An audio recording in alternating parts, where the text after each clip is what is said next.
Treasure Island by Robert Louis Stevenson. Read by Mack makes Audiobooks.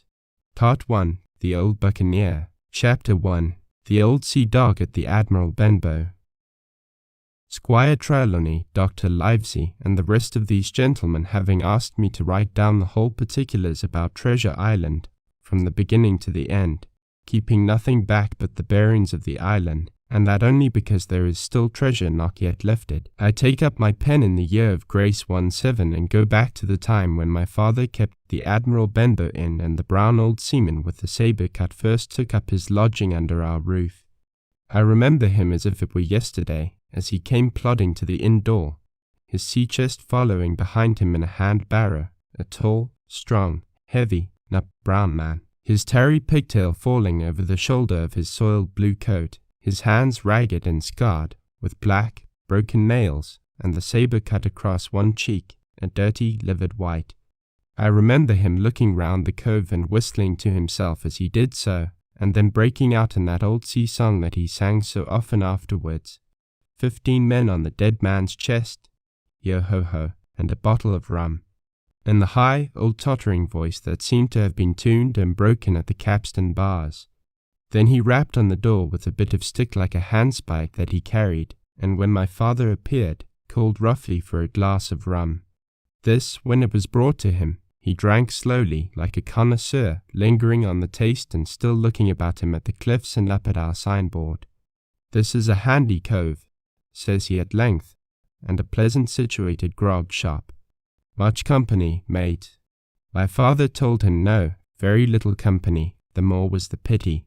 "Well then," said he, "this is the berth for me." "Hear you, matey," he cried to the man who trundled the barrow.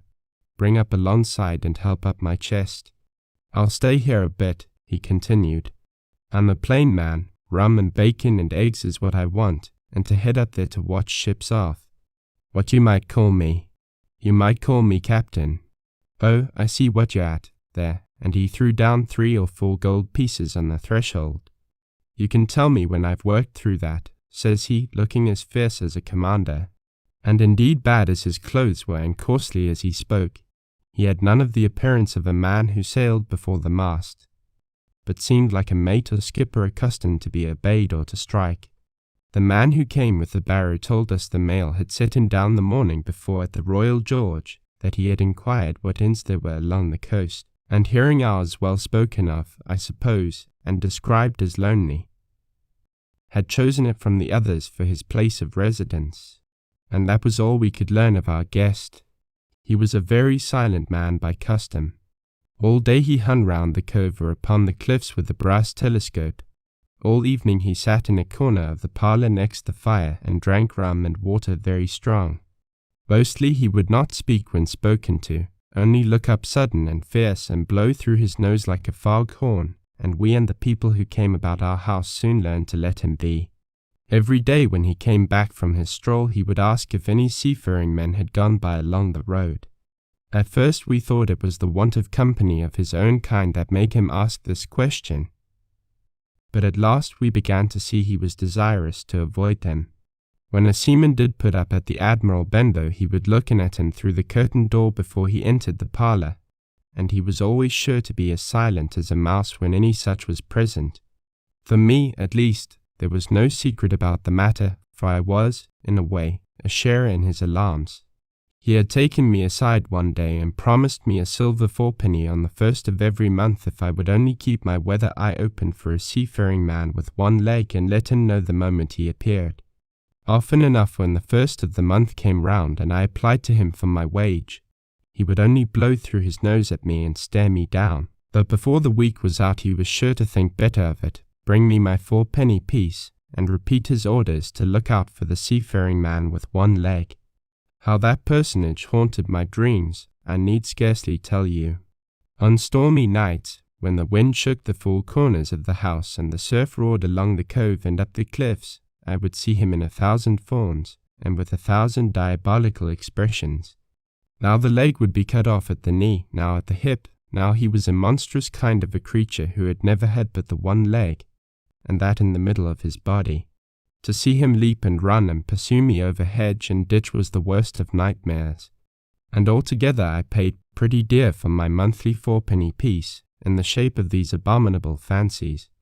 But though I was so terrified by the idea of the seafaring man with one leg, I was far less afraid of the captain himself than anybody else who knew him.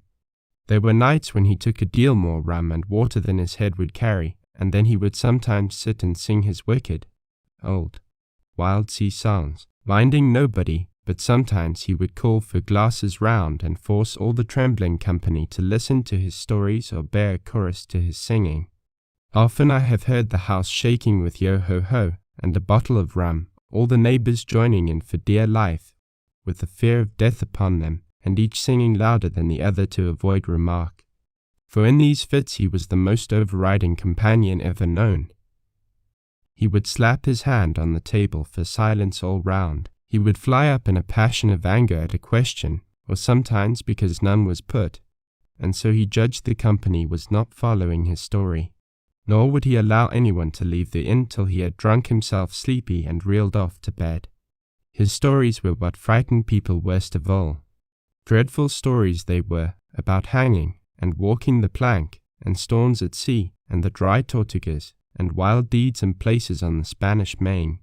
By his own account he must have lived his life among some of the wickedest men that God ever allowed upon the sea, and the language in which he told these stories shocked our plain country people almost as much as the crimes that he described.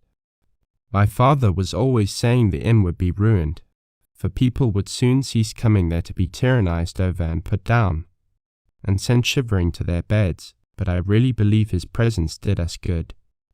People were frightened at the time, but on looking back they rather liked it. It was a fine excitement in a quiet country life, and there was even a party of the younger men who pretended to admire him, calling him a true sea dog and a real old salt and such like names, and saying there was the sort of man that made England terrible at sea. In one way, indeed, he bade fair to ruin us, for he kept on staying week after week, and at last month after month, so that all the money had been long exhausted, and still my father never plucked up the heart to insist on having more. If ever he mentioned it, the captain blew through his nose so loudly that you might say he roared, and stared my poor father out of the room. I have seen him wringing his hands after such a rebuff, and I am sure the annoyance and the terror he lived in must have greatly hastened his early and unhappy death. All the time he lived with us the captain made no change whatever in his dress but to buy some stockings from a hawker. One of the cocks of his hat having fallen down, he let it hang from that day forth, though it was a great annoyance when it blew. I remember the appearance of his coat, which he patched himself upstairs in his room, and which, before the end, was nothing but patches. He never wrote or received a letter, and he never spoke with any but the neighbours, and with these, for the most part, only when drunk on rum. The great sea chest none of us had ever seen open. He was only once crossed, and that was towards the end, when my poor father was far gone in a decline that took him off. Dr. Livesey came late one afternoon to see the patient, took a bit of dinner from my mother, and went into the parlour to smoke a pipe until his horse should come down from the hamlet, for we had no stabling at the old Benbow. I followed him in, and I remember observing the contrast the neat, bright doctor, with his powder as white as snow and his bright, black eyes and pleasant manners, made with the coltish country folk, and above all, with that filthy, heavy, bleared scarecrow of a pirate of ours, sitting, far gone in rum, with his arms on the table. Suddenly he, the captain, that is, began to pipe up his eternal song. 15 men on the dead man's chest, yo-ho-ho and a bottle of rum. Drink and the devil had done for the rest. Yo-ho-ho and a bottle of rum. At first I had supposed the dead man's chest to be that identical big box of his upstairs in the front room, and the thought had been mingled in my nightmares with that of the one-legged seafaring man. But by this time we had all long ceased to pay any particular notice to the song. It was new, that night, to nobody but Dr. Livesey, and on him I observed it did not produce an agreeable effect, for he looked up for a moment quite angrily before he went on with his talk to old Taylor, the gardener, on a new cure for the rheumatics. In the meantime, the captain gradually brightened up at his own music, and at last flapped his hand upon the table before him in a way we all knew to mean silence. The voices stopped at once, all but Dr. Livesey's. He went on as before, speaking clear and kind and drawing briskly at his pipe between every word or two. The captain glared at him for a while, flapped his hand again, glared still harder, and at last broke out with a villainous, low oath. Silence, there, between decks. "Were you addressing me, sir?" says the doctor, and when the ruffian had told him, with another oath, that this was so, "I have only one thing to say to you, sir," replies the doctor, "that if you keep on drinking rum, the world will soon be quit of a very dirty scoundrel." The old fellow's fury was awful. He sprang to his feet, drew and opened a sailor's clasp knife, and balancing it open on the palm of his hand, threatened to pin the doctor to the wall. The doctor never so much as moved. He spoke to him as before, over his shoulder and in the same tone of voice, rather high, so that all the room might hear, but perfectly calm and steady. "If you do not put that knife this instant in your pocket, I promise, upon my honor, you shall hang at the next assizes." Then followed a battle of looks between them, but the captain soon knuckled under, put up his weapon, and resumed his seat, grumbling like a beaten dog. "And now, sir," continued the doctor, "since I now know there's such a fellow in my district, you may count I'll have an eye upon you day and night. I'm not a doctor only, I'm a magistrate, and if I catch a breath of complaint against you, if it's only for a piece of incivility like tonight's, I'll take effectual means to have you hunted down and routed out of this. Let that suffice." Soon after, Dr. Livesey's horse came to the door and he rode away, but the captain held his peace that evening, and for many evenings to come. Chapter 2. Black Dog Appears and Disappears. It was not very long after this that there occurred the first of the mysterious events that rid us at last of the captain, though not, as you will see, of his affairs. It was a bitter cold winter, with long, hard frosts and heavy gales, and it was plain from the first that my poor father was little likely to see the spring. He sank daily, and my mother and I had all the inn upon our hands, and were kept busy enough without paying much regard to our unpleasant guest. It was one January morning, very early, a pinching, frosty morning, the cove all grey with hoar frost, the ripple lapping softly on the stones, the sun still low and only touching the hilltops and shining far to seaward. The captain had risen earlier than usual and set out down the beach, his cutlass swinging under the broad skirts of the old blue coat, his brass telescope under his arm, his hat tilted back upon his head. I remember his breath hanging like smoke in his wake as he strode off, and the last sound I heard of him as he turned the big rock was a loud snort of indignation, as though his mind was still running upon Dr. Livesey. Well, mother was upstairs with father, and I was laying the breakfast table against the captain's return when the parlour door opened and a man stepped in on whom I had never set my eyes before. He was a pale, tallowy creature, wanting 2 fingers of the left hand, and though he wore a cutlass, he did not look much like a fighter. I had always my eye open for seafaring men, with 1 leg or 2, and I remember this one puzzled me. He was not sailorly, and yet he had a smack of the sea about him too. I asked him what was for his service, and he said he would take rum, but as I was going out of the room to fetch it, he sat down upon a table and motioned me to draw near. I paused where I was, with my napkin in my hand. "Come here, sonny," says he. "Come nearer here." I took a step nearer. "Is this here table for my mate Bill?" he asked with a kind of leer. I told him I did not know his mate Bill, and this was for a person who stayed in our house whom we called the captain. "Well," said he, "my mate Bill would be called the captain, as like as not. He has a cut on one cheek and a mighty pleasant way with him, particularly in drink, has my mate Bill. We'll put it, for argument like, that your captain has a cut on one cheek, and we'll put it, if you like, that that cheek's the ripe one. Well, I told you, now is my mate Bill in this here house. I told him he was out walking. Which way, sonny? Which way is he gone?" And when I had pointed out the rock and told him how the captain was likely to return, and how soon, and answered a few other questions, "Ah," said he, "this'll be as good as drink to my mate Bill." The expression of his face as he said these words was not at all pleasant, and I had my own reasons for thinking that the stranger was mistaken. even supposing he meant what he said.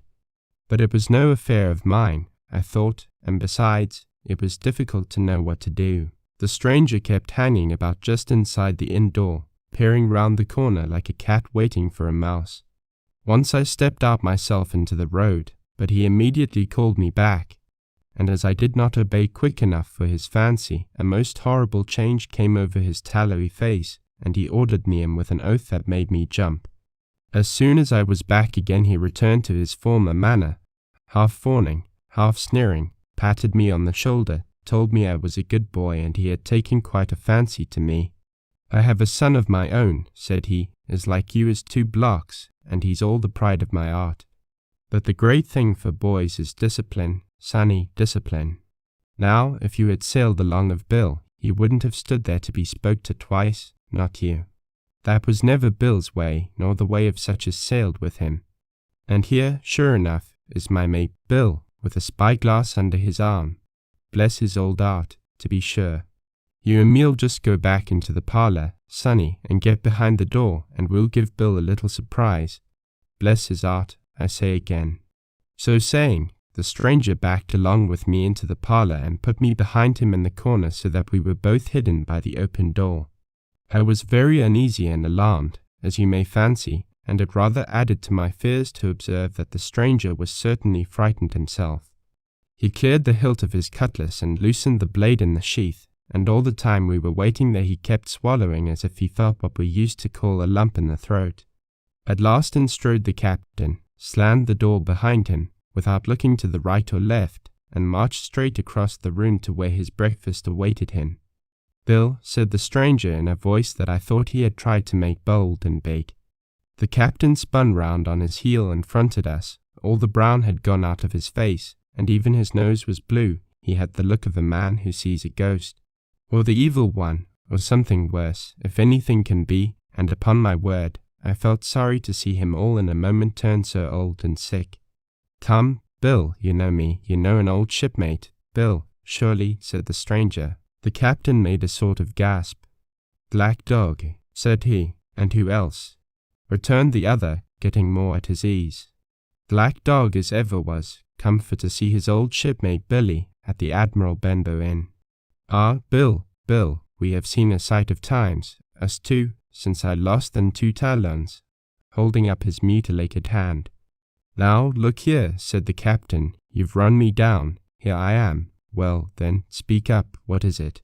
That's you, Bill, returned Black Dog, you're in the right of it, Billy. I'll have a glass of rum from this dear child here, as I've took such a liking to, and we'll sit down, if you please, and talk square, like old shipmates. When I returned with the rum, they were already seated on either side of the captain's breakfast table, Black Dog next to the door and sitting sideways so as to have one eye on his old shipmate and one, as I thought, on his retreat. He bade me go and leave the door wide open. None of your keyholes for me, Sonny, he said, and I left them together and retired into the bar. For a long time, though I certainly did my best to listen, I could hear nothing but a low gattling, but at last the voices began to grow higher, and I could pick up a word or two, mostly oaths, from the captain. No, and an end of it. He cried once, and again, if it comes to swinging, swing all. Say I then all of a sudden there was a tremendous explosion of oaths and other noises. The chair and table went over in a lump, a clash of steel followed, and then a cry of pain, and the next instant I saw Black Dog in full flight, and the captain hotly pursuing, both with drawn cutlasses, and the former streaming blood from the left shoulder. Just at the door the captain aimed at the fugitive one last tremendous cut, which would certainly have split into the chine had it not been intercepted by our big signboard of Admiral Benbow. You may see the notch on the lower side of the frame to this day. That blow was the last of the battle.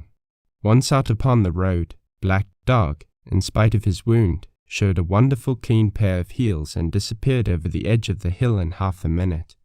The captain, for his part, stood staring at the signboard like a bewildered man. Then he passed his hand over his eyes several times and at last turned back into the house.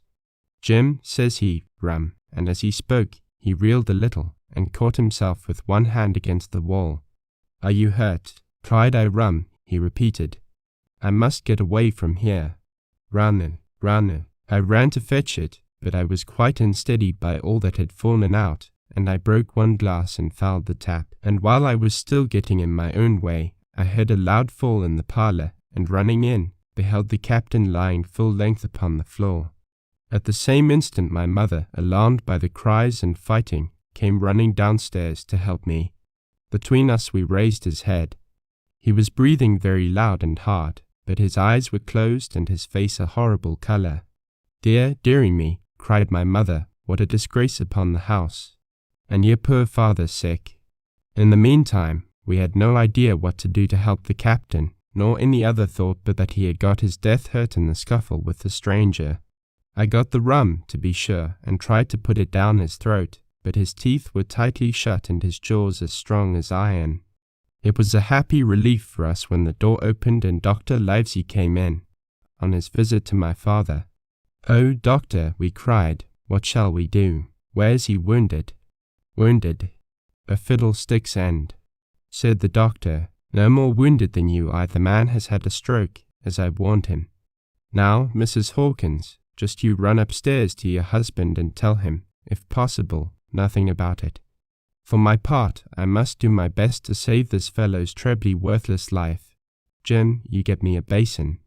When I got back with the basin, the doctor had already ripped up the captain's sleeve and exposed his great sinewy arm. It was tattooed in several places. Here's luck, a fair wind, and Billy Bones's fancy were very neatly and clearly executed on the forearm, and up near the shoulder there was a sketch of a gallows and a man hanging from it, done, as I thought, with great spirit. Prophetic, said the doctor, touching this picture with his finger. And now, Master Billy Bones, if that be your name, we'll have a look at the colour of your blood. Jim, he said, are you afraid of blood? No, sir, said I. Well, then, said he, you hold the basin, and with that he took his lancet and opened a vein. A great deal of blood was taken before the captain opened his eyes and looked mistily about him.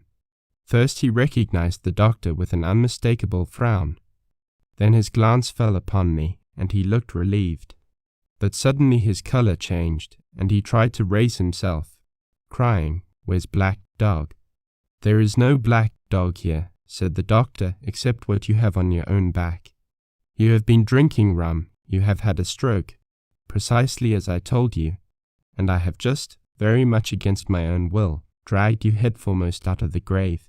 Thou, Mr. Bones, that's not my name, he interrupted. Much I care, returned the doctor. It's the name of a buccaneer of my acquaintance, and I call you by it for the sake of shortness, and what I have to say to you is this. 1 glass of rum won't kill you, but if you take one you'll take another, and I stake my wig if you don't break off short, you'll die. Do you understand that? Die and go to your own place, like the man in the Bible. Come, now, make an effort. I'll help you to your bed for once. Between us, with much trouble, we managed to hoist him upstairs, and laid him on his bed, where his head fell back on the pillow as if he were almost fainting. Thou, mind you, said the doctor, I clear my conscience, the name of rum for you is death. And with that he went off to see my father, taking me with him by the arm. This is nothing, he said as soon as he had closed the door. I have drawn blood enough to keep him quiet a while. He should lie for a week where he is. That is the best thing for him and you, but another stroke would settle him. Chapter 3. The Black Spot. About noon I stopped at the captain's door with some cooling drinks and medicines. He was lying very much as we had left him, only a little higher, and he seemed both weak and excited. Jim, he said, you're the only one here that's worth anything, and you know I've been always good to you. Never a month but I've given you a silver 4-penny for yourself. And now you see, mate, I'm pretty low, and deserted by all, and Jim, you'll bring me 1 noggin of rum, now, won't you, matey? The doctor, I began. But he broke in cursing the doctor in a feeble voice but heartily. Doctors is all swabs, he said, and that doctor there, why, what do he know about seafaring men? I've been in places hot as pitch, and mates dropping round with yellow jack, and the blessed land a heaving like the sea with earthquakes. What do the doctor know of lands like that? And I lived on rum, I tell you. It's been meat and drink, and man and wife, to me, and if I'm not to have my rum now, I'm a poor old hulk on a lee shore. My blood'll be on you, Jim, and that doctor swab," and he ran on again for a while with curses. "Look, Jim, how my fingers fidgets," he continued in the pleading tone. "I can't keep him still, not I haven't had a drop this blessed day. That doctor's a fool, I tell you. If I don't have a dram o' rum, Jim, I'll have the horrors. I seen some on 'em already. I seen old Flint in the corner there, behind you, as plain as print. I seen him, and if I get the horrors, I'm a man that has lived rough, and I'll raise Cain. Your doctor hisself said 1 glass wouldn't hurt me. I'll give you a golden guinea for a noggin, Jim." He was growing more and more excited, and this alarmed me for my father, who was very low that day and needed quiet. Besides, I was reassured by the doctor's words, now quoted to me, and rather offended by the offer of a bribe. "I want none of your money," said I, "but what you owe my father. I'll get you 1 glass, and no more." When I brought it to him, he seized it greedily and drank it out. Aye, said he, "that's some better, sure enough. And now, matey, did that doctor say how long I was to lie here in this old berth?" "A week at least," said I. "Thunder," he cried, "a week. I can't do that. They'd have the black spot on me by then. The lubbers is going about to get the wind of me this blessed moment. Lubbers as couldn't keep what they got, and want to nail what is another's. Is that seamanly behaviour, now, I want to know. That I'm a saving soul. I never wasted good money of mine, nor lost it neither, and I'll trick him again. I'm not afraid on 'em. I'll shake out another wreath, matey, and daddle 'em again." As he was thus speaking, he had risen from bed with great difficulty, holding to my shoulder with a grip that almost made me cry out, and moving his legs like so much dead weight. His words, spirited as they were in meaning, contrasted sadly with the weakness of the voice in which they were uttered. He paused when he had got into a sitting position on the edge. "That doctor's done me," he murmured. "My ears is singing. Lay me back." Before I could do much to help him, he had fallen back again to his former place, where he lay for a while silent. "Jim," he said at length, "you saw that seafaring man today." "Black dog?" I asked. "Oh, black dog," says he. "He's a bad un, but there's worse that put him on. Now, if I can't get away nohow, and they tip me the black spot, mind you, it's my old sea chest they're after. You get on a horse, you can, can't you? Well, then, you get on a horse, and go to, well, yes, I will, to that eternal Dr. Swab, and tell him to pipe all hands, magistrates and such, and he'll lay him aboard at the Admiral Benbow. All old Flint's crew, man and boy, all on 'em that's left. I was first mate, I was, old Flint's first mate, and I'm the only one as knows the place. He gave it me at Savannah, when he lay a-dying, like as if I was to now, you see. But you won't peach unless they get the black spot on me, or unless you see that black dog again, or a seafaring man with 1 leg. Jim, him above all. But what is the black spot, Captain? I asked. That's a summons, mate. I'll tell you if they get that. But you keep your weather eye open, Jim, and I'll share with you equals, upon my honour. He wondered a little longer, his voice growing weaker, but soon after I had given him his medicine, which he took like a child, with the remark, if ever a seaman wanted drugs, it's me, he fell at last into a heavy, swoon-like sleep, in which I left him. What I should have done had all gone well I do not know. Probably I should have told the whole story to the doctor, for I was in mortal fear lest the captain should repent of his confessions and make an end of me. But as things fell out, my poor father died quite suddenly that evening, which put all other matters on one side. Our natural distress, the visits of the neighbours, the arranging of the funeral, and all the work of the inn to be carried on in the meanwhile kept me so busy that I had scarcely time to think of the captain, far less to be afraid of him. He got downstairs next morning, to be sure, and had his meals as usual, though he ate little and had more, I am afraid, than his usual supply of rum, for he helped himself out of the bar, scowling and blowing through his nose, and no one dared to cross him. On the night before the funeral he was as drunk as ever, and it was shocking, in that house of mourning, to hear him singing away at his ugly old sea song. But weak as he was, we were all in the fear of death for him, and the doctor was suddenly taken up with a case many miles away, and was never near the house after my father's death. I have said the captain was weak, and indeed he seemed rather to grow weaker than regain his strength. He clambered up and down stairs, and went from the parlour to the bar and back again, and sometimes put his nose out of doors to smell the sea, holding on to the walls as he went for support and breathing hard and fast like a man on a steep mountain. He never particularly addressed me, and it is my belief he had as good as forgotten his confidence, but his temper was more flighty, and allowing for his bodily weakness, more violent than ever. He had an alarming way now when he was drunk of drawing his cutlass and laying it bare before him on the table. But with all that, he minded people less and seemed shut up in his own thoughts and rather wandering. Once, for instance, to our extreme wonder, he piped up to a different air, a kind of country love song that he must have learned in his youth before he had begun to follow the sea. So things passed until, the day after the funeral, and about 3 o'clock of a bitter, foggy, frosty afternoon, I was standing at the door for a moment, full of sad thoughts about my father, when I saw someone drawing slowly near along the road.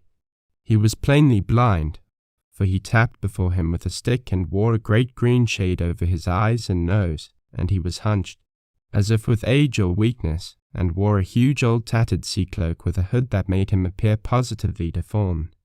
I never saw in my life a more dreadful-looking figure.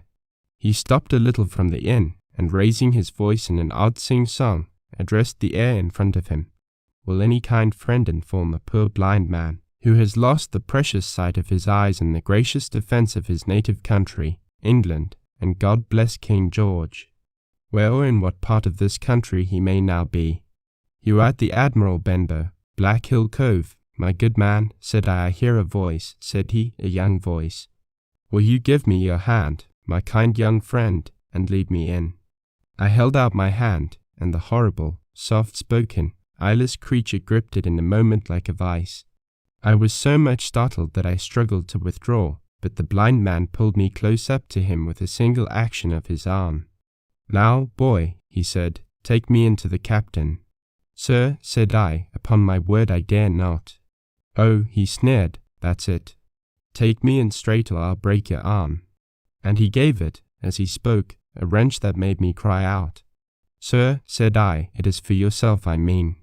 The captain is not what he used to be. He sits with a drawn cutlass. Another gentleman, come, now, march, interrupted he, and I never heard a voice so cruel, and cold, and ugly as that blind man's. It cowed me more than the pain, and I began to obey him at once, walking straight in at the door and towards the parlour, where our sick old buccaneer was sitting, dazed with rum. The blind man clung close to me, holding me in one iron fist and leaning almost more of his weight on me than I could carry. Lead me straight up to him, and when I'm in view, cry out, here's a friend for you, Bill. If you don't, I'll do this, and with that he gave me a twitch that I thought would have made me faint. Between this and that, I was so utterly terrified of the blind beggar that I forgot my terror of the captain, and as I opened the parlour door, cried out the words he had ordered in a trembling voice. The poor captain raised his eyes, and at one look the rum went out of him and left him staring sober. The expression of his face was not so much of terror as of mortal sickness. He made a movement to rise, but I do not believe he had enough force left in his body. Now, Bill, sit where you are, said the beggar. If I can't see, I can hear a finger stirring. Business is business. Hold out your left hand. Boy, take his left hand by the wrist and bring it near to my right. We both obeyed him to the letter, and I saw him pass something from the hollow of the hand that held his stick into the palm of the captain's, which closed upon it instantly. And now that's done, said the blind man, and at the words he suddenly left hold of me, and with incredible accuracy and nimbleness skipped out of the parlour and into the road, where, as I still stood motionless, I could hear his stick go tap, tap, tapping into the distance. It was some time before either I or the captain seemed to gather our senses, but at length, and about at the same moment, I released his wrist, which I was still holding, and he drew in his hand and looked sharply into the palm. 10 o'clock. He cried, 6 hours. We'll do them yet, and he sprang to his feet. Even as he did so, he reeled, put his hand to his throat, stood swaying for a moment, and then, with a peculiar sound, fell from his whole height face foremost to the floor. I ran to him at once, calling to my mother. That haste was all in vain. The captain had been struck dead by thundering apoplexy. It is a curious thing to understand, for I had certainly never liked the man, though of late I had begun to pity him, but as soon as I saw that he was dead, I burst into a flood of tears. It was the second death I had known, and the sorrow of the first was still fresh in my heart.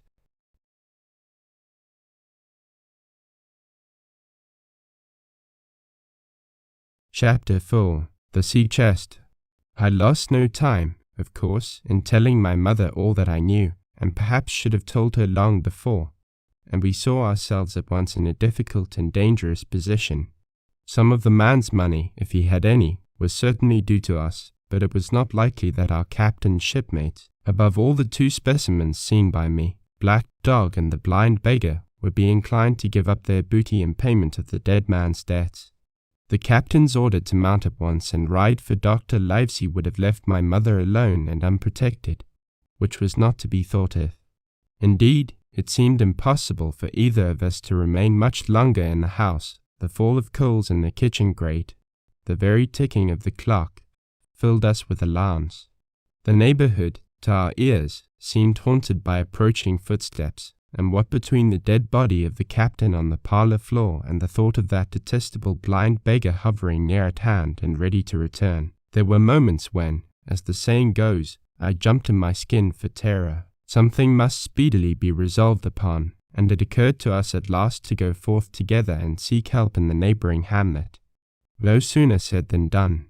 Bareheaded as we were, we ran out at once in the gathering evening and the frosty fog. The hamlet lay not many 100 yards away, though out of view, on the other side of the next cove, and what greatly encouraged me, it was in an opposite direction from that whence the blind man had made his appearance and whither he had presumably returned. We were not many minutes on the road, though we sometimes stopped to lay hold of each other and hearken. That there was no unusual sound, nothing but the low wash of the ripple and the croaking of the inmates of the wood. It was already candlelight when we reached the hamlet, and I shall never forget how much I was cheered to see the yellow shine in doors and windows, but that, as it proved, was the best of the help we were likely to get in that quarter, for you would have thought men would have been ashamed of themselves. No soul would consent to return with us to the Admiral Benbow. The more we told of our troubles, the more, man, woman, and child, they clung to the shelter of their houses. The name of Captain Flint, though it was strange to me, was well enough known to some there and carried a great weight of terror. Some of the men who had been to field work on the far side of the Admiral Benbow remembered, besides, to have seen several strangers on the road, and taking them to be smugglers, to have bolted away, and one at least had seen a little lugger in what we called Kit's Hull. For that matter, anyone who was a comrade of the captain's was enough to frighten them to death. And the short and the long of the matter was, that while we could get several who were willing enough to ride to Dr. Livesey's, which lay in another direction, not one would help us to defend the inn. They say cowardice is infectious, but then argument is, on the other hand, a great emboldener, and so when each had said his say, my mother made them a speech. She would not, she declared, lose money that belonged to her fatherless boy, if none of the rest of you dare, she said. Jim and I dare. Back we will go, the way we came, and small thanks to you big, hulking, chicken-hearted men. We'll have that chest open, if we die for it. And I'll thank you for that bag, Mrs. Crossley, to bring back our lawful money in. Of course I said I would go with my mother, and of course they all cried out at our foolhardiness, but even then not a man would go along with us. All they would do was to give me a loaded pistol lest we were attacked, and to promise to have horses ready saddled in case we were pursued on our return, while one lad was to ride forward to the doctor's in search of armed assistance. My heart was beating finely when we two set forth in the cold night upon this dangerous venture. A full moon was beginning to rise and peered redly through the upper edges of the fog, and this increased our haste, for it was plain, before we came forth again, that all would be as bright as day, and our departure exposed to the eyes of any watchers. We slipped along the hedges, noiseless and swift, nor did we see or hear anything to increase our terrors, till, to our relief, the door of the Admiral Benbow had closed behind us. I slipped the bolt at once, and we stood and panted for a moment in the dark, alone in the house with the dead captain's body. Then my mother got a candle in the bar, and holding each other's hands, we advanced into the parlour. He lay as we had left him, on his back, with his eyes open and one arm stretched out. "Draw down the blind, Jim," whispered my mother, "they might come and watch outside." "And now," said she when I had done so, "we have to get the key off that, and who's to touch it, I should like to know." And she gave a kind of sob as she said the words. I went down on my knees at once. On the floor close to his hand there was a little round of paper, blackened on the one side. I could not doubt that this was the black spot, and taking it up, I found written on the other side, in a very good, clear hand, the short message, "You have till 10 tonight." "Here till 10, mother," said I, and just as I said it, our old clock began striking. This sudden noise startled us shockingly, but the news was good, for it was only 6. "Now, Jim," she said, "that key." I felt in his pockets, one after another, a few small coins, a thimble, and some thread and big needles, a piece of pigtail tobacco bitten away at the end, his gully with the crooked handle, a pocket compass, and a tinder box were all that they contained, and I began to despair. "The happsets round his neck," suggested my mother. Overcoming a strong repugnance, I tore open his shirt at the neck, and there, sure enough, hanging to a bit of tarry string, which I cut with his own gully, we found the key. At this triumph we were filled with hope, and hurried upstairs without delay to the little room where he had slept so long and where his box had stood since the day of his arrival.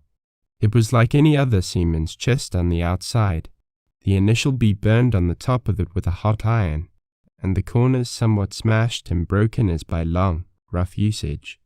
"Give me the key," said my mother, and though the lock was very stiff, she had turned it and thrown back the lid in a twinkling.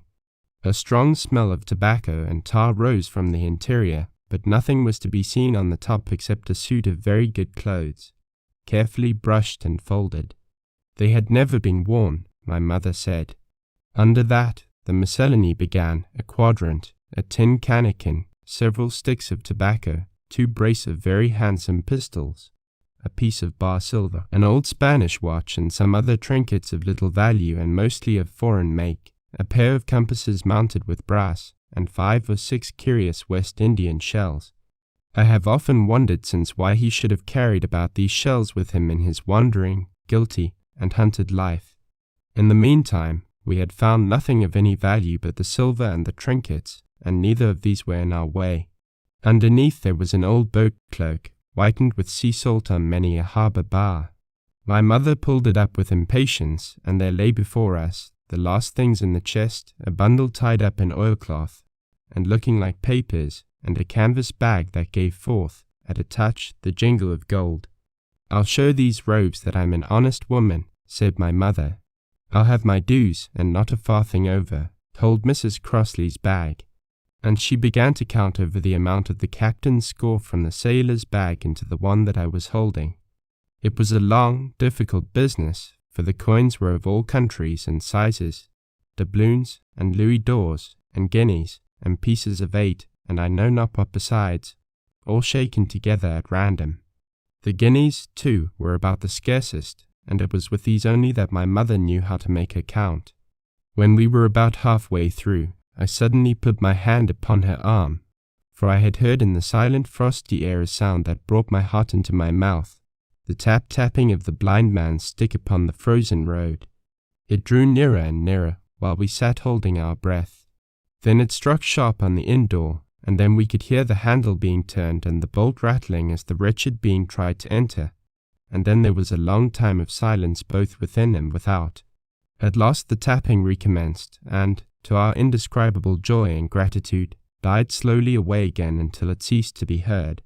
"Mother," said I, "take the whole and let's be going," for I was sure the bolted door must have seemed suspicious and would bring the whole hornet's nest about our ears. Though how thankful I was that I had bolted it, none could tell who had never met that terrible blind man. That my mother, frightened as she was, would not consent to take a fraction more than was due to her, and was obstinately unwilling to be content with less. It was not yet 7, she said, by a long way. She knew her rights and she would have them, and she was still arguing with me when a little low whistle sounded a good way off upon the hill. That was enough, and more than enough, for both of us. I'll take what I have, she said, jumping to her feet. And I'll take this to square the count, said I, picking up the oilskin packet. Next moment we were both groping downstairs, leaving the candle by the empty chest, and the next we had opened the door and were in full retreat. We had not started a moment too soon. The fog was rapidly dispersing. Already the moon shone quite clear on the high ground on either side, and it was only in the exact bottom of the dell and round the tavern door that a thin veil still hung unbroken to conceal the first steps of our escape. Far less than halfway to the hamlet, very little beyond the bottom of the hill, we must come forth into the moonlight. Nor was this all, for the sound of several footsteps running came already to our ears, and as we looked back in their direction, a light tossing to and fro and still rapidly advancing showed that one of the newcomers carried a lantern. "My dear," said my mother suddenly, "take the money and run on. I am going to faint." This was certainly the end for both of us, I thought. How I cursed the cowardice of the neighbors. How I blamed my poor mother for her honesty and her greed, for her past foolhardiness and present weakness. We were just at the little bridge, by good fortune, and I helped her, tottering as she was, to the edge of the bank, where, sure enough, she gave a sigh and fell on my shoulder. I do not know how I found the strength to do it at all, and I am afraid it was roughly done, but I managed to drag her down the bank and a little way under the arch. Farther I could not move her, for the bridge was too low to let me do more than crawl below it. So there we had to stay, my mother almost entirely exposed and both of us within earshot of the inn.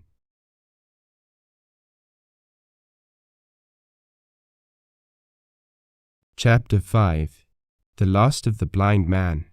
My curiosity, in a sense, was stronger than my fear, for I could not remain where I was, but crept back to the bank again, whence, sheltering my head behind a bush of broom, I might command the road before our door. I was scarcely in position ere my enemies began to arrive, 7 or 8 of them, running hard, their feet beating out of time along the road, and the man with the lantern some paces in front.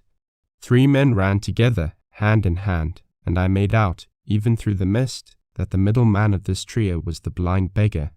The next moment his voice showed me that I was right.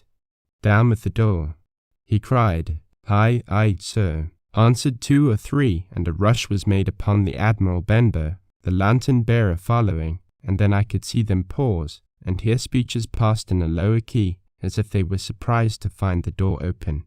But the pause was brief, for the blind man again issued his commands. His voice sounded louder and higher, as if he were afire with eagerness and rage. In.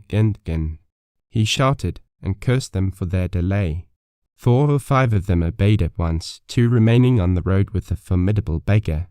There was a pause, then a cry of surprise, and then a voice shouting from the house, "Bill's dead." But the blind man swore at them again for their delay. "Search him, some of you shirking lubbers, and the rest of you aloft and get the chest," he cried. I could hear their feet rattling up our old stairs, so that the house must have shook with it. Promptly afterwards, fresh sounds of astonishment arose. The window of the captain's room was thrown open with a slam and a jingle of broken glass, and a man leaned out into the moonlight, head and shoulders, and addressed the blind beggar on the road below him. "Q," he cried, "they've been before us. Someone's turned the chest out alow and aloft." "Is it there?" roared Q. "The money's there." The blind man cursed the money. "Flint's fist, I mean," he cried. "We don't see it here nohow," returned the man. "Here, you below there, is it on Bill?" cried the blind man again. At that another fellow, probably him who had remained below to search the captain's body, came to the door of the inn. "Bill's been overhauled already," said he, "nothing left. It's these people of the inn, it's that boy. I wish I had put his eyes out," cried the blind man. "Pew, They were no time ago. They had the door bolted when I tried it. Scatter, lads, and find 'em. Sure enough, they left their glim here, said the fellow from the window. Scatter and find 'em. Reared the house out, reiterated Pew, striking with his stick upon the road. Then there followed a great to-do through all our old inn, heavy feet pounding to and fro, furniture thrown over, doors kicked in, until the very rocks re-echoed and the men came out again, one after another, on the road and declared that we were nowhere to be found. And just the same whistle that had alarmed my mother and myself over the dead captain's money was once more clearly audible through the night, but this time twice repeated. I had thought it to be the blind man's trumpet, so to speak, summoning his crew to the assault, but I now found that it was a signal from the hillside towards the hamlet, and from its effect upon the buccaneers, a signal to warn them of approaching danger. "There's Dirk again," said one. "Twice. We'll have to budge, mates." "Budge, you skulk," cried Pew. "Dirk was a fool and a coward from the first, you wouldn't mind him. They must be close by, they can't be far, you have your hands on it. Scatter and look for them, dogs." "Oh, shiver my soul," he cried, "if I had eyes." This appeal seemed to produce some effect, for two of the fellows began to look here and there among the lumber, but half-heartedly, I thought, and with half an eye to their own danger all the time, while the rest stood irresolute on the road. "You have your hands on thousands, you fools, and you hang a leg. You'd be as rich as kings if you could find it, and you know it's here, and you stand there skulking. There wasn't one of you dared face Bill, and I did it, a blind man. And I'm to lose my chance for you, and to be a poor, crawling beggar, sponging for rum, when I might be rolling in a coach. If you had the pluck of a weevil and a biscuit you would catch them still." "Hang it, Pew, we've got the doubloons," grumbled one. "They might have hid the blessed thing," said another. "Take the Georges, Pew, and don't stand here squalling." Squalling was the word for it. Pew's anger rose so high at these objections till at last, his passion completely taking the upper hand, he struck at them right and left in his blindness, and his stick sounded heavily on more than one. These, in their turn, cursed back at the blind miscreant, threatened him in horrid terms, and tried in vain to catch the stick and wrest it from his grasp. This quarrel was the saving of us, for while it was still raging, another sound came from the top of the hill on the side of the hamlet, the tramp of horses galloping. Almost at the same time a pistol shot, flash and report, came from the hedge side, and that was plainly the last signal of danger, for the buccaneers turned at once and ran, separating in every direction, one seaward along the cove, one slant across the hill, and so on, so that in half a minute not a sign of them remained but Pew. Him they had deserted, whether in sheer panic or out of revenge for his ill words and blows I know not, but there he remained behind, tapping up and down the road in a frenzy, and groping and calling for his comrades. Finally he took a wrong turn and ran a few steps past me, towards the hamlet, crying, "Johnny, Black Dog, Dirk, and other names, you won't leave old Pew, mates, not old Pew." Just then the noise of horses topped the rise, and 4 or 5 riders came in sight in the moonlight and swept at full gallop down the slope. At this Pew saw his error, turned with a scream, and ran straight for the ditch, into which he rolled. But he was on his feet again in a second and made another dash, now utterly bewildered, right under the nearest of the coming horses.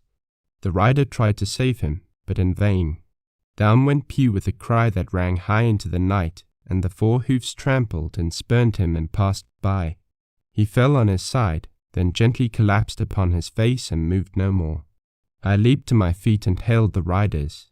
They were pulling up, at any rate, horrified at the accident, and I soon saw what they were. One, tailing out behind the rest, was a lad that had gone from the hamlet to Dr. Liveseath. The rest were revenue officers, whom he had met by the way, and with whom he had had the intelligence to return at once. Some news of the lugger in Kit's Hole had found its way to Supervisor Dance and set him forth that night in our direction, and to that circumstance my mother and I owed our preservation from death. Pew was dead, stone dead. As for my mother, when we had carried her up to the hamlet, a little cold water and salts, and that soon brought her back again, and she was none the worse for her terror, though she still continued to deplore the balance of the money. In the meantime the supervisor rode on, as fast as he could, to Kit's Hole, but his men had to dismount and grope down the dingle, leading, and sometimes supporting, their horses, and in continual fear of ambushes, so it was no great matter for surprise that when they got down to the hole the lugger was already under way, though still close in. He hailed her. A voice replied, telling him to keep out of the moonlight or he would get some lead in him, and at the same time a bullet whistled close by his arm. Soon after, the lugger doubled the point and disappeared. Mr. Downs stood there, as he said, like a fish out of water, and all he could do was to dispatch a man to warn the cutter, and that, said he, is just about as good as nothing. They've got off clean, and there's an end. Only, he added, I'm glad I trod on Master Pugh's corns, for by this time he had heard my story.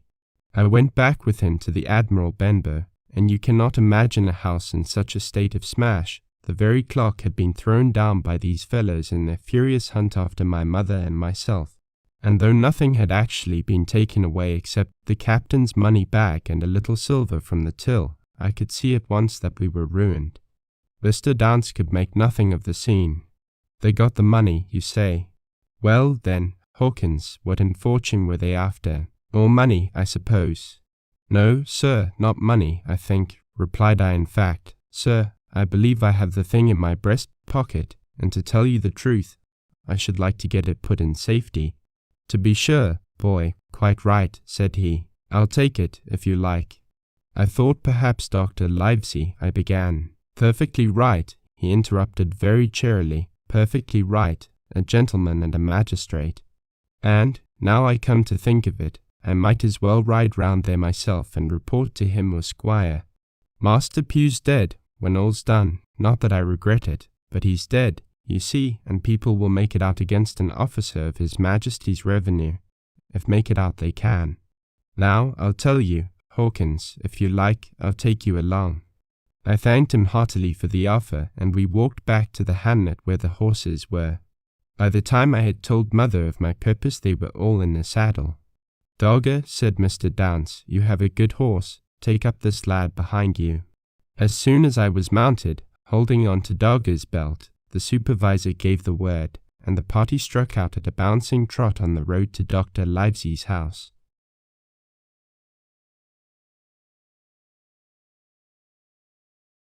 Chapter 6.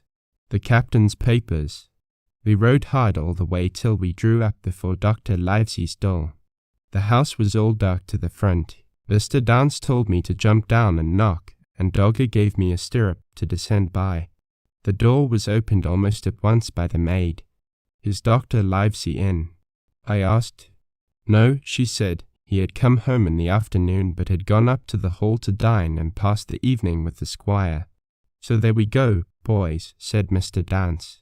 This time, as the distance was short, I did not mount, but ran with Dogger's stirrup leather to the lodge gates and up the long, leafless, moonlit avenue to where the white line of the whole buildings looked on either hand on great old gardens. Here Mr. Downs dismounted, and taking me along with him, was admitted at a word into the house. The servant led us down a matted passage and showed us at the end into a great library, all lined with bookcases and busts upon the top of them, where the squire and Dr. Livesey sat, pipe in hand, on either side of a bright fire. I had never seen the squire so near at hand. He was a tall man, over 6 feet high and broad in proportion, and he had a bluff, rough and ready face, all roughened and reddened and lined in his long travels. His eyebrows were very black, and moved readily, and this gave him a look of some temper, not bad, you would say, but quick and high. Come in, Mr. Downs, says he, very stately and condescending. Good evening, Downs, says the doctor with a nod. And good evening to you, friend Jim. What good wind brings you here? The supervisor stood up straight and stiff and told his story like a lesson, and you should have seen how the two gentlemen leaned forward and looked at each other and forgot to smoke in their surprise and interest. When they heard how my mother went back to the inn, Dr. Livesey fairly slapped his thigh, and the squire cried bravo, and broke his long pipe against the grate. Long before it was done, Mr. Trelawney had got up from his seat and was striding about the room, and the doctor, as if to hear the better, had taken off his powdered wig and sat there looking very strange indeed with his own close-cropped black poll. At last Mr. Dance finished the story. "Mr. Dance," said the squire, "you are a very noble fellow. And as for writing down that black, atrocious miscreant, I regard it as an act of virtue, sir, like stamping on a cockroach. This lad Hawkins is a trump, I perceive. Hawkins, will you ring that bell? Mr. Dance must have some ale." "And so, Jim," said the doctor, "you have the thing that they were after, have you?" "Here it is, sir," said I, and gave him the oilskin packet. The doctor looked it all over as if his fingers were itching to open it, but instead of doing that, he put it quietly in the pocket of his coat. "Squire," said he, "when Dance has had his ale he must, of course, be off on his Majesty's service, but I mean to keep Jim Hawkins here to sleep at my house, and with your permission, I propose we should have up the cold pie and let him sup." "As you will, Livesey," said the squire. "Hawkins has earned better than cold pie." So a big pigeon pie was brought in and put on a side table, and I made a hearty supper, for I was as hungry as a hawk, while Mr. Dance was further complimented and at last dismissed. "And now, squire," said the doctor. "And now, Livesey," said the squire in the same breath. One at a time, laughed Dr. Livesey. "You have heard of this Flint, I suppose?" "Heard of him," cried the squire. "Heard of him, you say? He was the bloodthirstiest buccaneer that sailed. Blackbeard was a child to Flint. The Spaniards were so prodigiously afraid of him that, I tell you, sir, I was sometimes proud he was an Englishman. I've seen his top sails with these eyes, off Trinidad, and the cowardly son of a rum puncheon that I sailed with put back, sir, into port of Spain. Well, I've heard of him myself, in England," said the doctor. "But the point is, had he money?" "Money," cried the squire. "Have you heard the story? What were these villains after but money? What do they care for but money? For what would they risk their rascal carcasses but money?" "That we shall soon know," replied the doctor. "But you are so confoundedly hot-headed and exclamatory that I cannot get a word in. What I want to know is this: supposing that I have here in my pocket some clue to where Flint buried his treasure, will that treasure amount to much?" "Amount, sir," cried the squire. "It will amount to this: if we have the clue you talk about, I fit out a ship in Bristol dock, and take you and Hawkins here along, and I'll have that treasure if I search a year." "Very well," said the doctor. "Now, then, if Jim is agreeable, we'll open the packet," and he laid it before him on the table. The bundle was sewn together, and the doctor had to get out his instrument case and cut the stitches with his medical scissors. It contained two things, a book and a sealed paper. "First of all we'll try the book," observed the doctor. The squire and I were both peering over his shoulder as he opened it, for Dr. Livesey had kindly motioned me to come round from the side table, where I had been eating, to enjoy the sport of the search. On the first page there were only some scraps of writing, such as a man with a pen in his hand might make for idleness or practice. One was the same as the tattoo mark: "Billy Bones his fancy." Then there was Mr. W. Bones, mate, no more rum, off Palm Key got it, and some other snatches, mostly single words and unintelligible. I could not help wondering who it was that had got it, and what it was that he got. "A knife in his back as like as not." "Not much instruction there," said Dr. Livesey as he passed on. The next 10 or 12 pages were filled with a curious series of entries. There was a date at one end of the line, and at the other a sum of money, as in common account books, but instead of explanatory writing, only a varying number of crosses between the two. On the 12th of June, 1745, for instance, a sum of £70 had plainly become due to someone, and there was nothing but 6 crosses to explain the cause. In a few cases, to be sure, the name of a place would be added, as off Caracas, or a mere entry of latitude and longitude, as 62 17 feet 20 inches, 19 2 feet 40 inches. The record lasted over nearly 20 years, the amount of the separate entries growing larger as time went on, and at the end a grand total had been made out after 5 or 6 wrong additions, and these words appended: "Bones, his pile." I can't make head or tail of this, said Dr. Livesey. The thing is as clear as noonday, cried the squire. This is the black-hearted hound's account book. These crosses stand for the names of ships or towns that they sank or plundered. The sums are the scoundrel's share, and where he feared an ambiguity, you see he added something clearer. Of caracas, now, you see, here was some unhappy vessel boarded off that coast. God help the poor souls that manned her, coral long ago. Right, said the doctor, see what it is to be a traveller. Right, and the amounts increase, you see, as he rose in rank. There was little else in the volume but a few bearings of places noted in the blank leaves towards the end and a table for reducing French, English, and Spanish moneys to a common value. Thrifty man, cried the doctor. He wasn't the one to be cheated. And now, said the squire, for the other. The paper had been sealed in several places with a thimble by way of seal, the very thimble, perhaps, that I had found in the captain's pocket.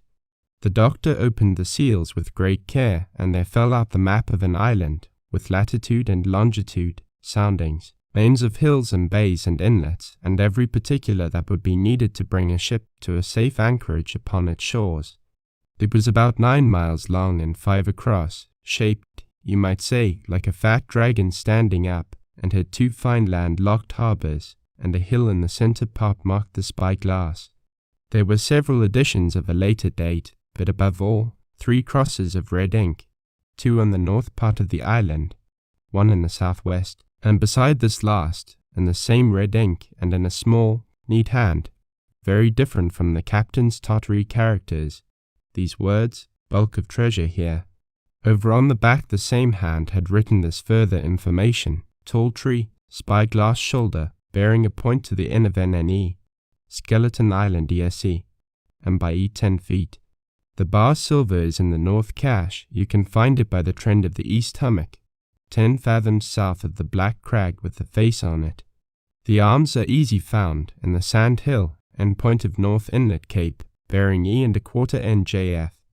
That was all, but brief as it was, and to me incomprehensible. It filled the squire and Dr. Livesey with delight.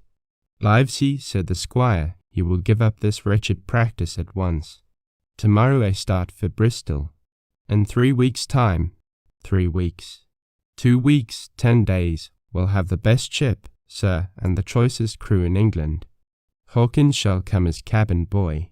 He'll make a famous cabin boy, Hawkins. You, Livesey, are ship's doctor, I am admiral. We'll take Redruth, Joyce, and Hunter. We'll have favourable winds, a quick passage, and not the least difficulty in finding the spot, and money to eat, to roll in, to play duck and drake with ever after.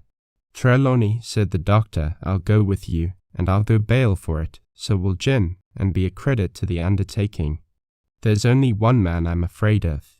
And who's that? Cried the squire. Name the dog, sir. You, replied the doctor, for you cannot hold your tongue. We are not the only men who know of this paper.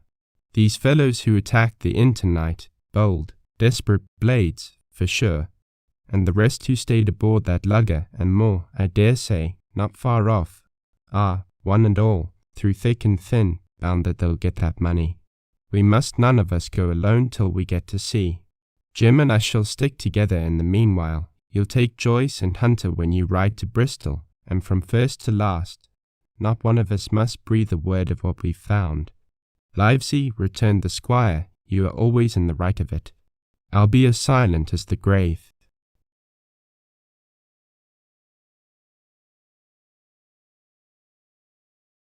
Part 2, The Sea Cook. Chapter 7. I go to Bristol.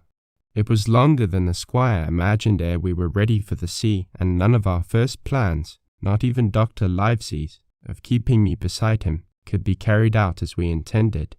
The doctor had to go to London for a physician to take charge of his practice. The squire was hard at work at Bristol, and I lived on at the Hall under the charge of old Redruth, the gamekeeper, almost a prisoner, but full of sea dreams and the most charming anticipations of strange islands and adventures. I brooded by the hour together over the map, all the details of which I well remembered. Sitting by the fire in the housekeeper's room, I approached that island in my fancy from every possible direction. I explored every acre of its surface. I climbed 1,000 times to that tall hill they call the Spyglass, and from the top enjoyed the most wonderful and changing prospects.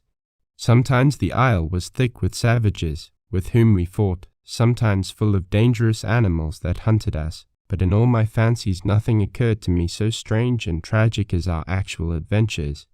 So the weeks passed on, till one fine day there came a letter addressed to Dr. Livesey, with this addition, to be opened, in the case of his absence, by Tom Redruth or young Hawkins. Obeying this order, we found, or rather I found, for the gamekeeper was a poor hand at reading anything but print, the following important news. Old Anchor Inn, Bristol, March 1st, 17. Dear Livesey, as I do not know whether you are at the Hall or still in London, I send this in double to both places. The ship is bought and fitted. She lies at anchor, ready for sea. You never imagined a sweeter schooner. A child might sail her, 200 tons, name, Hispaniola. I got her through my old friend, Blandly, who has proved himself throughout the most surprising trump. The admirable fellow literally slaved in my interest, and so, I may say, did everyone in Bristol, as soon as they got wind of the port we sailed for. Treasure, I mean. Redruth, said I, interrupting the letter, Doctor, Livesey will not like that. The squire has been talking, after all. Well, he's a better right, growled the gamekeeper. A pretty rum go if squire ain't to talk for Dr. Livesey, I should think. At that I gave up all attempts at commentary and read straight on. Blandly himself found the Hispaniola, and by the most admirable management got her for the merest trifle. There is a class of men in Bristol monstrously prejudiced against Blandly.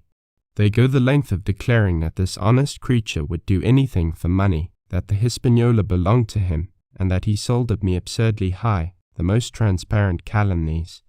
None of them dare, however, to deny the merits of the ship. So far there was not a hitch. The workpeople, to be sure, riggers and what not, were most annoyingly slow, but time cured that. It was the crew that troubled me. I wished a round score of men, in case of natives, buccaneers, or the odious French, and I had the worry of the deuce itself to find so much as half a dozen, till the most remarkable stroke of fortune brought me the very man that I required. I was standing on the dock, when, by the merest accident, I fell in talk with him. I found he was an old sailor, kept a public house, knew all the seafaring men in Bristol, had lost his health ashore, and wanted a good berth as cook to get to sea again. He had hobbled down there that morning, he said, to get a smell of the salt. I was monstrously touched, so would you have been, and, out of pure pity, I engaged him on the spot to be ship's cook. Long John Silver, he is called, and has lost a leg, but that I regarded as a recommendation, since he lost it in his country's service, under the immortal Hawk. He has no pension, Livesey. Imagine the abominable age we live in. Well, sir, I thought I had only found a cook, but it was a crew I had discovered. Between Silver and myself we got together in a few days a company of the toughest old salts imaginable, not pretty to look at, but fellows, by their faces, of the most indomitable spirit. I declare we could fight a frigate. Long John even got rid of 2 out of the 6 or 7 I had already engaged. He showed me in a moment that they were just the sort of fresh-water swabs we had to fear in an adventure of importance. I am in the most magnificent health and spirits, eating like a bull, sleeping like a tree, yet I shall not enjoy a moment till I hear my old tarpaulins tramping round the capstan. Seaward, ho, hang the treasure, it's the glory of the sea that has turned my head. So now, Livesey, come post, do not lose an hour, if you respect me. Let young Hawkins go at once to see his mother, with Redruth for a guard, and then both come full speed to Bristol. John Trelawney postscript, I did not tell you that Blandly, who, by the way, is to send a consort after us if we don't turn up by the end of August, had found an admirable fellow for sailing master, a stiff man, which I regret, but in all other respects a treasure. Long John Silver unearthed a very competent man for a mate, a man named Arrow. I have a boatswain who pipes, Livesey, so things shall go man-o'-war fashion on board the good ship Hispaniola. I forgot to tell you that Silver is a man of substance. I know of my own knowledge that he has a banker's account, which has never been overdrawn.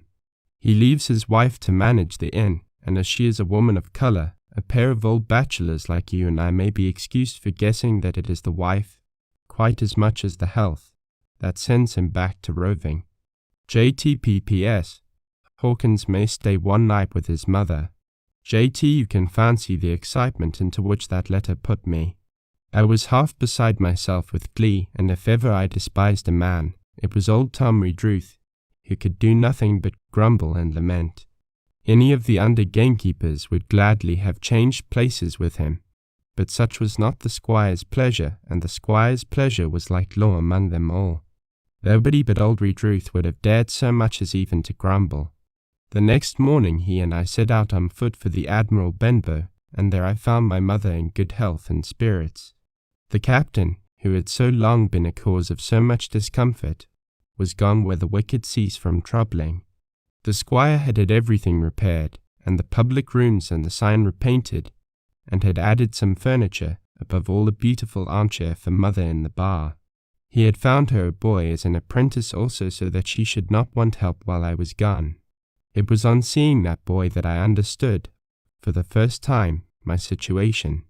I had thought up to that moment of the adventures before me, not at all of the home that I was leaving, and now, at sight of this clumsy stranger, who was to stay here in my place beside my mother, I had my first attack of tears.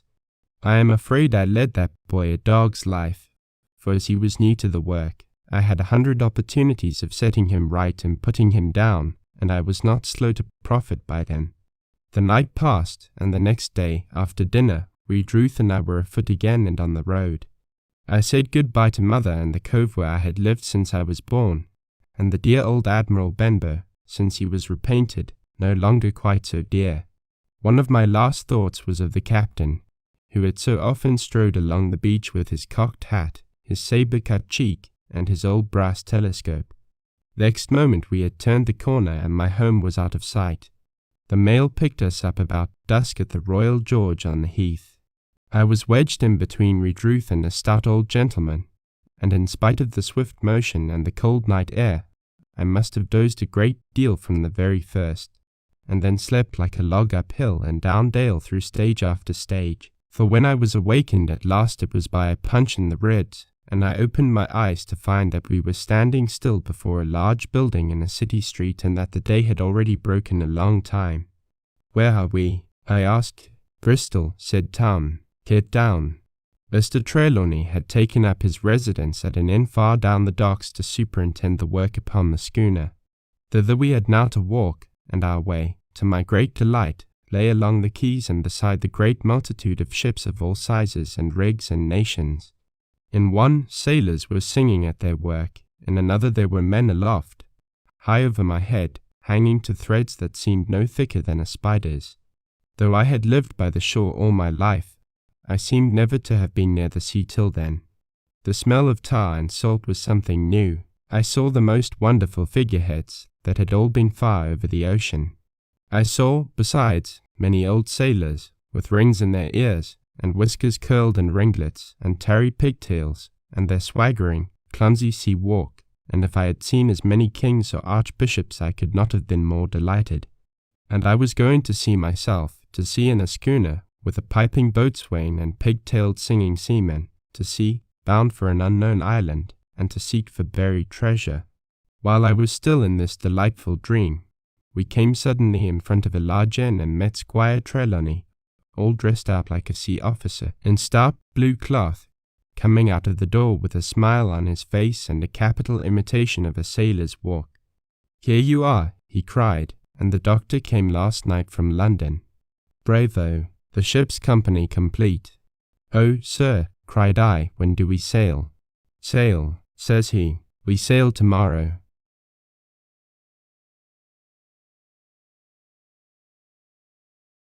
Chapter 8. At the sign of the spy-glass. When I had done breakfasting, the squire gave me a note addressed to John Silver at the sign of the spy-glass, and told me I should easily find the place by following the line of the docks and keeping a bright lookout for a little tavern with a large brass telescope for sign. I set off, overjoyed at this opportunity to see some more of the ships and seamen, and picked my way among a great crowd of people and carts and bales, for the dock was now at its busiest, until I found the tavern in question. It was a bright enough little place of entertainment. The sign was newly painted, the windows had neat red curtains, the floor was cleanly sanded. There was a street on each side and an open door on both, which made the large, low room pretty clear to see in spite of clouds of tobacco smoke. The customers were mostly seafaring men, and they talked so loudly that I hung at the door, almost afraid to enter. As I was waiting, a man came out of a side room, and at a glance I was sure he must be Long John. His left leg was cut off close by the hip, and under the left shoulder he carried a crutch, which he managed with wonderful dexterity, hopping about upon it like a bird. He was very tall and strong, with a face as big as a ham, plain and pale, but intelligent and smiling. Indeed, he seemed in the most cheerful spirits, whistling as he moved about among the tables, with a merry word or a slap on the shoulder for the more favoured of his guests. Now, to tell you the truth, from the very first mention of Long John in Squire Trelawney's letter I had taken a fear in my mind that he might prove to be the very one-legged sailor whom I had watched for so long at the old Benbow. That one look at the man before me was enough. I had seen the captain, and Black Dog, and the blind man, Pew, and I thought I knew what a buccaneer was like, a very different creature, according to me, from this clean and pleasant-tempered landlord. I plucked up courage at once, crossed the threshold, and walked right up to the man where he stood, propped on his crutch, talking to a customer. "Mr. Silver, sir?" I asked, holding out the note. "Yes, my lad," said he, "such is my name, to be sure. And who may you be?" And then as he saw the squire's letter, he seemed to me to give something almost like a start. "Oh," said he, quite loud, and offering his hand. "I see. You are our new cabin boy. Pleased I am to see you." And he took my hand in his large, firm grasp. Just then one of the customers at the far side rose suddenly and made for the door. It was close by him, and he was out in the street in a moment. But his hurry had attracted my notice, and I recognized him at glance. It was the tallow-faced man, wanting 2 fingers, who had come first to the Admiral Benbow. "Oh," I cried, "stop him. It's Black Dog." "I don't care 2 coppers who he is," cried Silver, "but he hasn't paid his score. Hurry, run and catch him." One of the others who was nearest the door leaped up and started in pursuit. "If he were Admiral Hawke he shall pay his score," cried Silver, and then, relinquishing my hand, "Who did you say he was?" he asked. "Black what?" "Dog, sir," said I. "Has Mr. Trelawney not told you of the buccaneers? He was one of them." "So," cried Silver, "in my house. Then run and help Harry. One of those swabs, was he? Was that you drinking with him, Morgan? Step up here." The man whom he called Morgan, an old, grey-haired, mahogany-faced sailor, came forward pretty sheepishly, rolling his quid. "Now, Morgan," said Long John very sternly, "you never clapped your eyes on that black dog before, did you now?" "Not I, sir," said Morgan with a salute. "You didn't know his name, did you?" "No, sir." "By the powers, Tom Morgan, it's as good for you," exclaimed the landlord. "If you had been mixed up with the like of that, you would never have put another foot in my house, you may lay to that." "And what was he saying to you?" "I don't rightly know, sir," answered Morgan. "Do you call that a head on your shoulders, or a blessed dead eye?" cried Long John. "Don't rightly know, don't you?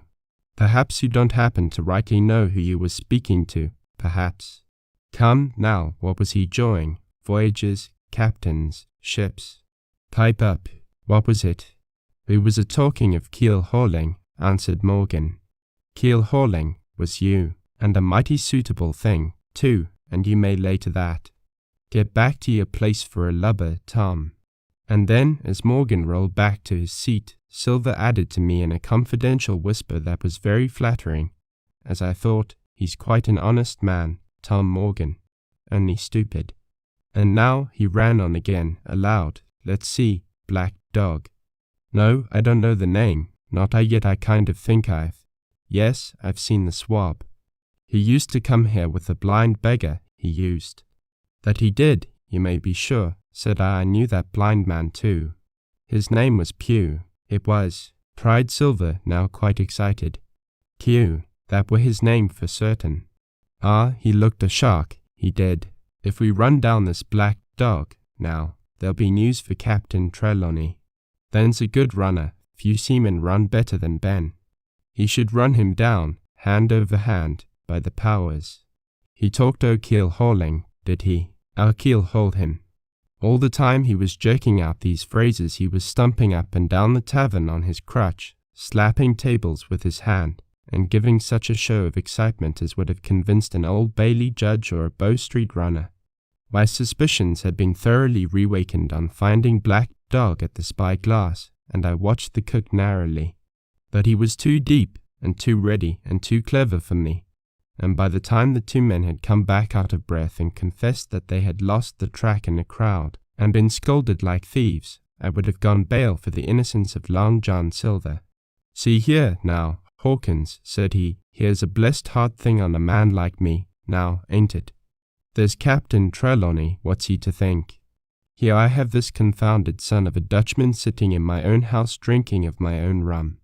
Here you comes and tells me of it plain, and here I let him give us all the slip before my blessed deadlights. Now, Hawkins, you do me justice with the captain. You're a lad, you are, but you're as smart as paint. I see that when you first come in. Now, here it is, what could I do, with this old timber I hobble on? When I was in a Beemaster mariner I'd have come up alongside of him, hand over hand, and broached him to an embrace of old shakes, I would, but now, and then, all of a sudden, he stopped, and his jaw dropped as though he had remembered something. The scorn, he burst out. 3 goes a run. Why, shiver my timbers, if I hadn't forgotten my score. And falling on a bench, he laughed until the tears ran down his cheeks. I could not help joining, and we laughed together, peal after peal, until the tavern rang again. Why, what a precious old sea calf I am, he said at last, wiping his cheeks. You and me should get on well, Hawkins, for I'll take my davy I should be rated ship's boy. But come now, stand by to go about. This won't do. Duty is duty, messmates. I'll put on my old cockerel hat, and step along of you to Captain Trelawney, and report this here affair. For mind you, it's serious, Jan Hawkins, and neither you nor me's come out of it with what I should make so bold as to call credit. Nor you neither, says you, not smart, none of the pair of us smart. But dash my buttons, that was a good un about my score. And he began to laugh again, and that so heartily, that though I did not see the joke as he did, I was again obliged to join him in his mirth. On our little walk along the quays, he made himself the most interesting companion, telling me about the different ships that we passed by, their rig, tonnage, and nationality, explaining the work that was going forward, how one was discharging, another taking in cargo, and a third making ready for sea, and every now and then telling me some little anecdote of ships or seamen or repeating a nautical phrase till I had learned it perfectly. I began to see that here was one of the best of possible shipmates. When we got to the inn, the squire and Dr. Livesey were seated together, finishing a quart of ale with a toast in it, before they should go aboard the schooner on a visit of inspection. Long John told the story from first to last, with a great deal of spirit and the most perfect truth. That was how it were now, weren't it, Hawkins? He would say now and again, and I could always bear him entirely out. The 2 gentlemen regretted that Black Dog had got away, but we all agreed there was nothing to be done, and after he had been complimented, Long John took up his crutch and departed. All hands aboard by 4 this afternoon, shouted the squire after him.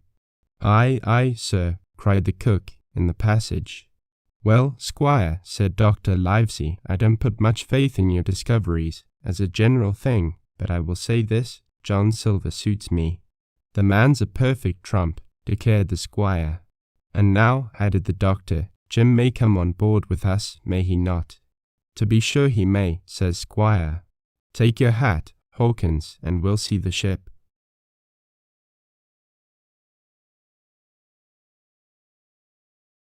Chapter 9. Powder and Arms. The Hispaniola lay some way out, and we went under the figureheads and round the sterns of many other ships, and their cables sometimes grated underneath our keel, and sometimes swung above us, At last, however, we got alongside, and were met and saluted as we stepped aboard by the mate, Mr. Arrow, a brown old sailor with earrings in his ears and a squint. He and the squire were very thick and friendly, but I soon observed that things were not the same between Mr. Trelawney and the captain. This last was a sharp-looking man who seemed angry with everything on board, and was soon to tell us why, for we had hardly got down into the cabin when a sailor followed us. "Captain Smollett, sir, asking to speak with you," said he. "I am always at the captain's orders." "Show him in," said the squire. The captain, who was close behind his messenger, entered at once and shut the door behind him. "Well, Captain Smollett, what have you to say? All well, I hope, all ship-shape and seaworthy." "Well, sir," said the captain, "better speak plain, I believe, even at the risk of offence. I don't like this cruise, I don't like the men, and I don't like my officer. That's short and sweet." "Perhaps, sir, you don't like the ship?" inquired the squire, very angry, as I could see. "I can't speak as to that, sir, not having seen her tried," said the captain. "She seems a clever craft, more I can't say." "Possibly, sir, you may not like your employer, either," says the squire. But here Dr. Livesey cut in. "Stay a bit," said he, "stay a bit. No use of such questions as that but to produce ill feeling. The captain has said too much or he has said too little, and I'm bound to say that I require an explanation of his words. You don't, you say, like this cruise. Now, why, I was engaged, sir, on what we call sealed orders, to sail this ship for that gentleman where he should bid me," said the captain. "So far so good. But now I find that every man before the mast knows more than I do. I don't call that fair, now, do you?" "No," said Dr. Livesey, "I don't." "Next," said the captain, "I learn we are going after treasure. Hear it from my own hands, mind you. Now, treasure is ticklish work. I don't like treasure voyages on any account, and I don't like them, above all, when they are secret and when the secret has been told to the parrot." "Silver's parrot?" asked the squire. "It's a way of speaking," said the captain. "Glabbed, I mean. It's my belief neither of you gentlemen know what you are about, but I'll tell you my way of it, life or death, and a close run." "That is all clear, and, I dare say, true enough," replied Dr. Livesey. "We take the risk, but we are not so ignorant as you believe us. Next, you say you don't like the crew. Are they not good seamen?" "I don't like them, sir," returned Captain Smollett, "and I think I should have had the choosing of my own hands, if you go to that."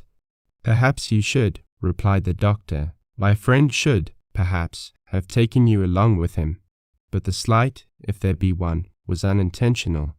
And you don't like Mr. Arrow?" "I don't, sir. I believe he's a good seaman, but he's too free with the crew to be a good officer. A mate should keep himself to himself, shouldn't drink with the men before the mast." "Do you mean he drinks?" cried the squire. "No, sir," replied the captain, "only that he's too familiar." "Well, now, and the short and long of it, captain," asked the doctor, "tell us what you want." "Well, gentlemen, are you determined to go on this cruise?" "Like iron," answered the squire. "Very good," said the captain. "Then, as you've heard me very patiently, saying things that I could not prove, hear me a few words more. They are putting the powder and the arms in the forehold. Now you have a good place under the cabin, why not put them there? First point. Then you are bringing 4 of your own people with you, and they tell me some of them are to be berthed forward. Why not give them the berths here beside the cabin? Second point. Any more?" asked Mr. Trelawney. "One more," said the captain. "There's been too much blabbing already." "Far too much," agreed the doctor. "I'll tell you what I've heard myself," continued Captain Smollett, "that you have a map of an island, that there's crosses on the map to show where treasure is, and that the island lies," and then he named the latitude and longitude exactly. "I never told that," cried the squire, to a soul. "The hands know it, sir," returned the captain. "Livesey, that must have been you or Hawkins," cried the squire. "It doesn't much matter who it was," replied the doctor, and I could see that neither he nor the captain paid much regard to Mr. Trelawney's protestations. "Neither did I, to be sure," he was so loose a talker, yet in this case I believe he was really right and that nobody had told the situation of the island. "Well, gentlemen," continued the captain, "I don't know who has this map, but I make it a point, it shall be kept secret even from me and Mr. Arrow. Otherwise I would ask you to let me resign." "I see," said the doctor. "You wish us to keep this matter dark and to make a garrison of the stern part of the ship, manned with my friend's own people, and provided with all the arms and powder on board. In other words, you fear a mutiny." "Sir," said Captain Smollett, with no intention to take offence, "I deny your right to put words into my mouth. No captain, sir, would be justified in going to sea at all if he had ground enough to say that. As for Mr. Arrow, I believe him thoroughly honest. Some of the men are the same, or maybe for what I know. That I am responsible for the ship's safety and the life of every man Jack aboard of her. I see things going, as I think, not quite right, and I ask you to take certain precautions or let me resign my berth. And that's all." "Captain Smollett," began the doctor with a smile, "did ever you hear the fable of the mountain and the mouse? You'll excuse me, I dare say, but you remind me of that fable. When you came in here, I'll stake my wig, you meant more than this." "Doctor," said the captain, "you are smart. When I came in here I meant to get discharged. I had no thought that Mr. Trelawney would hear a word."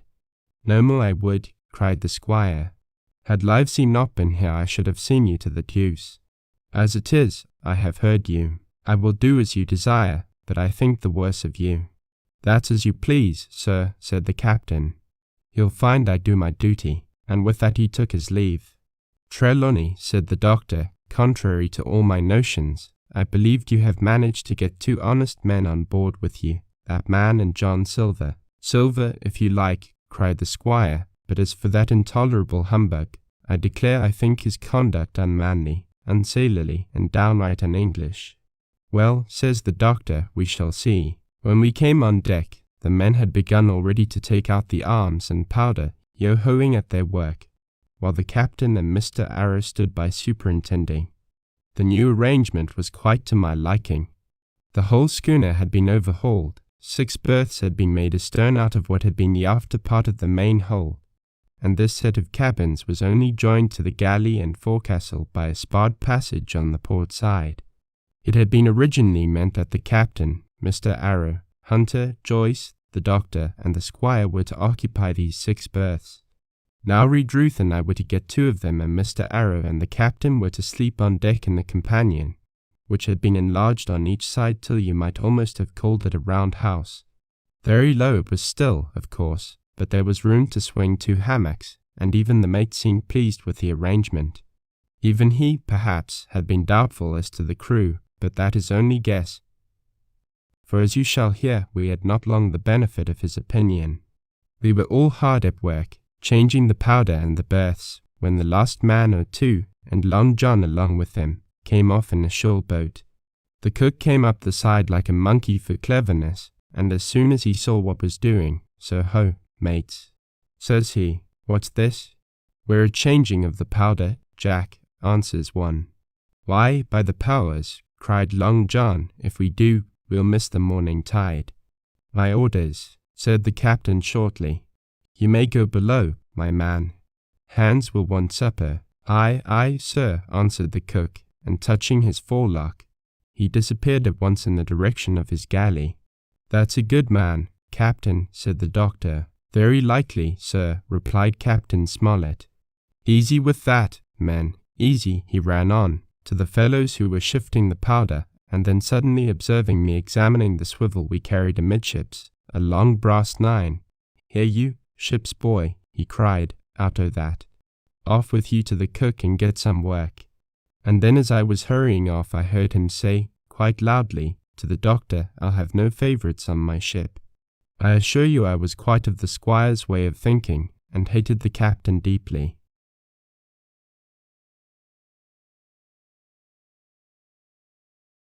Chapter 10. The Voyage. All that night we were in a great bustle getting things stowed in their place, and boatfuls of the squire's friends, Mr. Blandley and the like, coming off to wish him a good voyage and a safe return. We never had a night at the Admiral Benbow when I had half the work, and I was dog-tired when, a little before dawn, the boatswain sounded his pipe and the crew began to man the capstan bars. I might have been twice as weary, yet I would not have left the deck. All was so new and interesting to me, the brief commands, the shrill note of the whistle, the men bustling to their places in the glimmer of the ship's lanterns. "Now, Barbecue, tip us a stave," cried one voice. "The old one," cried another. "Aye, aye, mates," said Long John, who was standing by, with his crutch under his arm, and at once broke out in the air in words I knew so well. 15 men on the dead man's chest, and then the whole crew bore chorus, yo-ho-ho, and a bottle of rum. And at the third ho, drove the bars before them with a will. Even at that exciting moment it carried me back to the old Admiral Benbow in a second, and I seemed to hear the voice of the captain piping in the chorus. But soon the anchor was short up, soon it was hanging dripping at the bows, soon the sails began to draw, and the land and shipping to flit by on either side, and before I could lie down to snatch an hour of slumber the Hispaniola had begun her voyage to the Isle of Treasure. I am not going to relate that voyage in detail. It was fairly prosperous. The ship proved to be a good ship, the crew were capable seamen, and the captain thoroughly understood his business. But before we came the length of Treasure Island, 2 or 3 things had happened which required to be known. Mr. Arrow, first of all, turned out even worse than the captain had feared. He had no command among the men, and people did what they pleased with him. But that was by no means the worst of it, for after a day or 2 at sea he began to appear on deck with hazy eye, red cheeks, stuttering tongue, and other marks of drunkenness. Time after time he was ordered below in disgrace. Sometimes he fell and cut himself, sometimes he lay all day long in his little bunk at one side of the companion, sometimes for a day or 2 he would be almost sober and attend to his work at least passably. In the meantime, we could never make out where he got the drink. That was the ship's mystery. Watch him as we pleased, we could do nothing to solve it, and when we asked him to his face, he would only laugh if he were drunk, and if he was sober deny solemnly that he ever tasted anything but water. He was not only useless as an officer and a bad influence amongst the men, but it was plain that at this rate he must soon kill himself outright, so nobody was much surprised, nor very sorry, when one dark night, with a head sea, he disappeared entirely and was seen no more. "Overboard," said the captain. "Well, gentlemen, that saves the trouble of putting him in irons." But there we were, without a mate, and it was necessary, of course, to advance one of the men. The boatswain, Job Anderson, was the likeliest man aboard, and though he kept his old title, he served in a way as mate. Mr. Trelawney had followed the sea, and his knowledge made him very useful, for he often took a watch himself in easy weather. And the coxswain, Israel Hands, was a careful, wily, old, experienced seaman who could be trusted at a pinch with almost anything. He was a great confidant of Long John Silver, and so the mention of his name leads me on to speak of our ship's cook, Barbecue, as the men called him. Aboard ship he carried his crutch by a lanyard round his neck, to have both hands as free as possible. It was something to see him wedge the foot of the crutch against a bulkhead, and propped against it, yielding to every movement of the ship, get on with his cooking like someone safe ashore. Still more strange was it to see him in the heaviest of weather cross the deck. He had a line or 2 rigged up to help him across the widest spaces, Long John's earrings, they were called, and he would hand himself from one place to another, now using the crutch, now trailing it alongside by the lanyard, as quickly as another man could walk. Yet some of the men who had sailed with him before expressed their pity to see him so reduced. "He's no common man, Barbecue," said the coxswain to me. "He had good schooling in his young days, and can speak like a book when so minded, and brave. A lion's nothing alongside of Long John. I seen him grapple for and knock their heads together, him unarmed. All the crew respected and even obeyed him. He had a way of talking to each and doing everybody some particular service. To me he was unweariedly kind, and always glad to see me in the galley, which he kept as clean as a new pin, the dishes hanging up burnished, and his parrot in a cage in one corner.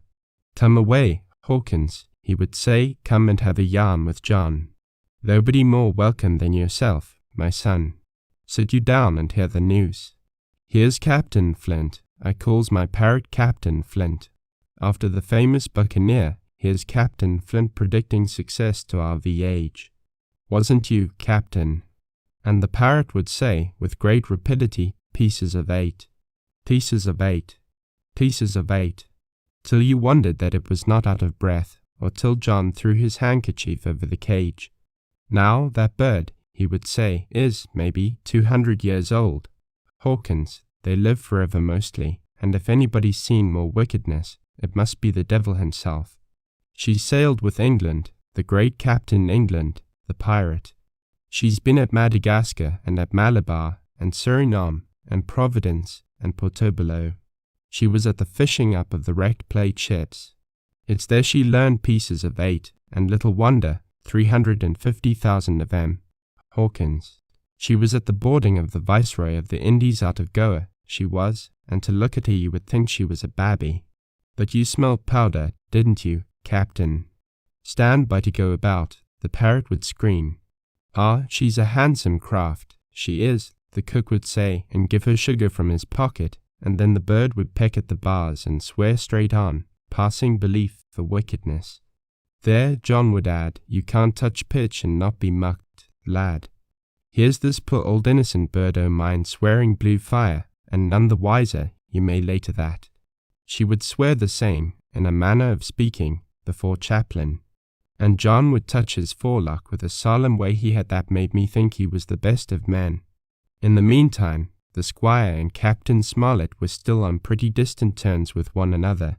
The squire made no bones about the matter, he despised the captain. The captain, on his part, never spoke but when he was spoken to, and then sharp and short and dry, and not a word wasted. He owned, when driven into a corner, that he seemed to have been wrong about the crew, that some of them were as brisk as he wanted to see and all had behaved fairly well. As for the ship, he had taken a downright fancy to her. She'll lie a point nearer the wind than a man has a right to expect of his own married wife, sir. But, he would add, all I say is, we're not home again, and I don't like the cruise. The squire, at this, would turn away and march up and down the deck, chin in air.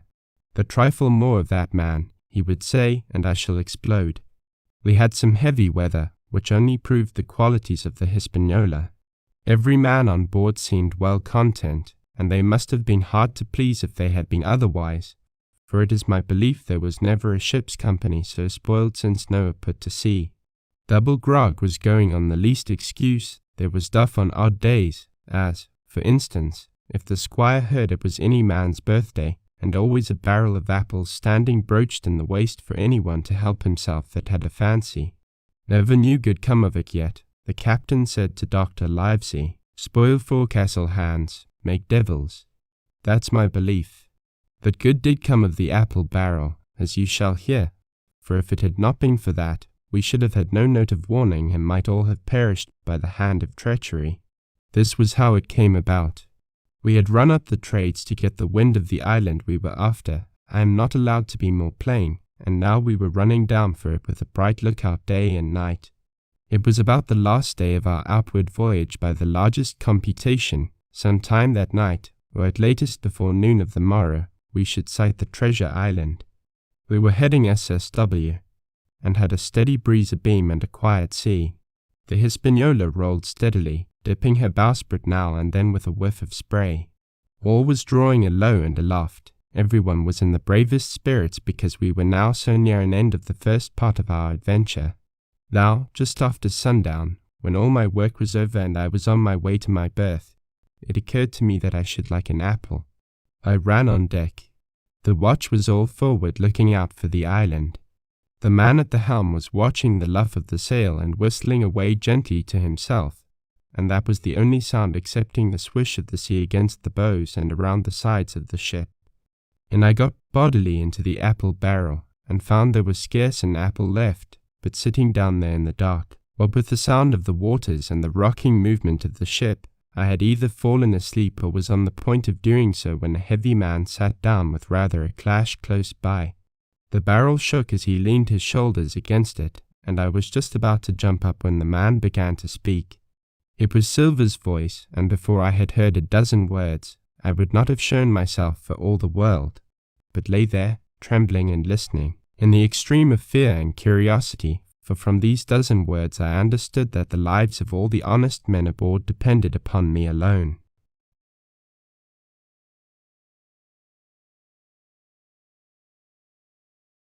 Chapter 11. What I heard in the apple barrel. No, not I, said Silver. Flint was captain, I was quartermaster along of my timber leg. The same broadside I lost my leg, old Pew lost his deadlights. It was a master surgeon, in that amputated me out of college and all, Latin by the bucket, and what not, but he was hanged like a dog, and sun-dried like the rest, at Corso Castle. That was Robert's men, that was, and comed of changing names to their ships, Royal Fortune and so on. Now, what a ship was christened, so let her stay, I says. So it was with the Cassandra as brought us all safe home from Malabar, after England took the Viceroy of the Indies, so it was with the old Walrus, Flint's old ship, as I've seen him up with the red blood and fit to sink with gold.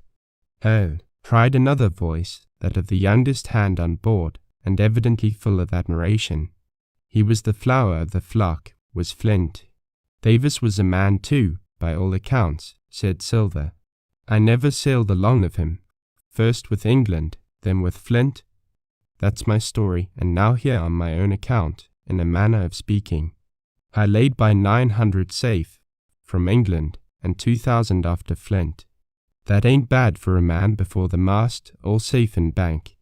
'Tain't earning now, it's saving does it, you may lay to that. Where's all England's men now? I dunno. Where's Flint's? Why, most on 'em aboard here, and glad to get the duff. Been begging before that, some on 'em. Old Pew, as had lost his sight, and might have thought shame, spends £1,200 in a year, like a lord in Parliament. Where's he now? Well, he's dead now and under hatches, but for 2 year before that, shiver my timbers, the man was starving. He begged, and he stole, and he cut throats, and starved at that, by the powers. Well, it ain't much use, after all, said the young seaman. 'Tain't much use for fools, you may lay to it, that, nor nothing, cried Silver. But now, you look here, you're young, you are, but you're as smart as paint. I see that when I set my eyes on you, and I'll talk to you like a man. You may imagine how I felt when I heard this abominable old rogue addressing another in the very same words of flattery as he had used to myself. I think, if I had been able, that I would have killed him through the barrel.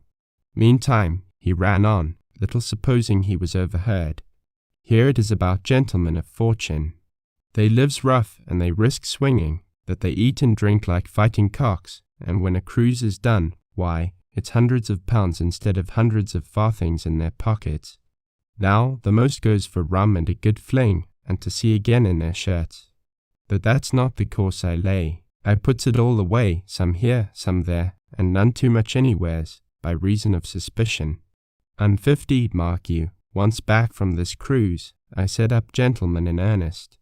Time enough too, says you. Ah, but I've lived easy in the meantime, never denied myself or nothing heart desires, and slept soft and ate dainty all my days but when at sea. And how did I begin? Before the mast, like you. Well, said the other, but all the other money's gone now, ain't it? You daren't show face in Bristol after this. Why, where might you suppose it was? Asked Silver derisively. At Bristol, in banks and places, answered his companion. It were, said the cook, it were when we weighed anchor. That my old missus has it all by now. And the spy-glass is sold, lease and goodwill and rigging, and the old girl's off to meet me. I would tell you where, for I trust you, but it'd make jealousy among the mates. And can you trust your missus? Asked the other. Gentlemen of fortune, returned the cook, usually trust little among themselves, and right they are, you may lay to it. But I have a way with me, I have. When a mate brings a slip on his cable, one as knows me, I mean, it won't be in the same world with old John.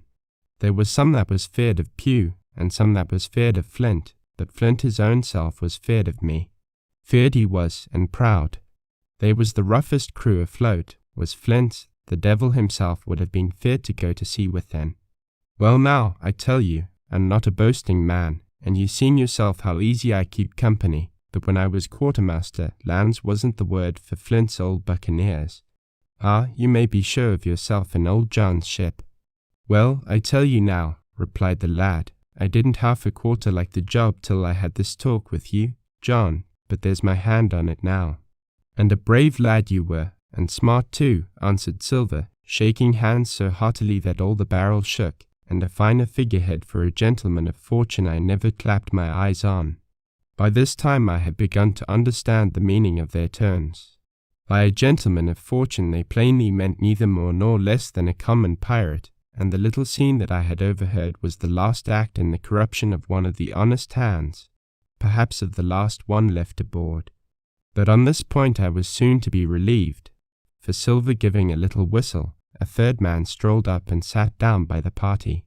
Dick Square, said Silver. Oh, I know Dick was square, returned the voice of the coxswain, Israel Hands.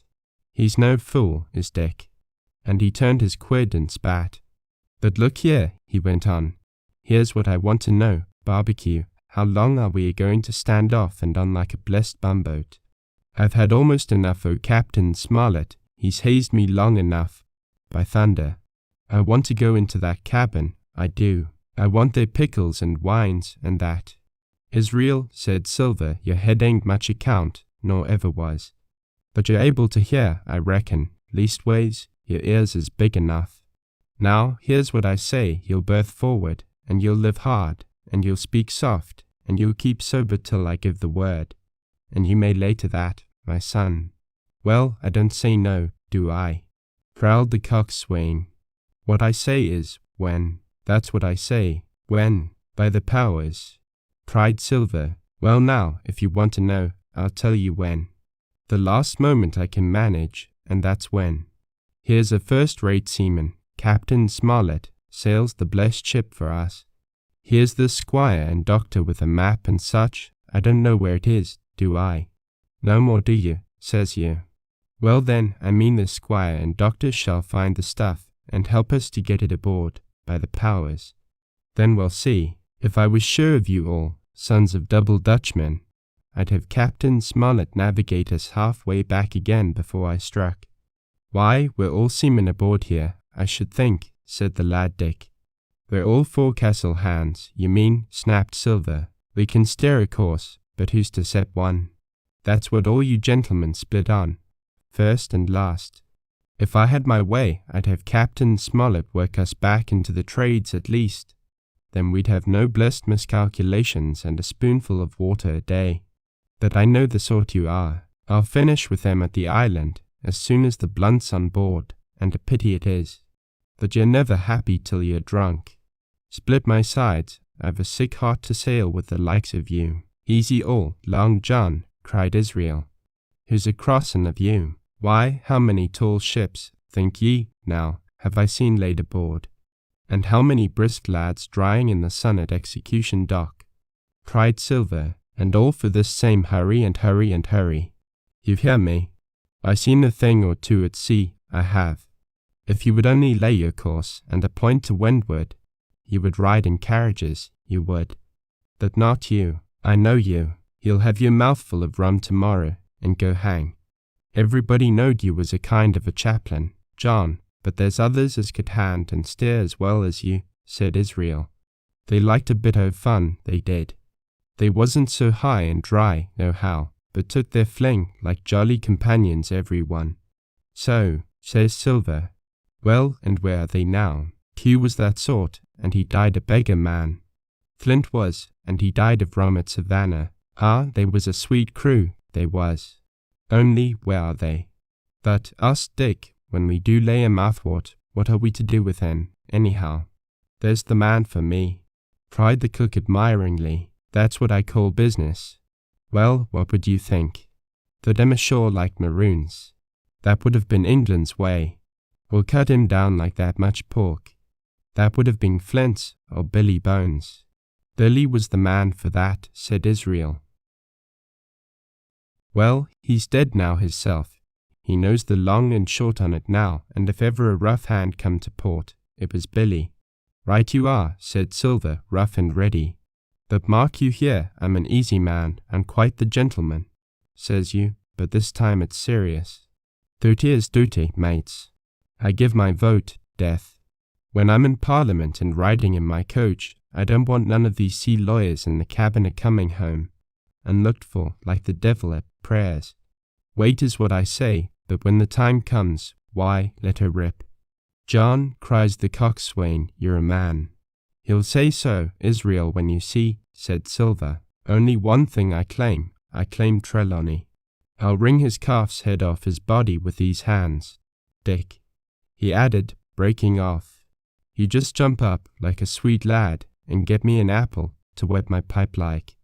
You may fancy the terror I was in. I should have leaped out and run for it if I had found the strength, but my limbs and heart alike misgave me. I heard Dick begin to rise, and then someone seemingly stopped him, and the voice of Hans exclaimed, Oh, stow that. Don't you get sucking of that bilge, John.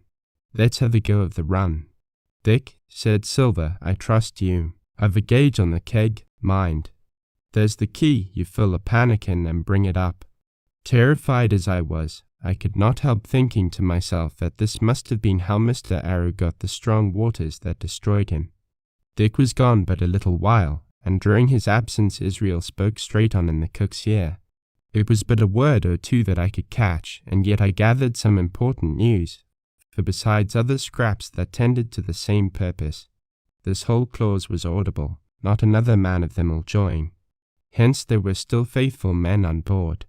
When Dick returned, one after another of the trio took the pannikin and drank, one to Luck, another with a here's to old Flint, and Silver himself saying, in a kind of song, here's to ourselves, and hold your luff, plenty of prizes and plenty of duff. Just then a sort of brightness fell upon me in the barrel, and looking out, I found the moon had risen and was silvering the mizzen top and shining white on the luff of the foresail, and almost at the same time the voice of the lookout shouted, Land ho!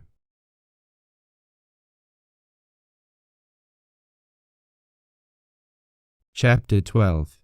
Council of War. There was a great rush of feet across the deck.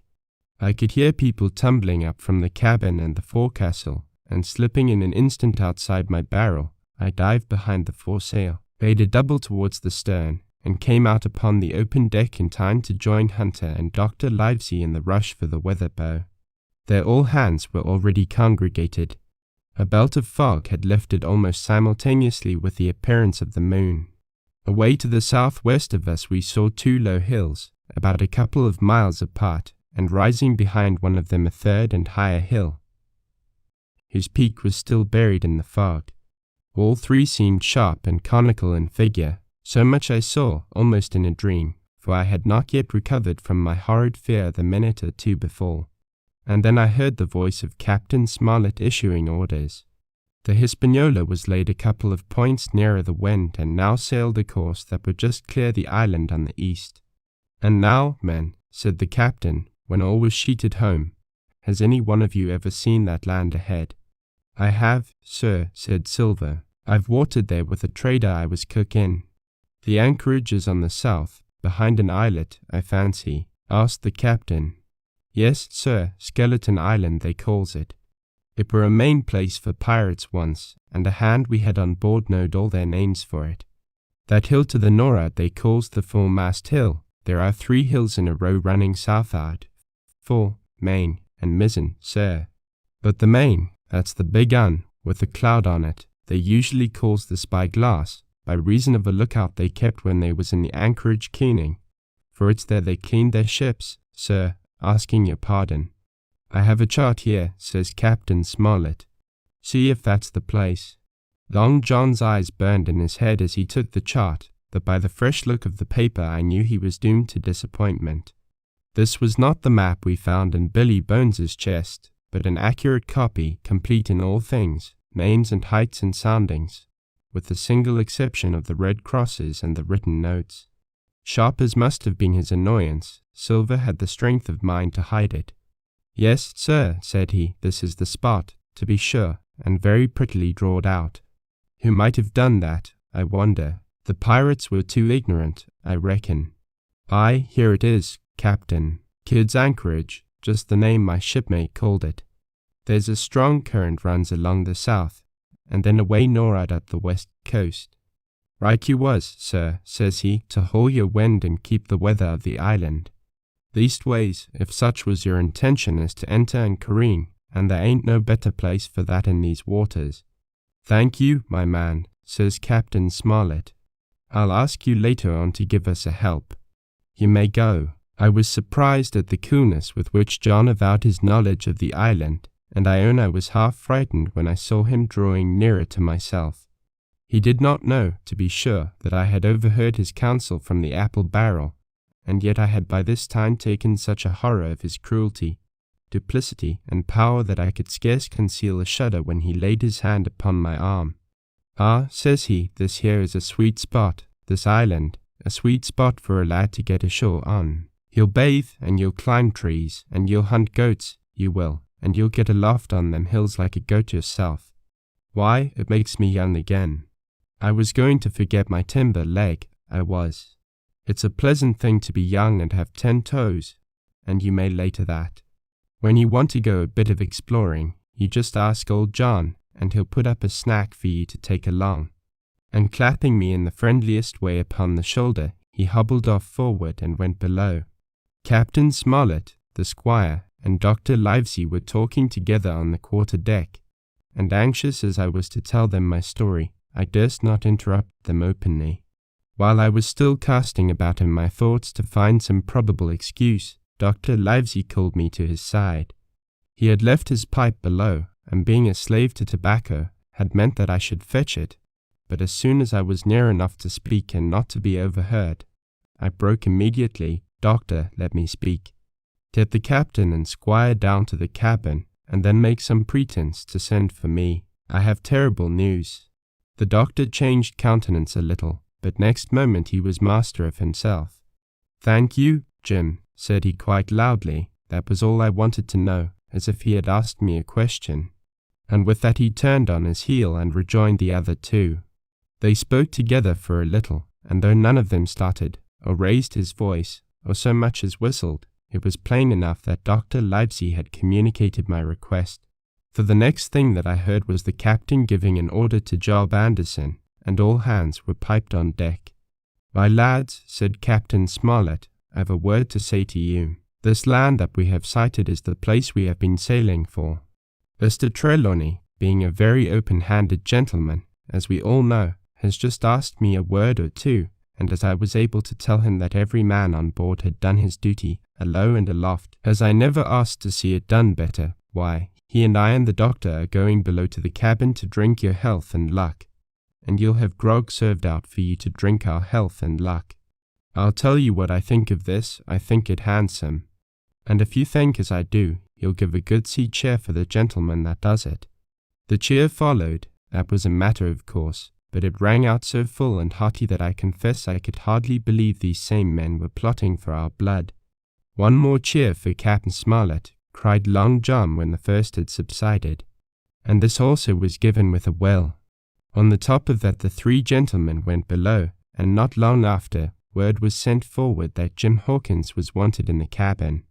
I found them all 3 seated round the table, a bottle of Spanish wine and some raisins before them, and the doctor smoking away with his wig on his lap, and that, I knew, was a sign that he was agitated.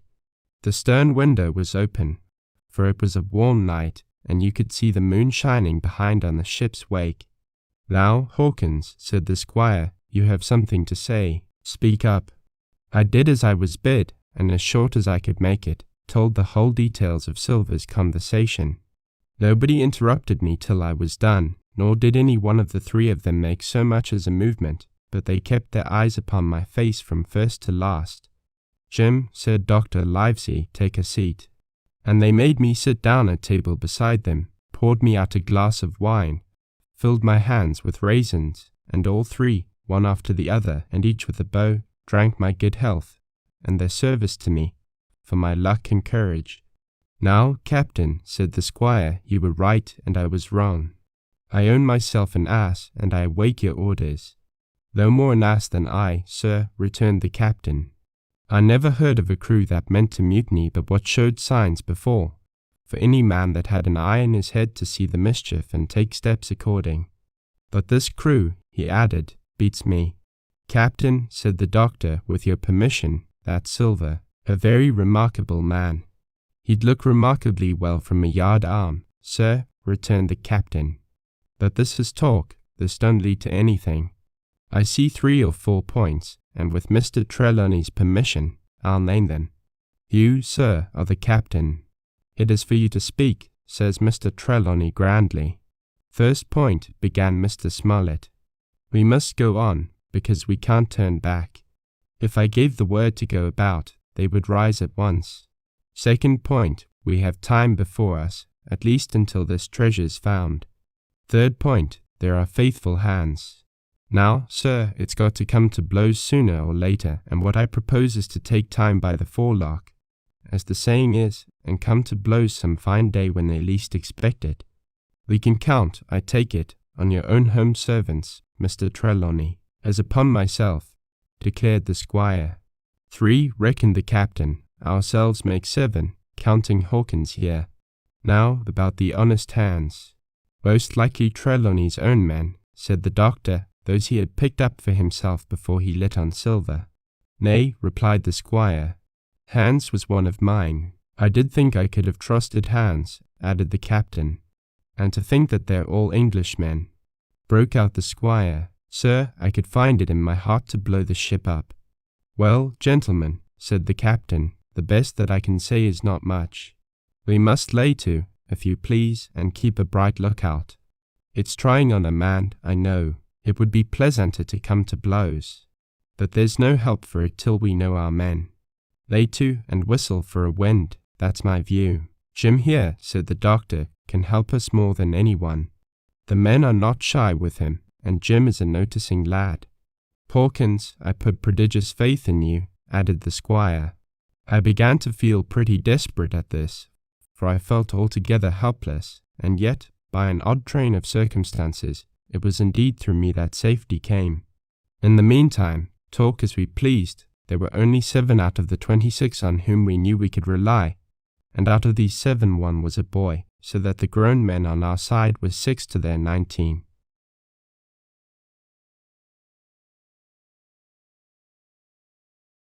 Part 3, My Shore Adventure. Chapter 13. How my shore adventure began. The appearance of the island when I came on deck next morning was altogether changed. Although the breeze had now utterly ceased, we had made a great deal of way during the night and were now lying becalmed about half a mile to the southeast of the low eastern coast. Grey-coloured woods covered a large part of the surface. This even tint was indeed broken up by streaks of yellow sand break in the lower lands, and by many tall trees of the pine family, outtopping the others, some singly, some in clumps, but the general colouring was uniform and sad.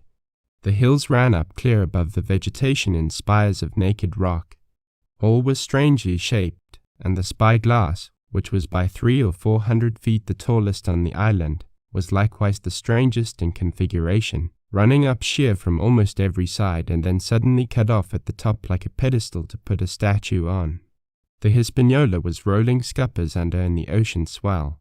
The booms were tearing at the blocks, the rudder was banging to and fro, and the whole ship creaking, groaning, and jumping like a manufactory. I had to cling tight to the backstay, and the world turned giddily before my eyes, for though I was a good enough sailor when there was way on, this standing still and being rolled about like a bottle was a thing I never learned to stand without a qualm or so, above all in the morning, on an empty stomach. Perhaps it was this, perhaps it was the look of the island, with its grey, melancholy woods, and wild stone spires, and the surf that we could both see and hear foaming and thundering on the steep beach, at least, although the sun shone bright and hot, and the shore birds were fishing and crying all around us, and you would have thought anyone would have been glad to get to land after being so long at sea. My heart sank, as the saying is, into my boots, and from the first look onward, I hated the very thought of Treasure Island. We had a dreary morning's work before us, for there was no sign of any wind, and the boats had to be got out and manned, and the ship warped 3 or 4 miles round the corner of the island and up the narrow passage to the haven behind Skeleton Island. I volunteered for one of the boats, where I had, of course, no business. The heat was sweltering, and the men grumbled fiercely over their work. Anderson was in command of my boat, and instead of keeping the crew in order, he grumbled as loud as the worst. "Well," he said with an oath, "it's not forever." I thought this was a very bad sign, for up to that day the men had gone briskly and willingly about their business, but the very sight of the island had relaxed the cords of discipline. All the way in, Long John stood by the steersman and conned the ship. He knew the passage like the palm of his hand, and though the man in the chains got everywhere more water than was down in the chart, John never hesitated once. "There's a strong scour with the ebb," he said, "and this here passage has been dug out, in a manner of speaking, with a spade. We brought up just where the anchor was in the chart, about 1/3 of a mile from each shore, the mainland on one side and Skeleton Island on the other. The bottom was clean sand. The plunge of our anchor sent up clouds of birds wheeling and crying over the woods, but in less than a minute they were down again and all was once more silent. The place was entirely landlocked, buried in woods, the trees coming right down to high water mark, the shores mostly flat, and the hilltops standing round at a distance in a sort of amphitheatre, one here, one there. 2 little rivers, or rather 2 swamps, emptied out into this pond, as you might call it, and the foliage round that part of the shore had a kind of poisonous brightness. From the ship we could see nothing of the house or stockade, for they were quite buried among trees, and if it had not been for the chart on the companion, we might have been the first that had ever anchored there since the island arose out of the seas. There was not a breath of air moving, nor a sound but that of the surf booming half a mile away along the beaches and against the rocks outside. A peculiar stagnant smell hung over the anchorage, a smell of sodden leaves and rotting tree trunks. I observed the doctor sniffing and sniffing, like someone tasting a bad egg. "I don't know about treasure," he said, "but I'll stake my wig there's fever here." If the conduct of the men had been alarming in the boat, it became truly threatening when they had come aboard. They lay about the deck growling together in talk. The slightest order was received with a black look and grudgingly and carelessly obeyed. Even the honest hands must have caught the infection, for there was not one man aboard to mend another. Mutiny, it was plain, hung over us like a thunder cloud, and it was not only we of the cabin party who perceived the danger. Long John was hard at work going from group to group, spending himself in good advice, and as for example no man could have shown a better. He fairly outstripped himself in willingness and civility. He was all smiles to everyone. If an order were given, John would be on his crutch in an instant, with the cheeriest "Aye, sir," in the world, and when there was nothing else to do, he kept up one song after another, as if to conceal the discontent of the rest. Of all the gloomy features of that gloomy afternoon, this obvious anxiety on the part of Long John appeared the worst. We held a council in the cabin. "Sir," said the captain, "if I risk another order, the whole ship will come about our ears by the run. You see, sir, here it is. I get a rough answer, do I not? Well, if I speak back, Pikes will be going in 2 shakes. If I don't, Silver will see there's something under that, and the game's up. Now, we've only one man to rely on." "And who is that?" asked the squire. "Silver, sir," returned the captain. "He's as anxious as you and I to smother things up. This is a tiff. He'd soon talk him out of it if he had the chance, and what I propose to do is to give him the chance. Let's allow the men an afternoon ashore. If they all go, why we'll fight the ship. If they none of them go, well then, we hold the cabin, and God defend the right. If some go, you mark my words, sir, Silver'll bring him aboard again as mild as lambs." It was so decided. Loaded pistols were served out to all the sure men. Hunter, Joyce, and Redruth were taken into our confidence and received the news with less surprise and a better spirit than we had looked for. And then the captain went on deck and addressed the crew. "My lads," said he, "we've had a hot day and are all tired and out of sorts. A turn ashore'll hurt nobody. The boats are still in the water. You can take the gigs, and as many as please may go ashore for the afternoon. I'll fire a gun half an hour before sundown. I believe the silly fellows must have thought they would break their shins over treasure as soon as they were landed, for they all came out of their sulks in a moment and gave a cheer that started the echo in a faraway hill and sent the birds once more flying and squalling round the anchorage. The captain was too bright to be in the way. He whipped out of sight in a moment, leaving Silver to arrange the party, and I fancy it was as well he did so. Had he been on deck, he could no longer so much as have pretended not to understand the situation. It was as plain as day. Silver was the captain, and a mighty rebellious crew he had of it. The honest hands, and I was soon to see it proved that there were such on board, must have been very stupid fellows. Or rather, I suppose the truth was this, that all hands were disaffected by the example of the ringleaders. Only some more, some less, and a few, being good fellows in the main, could neither be led nor driven any further. It is one thing to be idle and skulk, and quite another to take a ship and murder a number of innocent men. At last, however, the party was made up. 6 fellows were to stay on board, and the remaining 13, including Silver, began to embark. Then it was that there came into my head the first of the mad notions that contributed so much to save our lives. If 6 men were left by Silver, it was plain our party could not take and fight the ship, and since only 6 were left, it was equally plain that the cabin party had no present need of my assistance. It occurred to me at once to go ashore. In a jiffy I had slipped over the side and curled up in the fore-sheets of the nearest boat, and almost at the same moment she shoved off.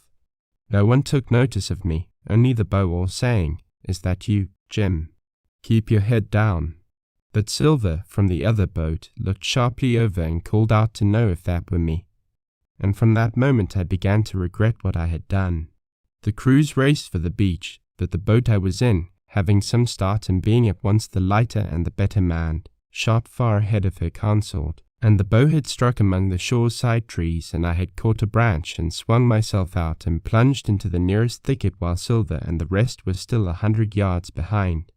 "Jim, Jim," I heard him shouting, but you may suppose I paid no heed. Jumping, ducking, and breaking through, I ran straight before my nose till I could run no longer.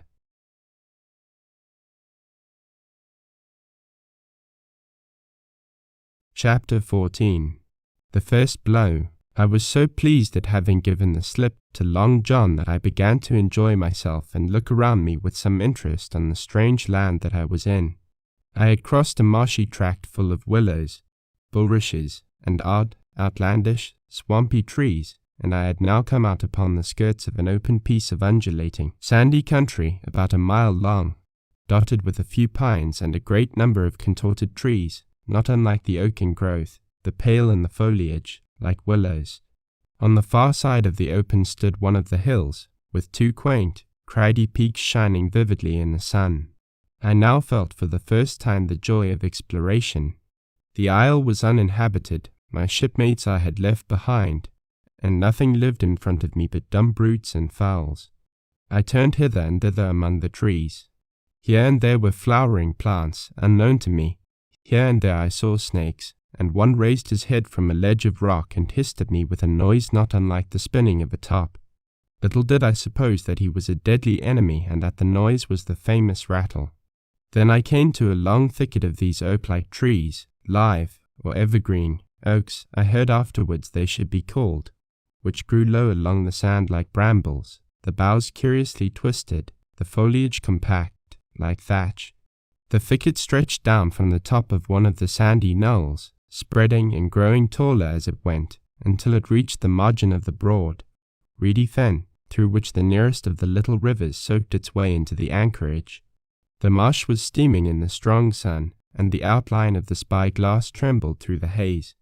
All at once there began to go a sort of bustle among the bulrushes. A wild duck flew up with a quack, another followed, and soon over the whole surface of the marsh a great cloud of birds hung screaming and circling in the air. I judged at once that some of my shipmates must be drawing near along the borders of the fen. Nor was I deceived, for soon I heard the very distant and low tones of a human voice, which, as I continued to give ear, grew steadily louder and nearer. This put me in a great fear, and I crawled under cover of the nearest live oak and squatted there, hearkening, as silent as a mouse. Another voice answered, and then the first voice, which I now recognized to be Silver's, once more took up the story and ran on for a long while in a stream, only now and again interrupted by the other. By the sound they must have been talking earnestly and almost fiercely, but no distinct word came to my hearing. At last the speakers seemed to have paused and perhaps to have sat down, for not only did they cease to draw any nearer, but the birds themselves began to grow more quiet and to settle again to their places in the swamp. And now I began to feel that I was neglecting my business, that since I had been so foolhardy as to come ashore with these desperadoes, the least I could do was to overhear them at their councils, and that my plain and obvious duty was to draw as close as I could manage, under the favourable ambush of the crouching trees. I could tell the direction of the speakers pretty exactly, not only by the sound of their voices, but by the behaviour of the few birds that still hung in alarm above the heads of the intruders. Crawling on all fours, I made steadily but slowly towards them, till at last, raising my head to an aperture among the leaves, I could see clear down into a little green dell beside the marsh, and closely set about with trees, where Long John Silver and another of the crew stood face to face in conversation. The sun beat full upon them. Silver had thrown his hat beside him on the ground, and his great, smooth, blond face, all shining with heat, was lifted to the other man's in a kind of appeal. "Mate," he was saying, "it's because I thinks gold dust of you, gold dust, and you may lay to that. If I hadn't took to you like pitch, do you think I'd have been here a warning of you? All's up, you can't make no amend. It's to save your neck that I'm a-speaking, and if one of the wild ones knew it, where'd I be? Tom, now, tell me, where'd I be?" "Silver," said the other man, and I observed he was not only red in the face, but spoke as hoarse as a crow, and his voice shook too, like a torque rope. "Silver," says he, "you're old, and you're honest, or has the name for it, and you've money too, which lots of poor sailors hasn't, and you're brave, or I'm mistook. And will you tell me you'll let yourself be led away with that kind of a mess of swabs? Not you. As sure as God sees me, I'd sooner lose my hand. If I turn again my duty," and then all of a sudden he was interrupted by a noise. I had found one of the honest hands. Well, here, at that same moment, came news of another. Far away out in the marsh there arose, all of a sudden, a sound like the cry of anger, then another on the back of it, and then one horrid, long-drawn scream. The rocks of the spyglass re-echoed it a score of times. The whole troop of marsh birds rose again, darkening heaven with a simultaneous whir, and long after that death yell was still ringing in my brain. Silence had re-established its empire, and only the rustle of the redescending birds and the boom of the distant surges disturbed the languor of the afternoon. Tom had leaped at the sound, like a horse at the spur, but Silver had not winked an eye. He stood where he was, resting lightly on his crutch, watching his companion like a snake about to spring. "John," said the sailor, stretching out his hand. "Hands off," cried Silver, leaping back a yard, as it seemed to me, with the speed and security of a trained gymnast. "Hands off, if you like, John Silver," said the other. "It's a black conscience that can make you feared of me. But in heaven's name, tell me, what was that?" "That," returned Silver, smiling away, but warier than ever, his eye a mere pinpoint in his big face, but gleaming like a crumb of glass. "That, oh, I reckon that'll be Allen." And at this point Tom flashed out like a hero. "Allen," he cried, "then rest his soul for a true seaman.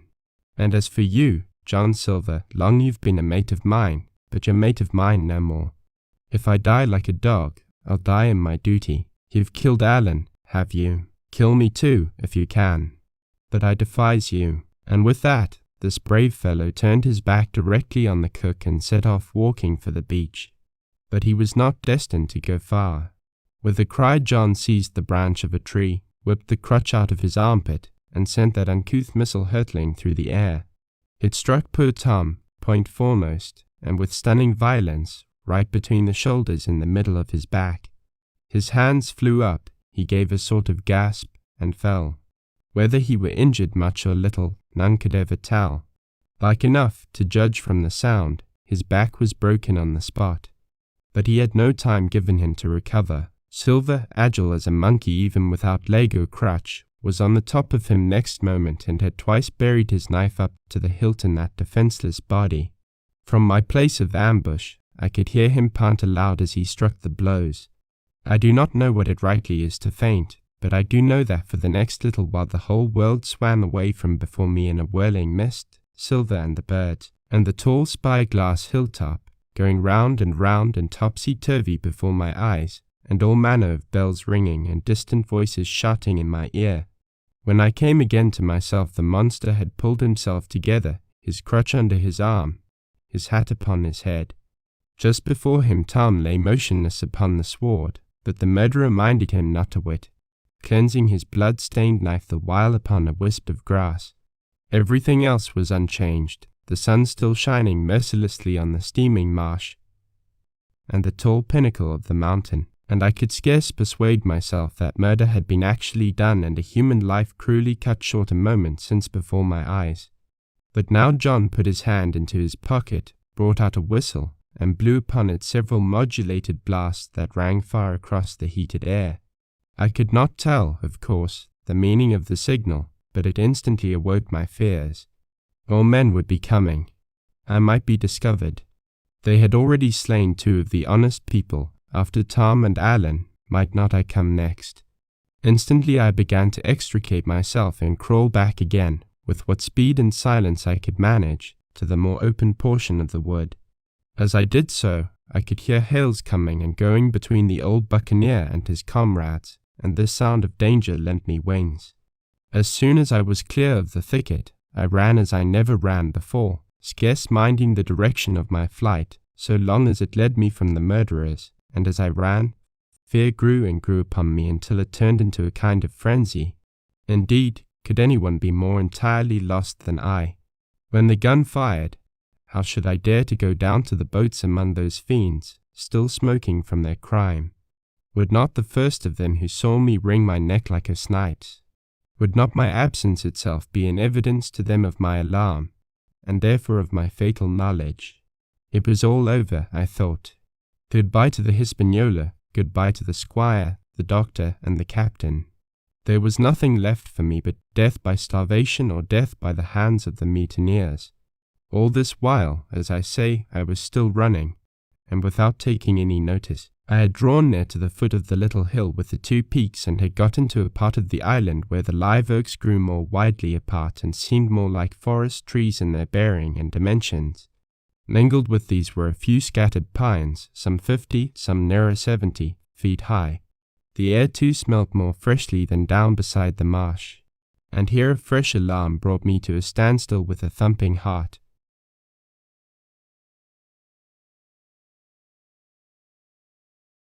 Chapter 15. The Man of the Island. From the side of the hill, which was here steep and stony, a spout of gravel was dislodged and fell rattling and bounding through the trees. My eyes turned instinctively in that direction, and I saw a figure leap with great rapidity behind the trunk of a pine.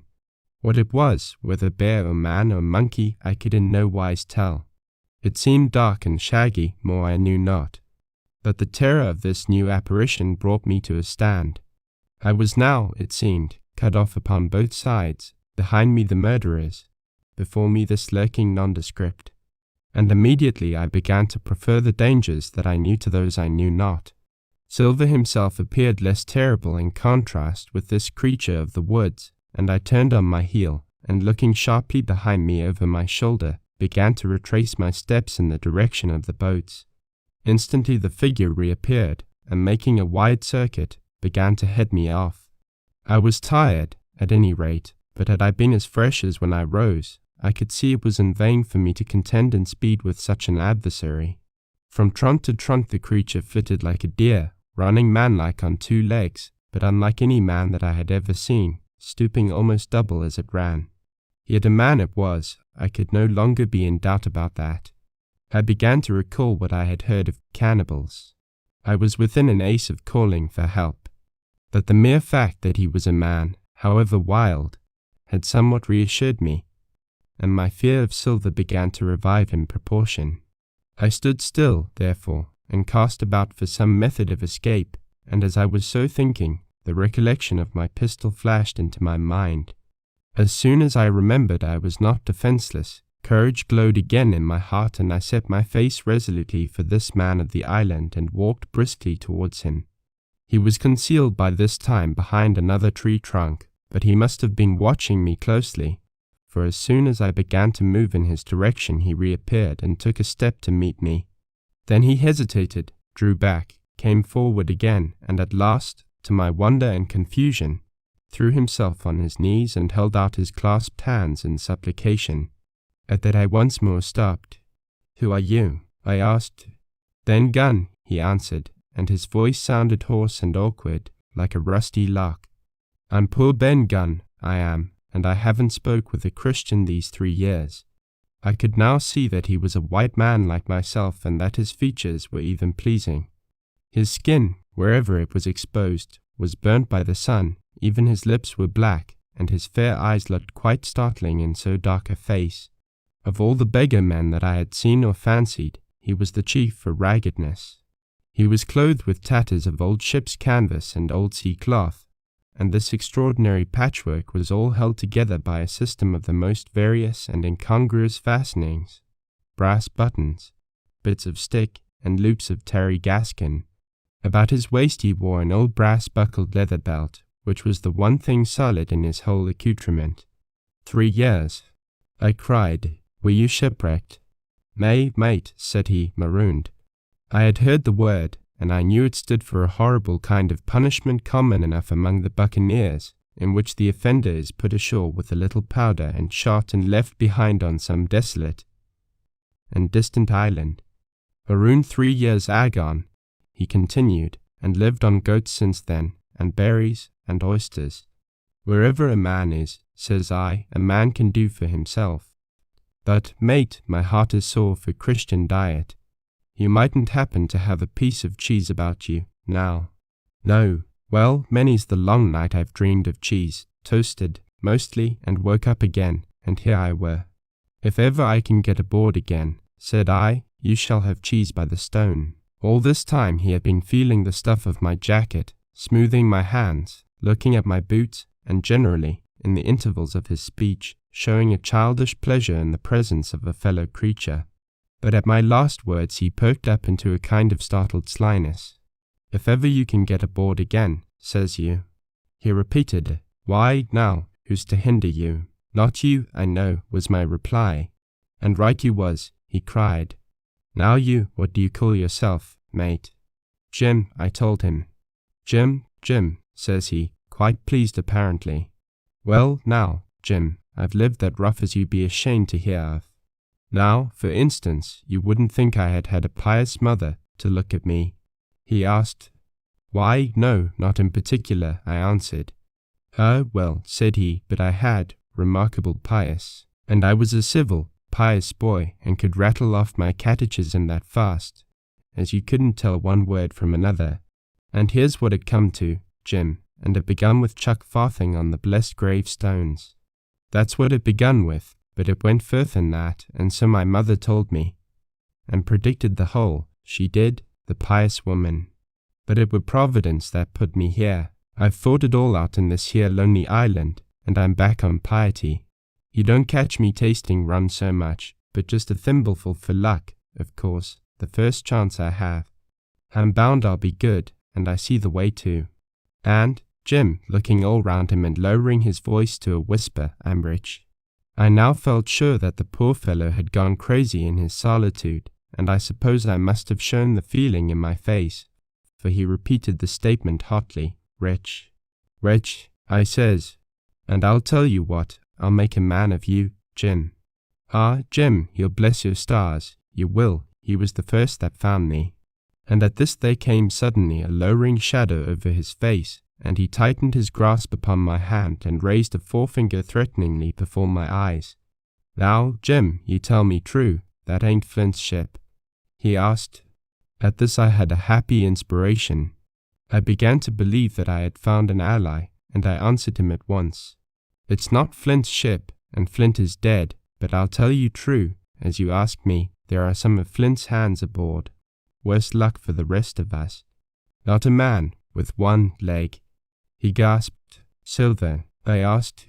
"Hey, Silver," says he, that were his name. "He's the cook and the ringleader too." He was still holding me by the wrist, and at that he give it quite a ring. "If you was sent by Long John," he said, "I'm as good as pork, and I know it." But where was you, do you suppose?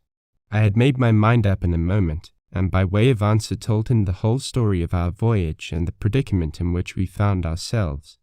He heard me with the keenest interest, and when I had done he patted me on the head. "You're a good lad, Jim," he said, "and you're all in a clove hitch, ain't you? Well, you just put your trust in Ben Gunn. Ben Gunn's the man to do it. Would you think it likely, now, that your squire would prove a liberal-minded one in case of help, him being in a clove hitch, as you remark?" I told him the squire was the most liberal of men. "Aye, but you see," returned Ben Gunn, "I didn't mean giving me a gate to keep, and a suit of livery clothes, and such. That's not my mark, Jim. What I mean is, would he be likely to come down to the tune of, say, £1,000 out of money that's as good as a man's own already?" "I am sure he would," said I, as it was. All hands were to share. "And a passage home," he added with a look of great shrewdness. "Why," I cried, "the squire's a gentleman. And besides, if we got rid of the others, we should want you to help work the vessel home." "Ah," said he, "so you would." And he seemed very much relieved. "Now, I'll tell you what," he went on. "So much I'll tell you, and no more. I were in Flint's ship when he buried the treasure, he and 6 strong seamen. They was ashore nigh on a week, and us standing off and on in the old Walrus. One fine day up went the signal, and here come Flint by himself in a little boat, and his head done up in a blue scarf. The sun was getting up, and mortal Whitey looked about the cupwater. But there he was, you mind, and the 6 all dead and buried. How he done it, not a man aboard us could make out. It was battle, murder, and sudden death, leastways, him against 6. Their bones was the mate, Long John. He was quartermaster, and they asked him where the treasure was. "Ah," says he, "you can go ashore, if you like, and stay," he says. "But as for the ship, she'll beat up for more, by thunder." That's what he said. Well, I was in another ship 3 years back, and we sighted this island. "Boys," said I, "here's Flint's treasure, let's land and find it." The captain was displeased at that, but my messmates were all of a mind and landed. 12 days they looked for it, and every day they had the worst word for me, until one fine morning all hands went aboard. "As for you, Benjamin Gunn," says they, "here's a musket," they says, "and a spade and pickaxe. You can stay here and find Flint's money for yourself," they says.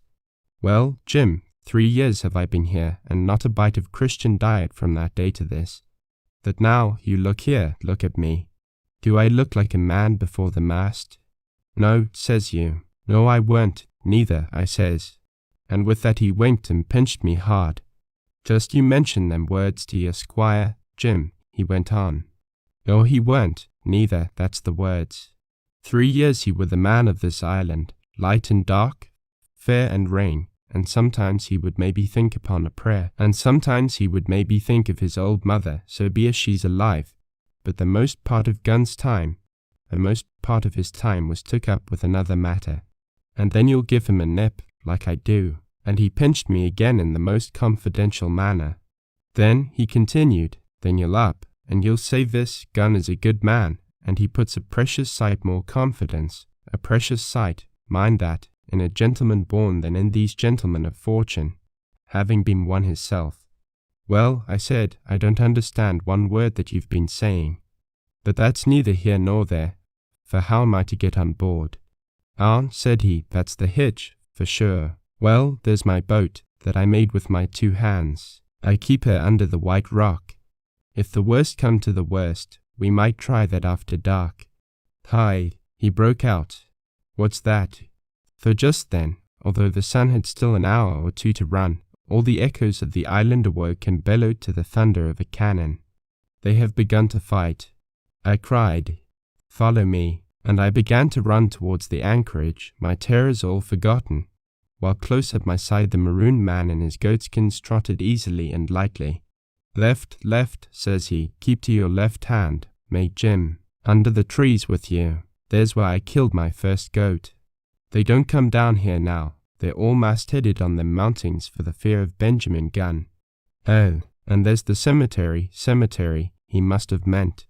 You see the mounds. I come here and prayed, nows and thens, when I thought maybe a Sunday would be about due. It weren't quite a chapel, but it seemed more solemn-like, and then, says you, Ben Gunn was short-handed, no chaplain, nor so much as a Bible and a flag, he says. So he kept talking as I ran, neither expecting nor receiving any answer. The cannon shot was followed after a considerable interval by a volley of small arms. Another pause, and then, not a quarter of a mile in front of me, I beheld the Union Jack flutter in the air above a wood. Part 4, The Stockade, Chapter 16. Narrative continued by the doctor how the ship was abandoned. It was about 1:30, 3 bells in the sea phrase, that the 2 boats went ashore from the Hispaniola. The captain, the squire, and I were talking matters over in the cabin. Had there been a breath of wind, we should have fallen on the 6 mutineers who were left aboard with us, slipped our cable, and away to sea.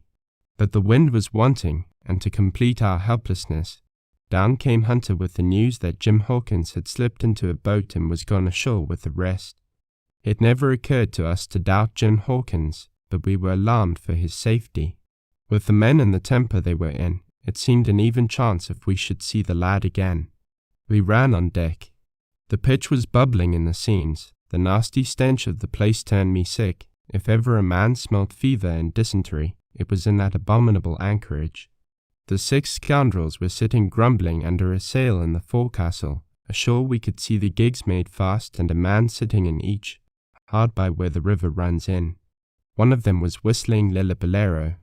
Waiting was a strain, and it was decided that Hunter and I should go ashore with the jolly boat in quest of information. The gigs had leaned to their right, but Hunter and I pulled straight in the direction of the stockade upon the chart. The 2 who were left guarding their boats seemed in a bustle at our appearance. Lillibolero stopped off, and I could see the pair discussing what they ought to do. Had they gone and told Silver, all might have turned out differently, but they had their orders, I suppose, and decided to sit quietly where they were and hark back again to Lillibolero. There was a slight bend in the coast, and I steered so as to put it between us. Even before we landed we had thus lost sight of the gigs. I jumped out and came as near running as I durst, with a big silk handkerchief under my hat for coolness' sake and a brace of pistols ready primed for safety. I had not gone 100 yards when I reached the stockade. This was how it was. A spring of clear water rose almost at the top of a knoll. Well, on the knoll, and enclosing the spring, they had clapped a stout log house fit to hold 20 of people on a pension loophole for musketry on either side. All round this they had cleared a wide space, and then the thing was completed by a paling 6 feet high, without door or opening, too strong to pull down without time and labour and too open to shelter the besiegers. The people in the log house had them in every way. They stood quiet in shelter and shot the others like partridges. All they wanted was a good watch and food, for, short of a complete surprise, they might have held the place against a regiment. What particularly took my fancy was the spring, for though we had a good enough place of it in the cabin of the Hispaniola, with plenty of arms and ammunition, and things to eat, and excellent wines, there had been one thing overlooked. We had no water. I was thinking this over when there came ringing over the island the cry of a man at the point of death. I was not new to violent death. I have served His Royal Highness the Duke of Cumberland, and got a wound myself at Fontenoy, but I know my pulse won't dart and carry one. Jim Hawkins is gone, was my first thought. It is something to have been an old soldier, but more still to have been a doctor. There is no time to dilly-dally in our work. And so now I made up my mind instantly, and with no time lost returned to the shore and jumped on board the jolly boat. By good fortune Hunter pulled a good oar. We made the water fly, and the boat was soon alongside and I aboard the schooner. I found them all shaken, as was natural. The squire was sitting down, as white as a sheet, thinking of the harm he had led us to, the good soul. And one of the 6 forecastle hands was little better. "There's a man," says Captain Smollett, nodding towards him, new to this work. He came nigh hand fainting, "Doctor," when he heard the cry. Another touch of the rudder and that man would join us. I told my plan to the captain, and between us we settled on the details of its accomplishment. We put old Redruth in the gallery between the cabin and the forecastle, with 3 or 4 loaded muskets and a mattress for protection.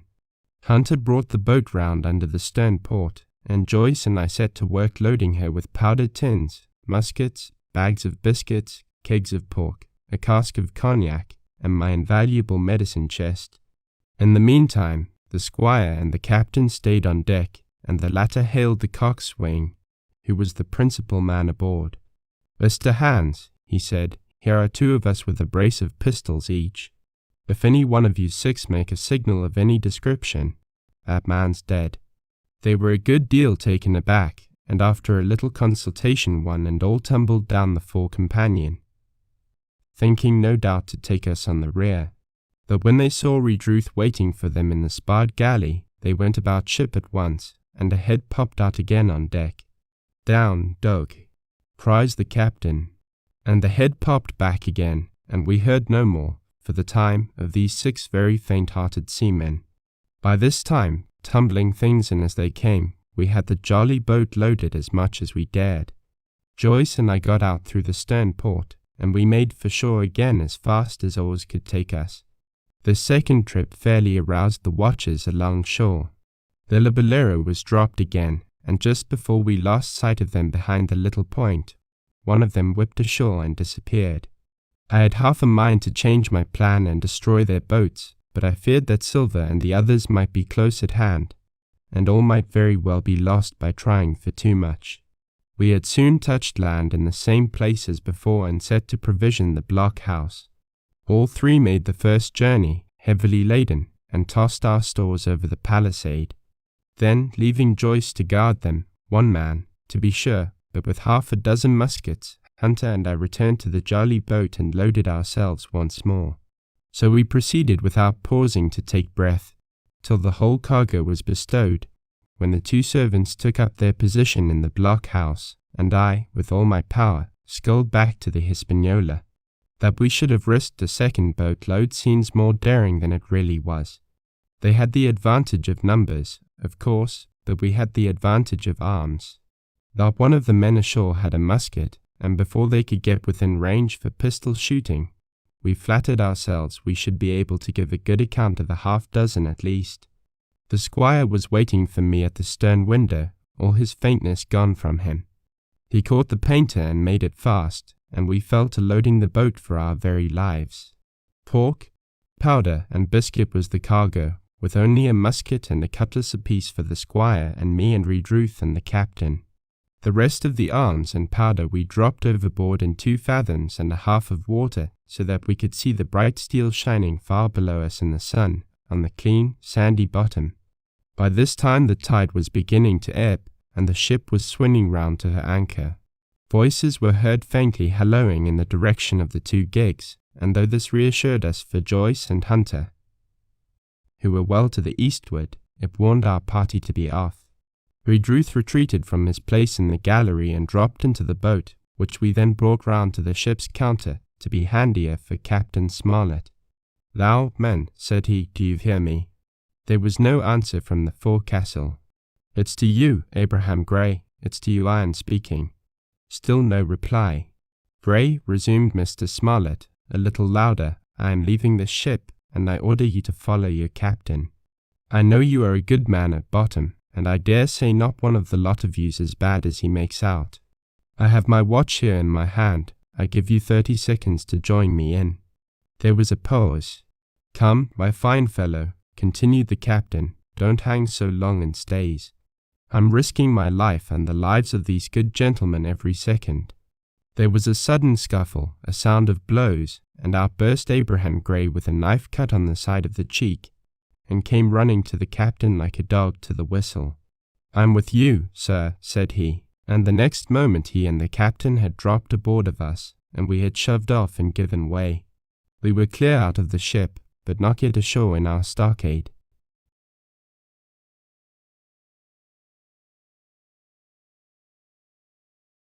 Chapter 17. Narrative continued by the Doctor, the jolly boat's last trip. This fifth trip was quite different from any of the others. In the first place, the little gallipot of a boat that we were in was gravely overloaded.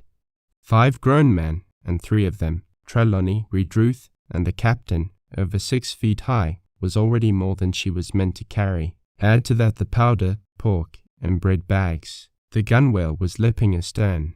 Several times we shipped a little water, and my breeches and the tails of my coat were all soaking wet before we had gone 100 yards. The captain made us trim the boat, and we got her to lie a little more evenly. All the same, we were afraid to breathe. In the second place, the ebb was now making, a strong rippling current running westward through the basin, and then southward and seaward down the straits by which we had entered in the morning. Even the ripples were a danger to our overloaded craft, but the worst of it was that we were swept out of our true course and away from our proper landing place behind the point. If we let the current have its way, we should come ashore beside the gigs, where the pirates might appear at any moment. "I cannot keep her head for the stockade, sir," said I to the captain. I was steering, while he and Redruth, 2 fresh men, were at the oars. "The tide keeps washing her down. Could you pull a little stronger? Not without swamping the boat," said he. "You must bear up, sir, if you please, bear up until you see you're gaining." I tried and found by experiment that the tide kept sweeping us westward until I had laid her head due east, or just about right angles to the way we ought to go. "We'll never get ashore at this rate," said I. "If it's the only course that we can lie, sir, we must even lie it," returned the captain. "We must keep upstream. You see, sir," he went on, "if once we drop to leeward of the landing place, it's hard to say where we should get ashore, besides the chance of being boarded by the gigs, whereas, the way we go the current must slacken, and then we can dodge back along the shore." "The current's less already, sir," said the man Gray, who was sitting in the fore sheets. "You can ease her off a bit." "Thank you, my man," said I, quite as if nothing had happened, for we had all quietly made up our minds to treat him like one of ourselves. Suddenly the captain spoke up again, and I thought his voice was a little changed. "The gun," said he. "I have thought of that," said I, for I made sure he was thinking of a bombardment of the fort. "They could never get the gun ashore, and if they did, they could never haul it through the woods." "Look astern, doctor," replied the captain. We had entirely forgotten the long 9, and there, to our horror, were the 5 roads busy about her, getting off her jacket, as they called the stout tarpaulin cover under which she sailed. Not only that, but it flashed into my mind at the same moment that the round shot and the powder for the gun had been left behind, and a stroke with an axe would put it all into the possession of the evil ones abroad. "Israel was Flint's gunner," said Gray hoarsely. "At any risk, we put the boat's head direct for the landing place." By this time we had got so far out of the run of the current that we kept steerage way even at our necessarily gentle rate of rowing, and I could keep her steady for the goal. But the worst of it was that with the course I now held, we turned our broadside instead of our stern to the Hispaniola and offered a target like a barn door. I could hear as well as see that brandy-faced rascal Israel Hands plumping down a round shot on the deck. "Who's the best shot?" asked the captain. "Mr. Trelawney, out and away," said I. "Mr. Trelawney, will you please pick me off one of these men, sir?" "Hands, if possible," said the captain. Trelawney was as cool as steel. He looked to the priming of his gun. "Now," cried the captain, "easy with that gun, sir, or you'll swamp the boat. All hands stand by to trim her when he aims." The squire raised his gun, the rowing ceased, and we leaned over to the other side to keep the balance, and all was so nicely contrived that we did not shed the drop. They had the gun, by this time, slewed round upon the swivel, and Hans, who was at the muzzle with the rammer, was in consequence the most exposed. However, we had no luck, for just as Trelawney fired, down he stooped, the ball whistled over him, and it was one of the other 4 who fell. The cry he gave was echoed not only by his companions on board, but by a great number of voices from the shore, and looking in that direction I saw the other pirates trooping out from among the trees and tumbling into their places in the boats. "Here come the gigs, sir," said I. "Give way, then," cried the captain. "We mustn't mind if we swamp her now. If we can't get ashore, all's up. Only one of the gigs is being manned, sir," I added, "the crew of the other most likely going round by shore to cut us off." "They'll have a hot run, sir," returned the captain. "Jack ashore, you know. It's not the my mind, it's the round shot. Tarpit bowls. Why, lady's maid couldn't miss. Tell us, squire, when you see the match, and we'll hold water." In the meanwhile we had been making headway at a good pace for a boat so overloaded, and we had shipped but little water in the process. We were now close in, 30 or 40 strokes, and we should beach her, for the ebb had already disclosed a narrow belt of sand below the clustering trees. The gig was no longer to be feared. The little point had already concealed it from our eyes. The ebb tide, which had so cruelly delayed us, was now making reparation and delaying our assailants.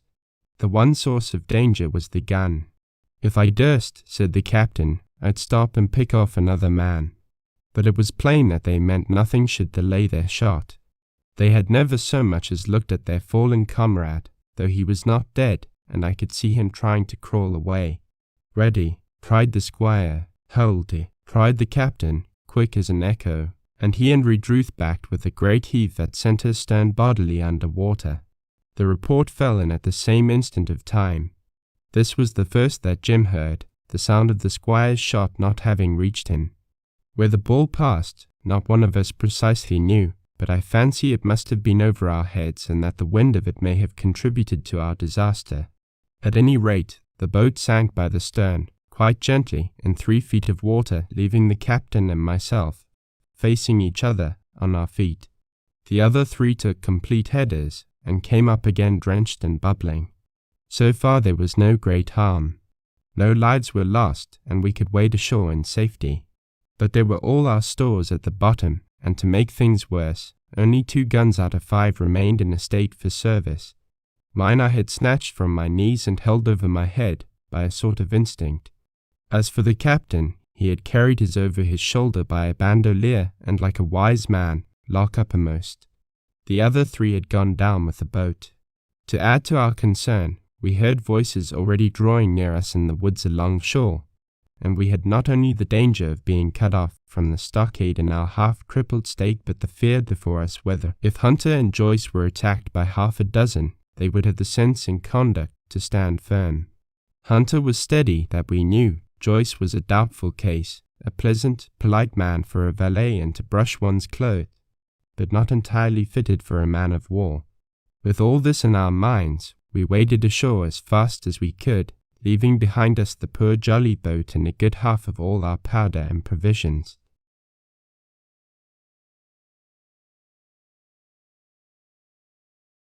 Chapter 18. Narrative continued by the doctor. End of the first day's fighting. We made our best speed across the strip of wood that now divided us from the stockade, and at every step we took the voices of the buccaneers rang nearer. Soon we could hear their footfalls as they ran and the cracking of the branches as they breasted across a bit of thicket. I began to see we should have a brush for it in earnest, and looked to my priming.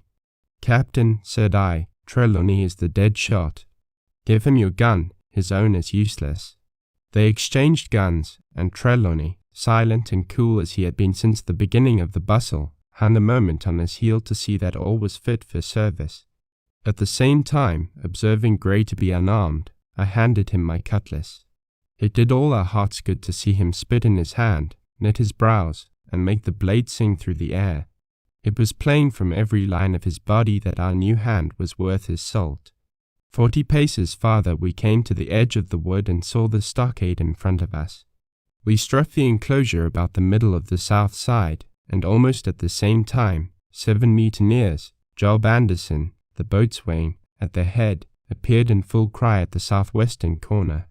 They paused as if taken aback, and before they recovered, not only the squire and I, but Hunter and Joyce from the blockhouse, had time to fire. The 4 shots came in rather a scattering volley, but they did the business. One of the enemy actually fell, and the rest, without hesitation, turned and plunged into the trees. After reloading, we walked down the outside of the palisade to see to the fallen enemy. He was stone dead, shot through the heart. We began to rejoice over our good success when just at that moment a pistol cracked in the bush, a ball whistled close past my ear, and poor Tom Redruth stumbled and fell his length on the ground. Both the squire and I returned the shot, but as we had nothing to aim at, it is probable we only wasted powder. Then we reloaded and turned our attention to poor Tom. The captain and Grey were already examining him, and I saw with half an eye that all was over. I believe the readiness of our returned volley had scattered the mutineers once more, for we were suffered without further molestation to get the poor old gamekeeper hoisted over the stockade and carried, groaning and bleeding, into the log house. Poor old fellow, he had not uttered one word of surprise, complaint, fear, or even acquiescence from the very beginning of our troubles till now, when we had laid him down in the log house to die. He had lain like a Trojan behind his mattress in the gallery. He had followed every order silently, doggedly, and well. He was the oldest of our party by a score of years, and now, sullen, old, serviceable servant, it was he that was to die. The squire dropped down beside him on his knees and kissed his hand, crying like a child. "Be I going, doctor?" he asked. "Tom, my man," said I, "you're going home." "I wish I had had a lick at them with the gun first," he replied. "Tom," said the squire, "say you forgive me, won't you? Would that be respectful like, from me to you?" "Squire," was the answer. "Howsoever, so be it. Amen." After a little while of silence, he said he thought somebody might read a prayer. "It's the custom, sir," he added apologetically. And not long after, without another word, he passed away.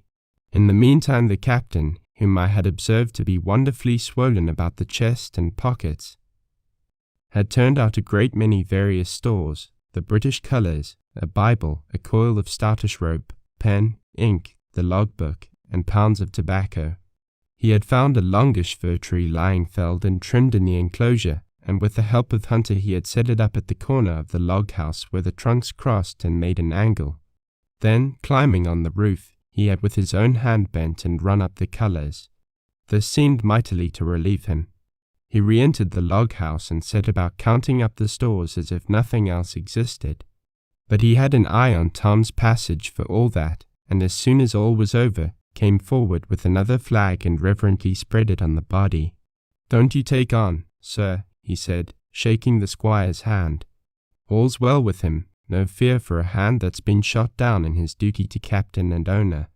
It mayn't be good divinity, but it's a fact." Then he pulled me aside.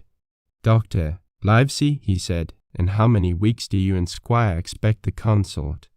I told him it was a question not of weeks but of months, that if we were not back by the end of August Blandley was to send to find us, but neither sooner nor later. "You can calculate for yourself," I said. "Why, yes," returned the captain, scratching his head, "and making a large allowance, sir, for all the gifts of Providence, I should say we were pretty close hauled." "How do you mean?" I asked. "It's a pity, sir, we lost that second load." "That's what I mean," replied the captain. "As for powder and shot, will do. But the rations are short, very short, so short, Dr. Livesey, that we're perhaps as well without that extra mouth." And he pointed to the dead body under the flag. Just then, with a roar and a whistle, a round shot passed high above the roof of the log house and plumped far beyond us in the wood. "Oh ho," said the captain, "blaze away. You've little enough powder already, my lads." At the second trial, the aim was better, and the ball descended inside the stockade, scattering a cloud of sand but doing no further damage. "Captain," said the squire, "the house is quite invisible from the ship. It must be the flag they are aiming at. Would it not be wiser to take it in?" "Strike my colours," cried the captain. "No, sir, not I," and as soon as he had said the words, I think we all agreed with him. For it was not only a piece of stout, seemingly, good feeling, it was good policy besides, and showed our enemies that we despised their cannonade. All through the evening they kept thundering away.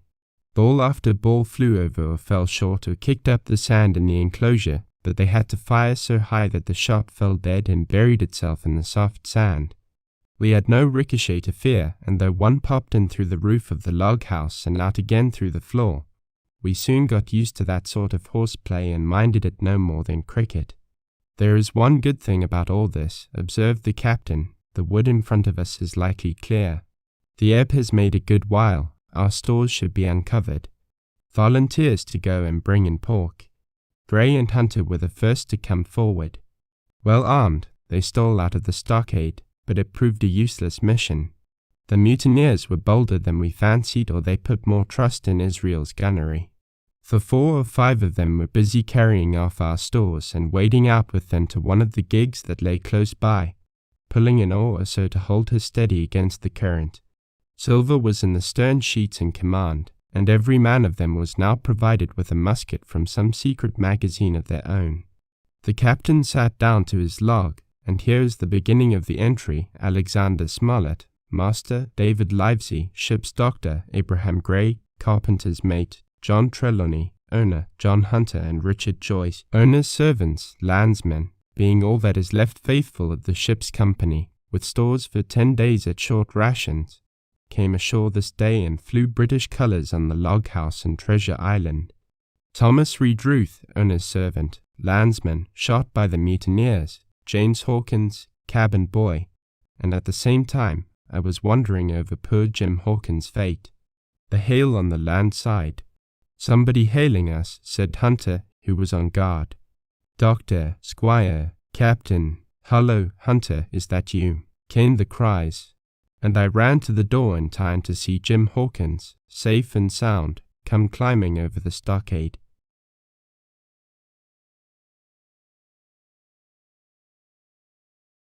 Chapter 19. Narrative resumed by Jim Hawkins, the garrison in the stockade.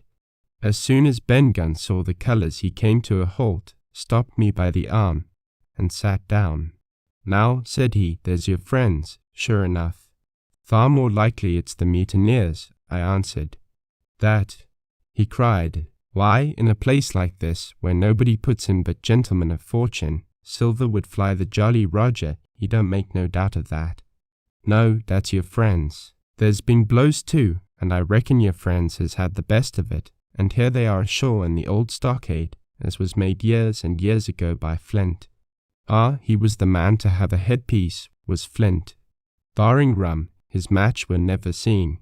He were afraid of none, not he, only Silver. Silver was that genteel. Well, said I, that may be so, and so be it, all the more reason that I should hurry on and join my friends. Nay, mate, returned Ben, not you. You're a good boy, or I'm mistook, but you're only a boy, all told. Now, Ben Gunn is fly. Rum wouldn't bring me there, where you're going, not rum wouldn't, till I see a born gentleman and gets it on his word of honour. And you won't forget my words, a precious sight more confidence, and then nips him. And he pinched me the 3rd time with the same air of cleverness. And when Ben Gunn is wanted, you know where to find him, Jim. Just where you found him today. And him that comes is to have a white thing in his hand, and he's to come alone. Oh, and you'll say this, Ben Gunn, says you, has reasons of his own. Well, said I believe I understand. You have something to propose, and you wish to see the squire or the doctor, and you're to be found where I found you.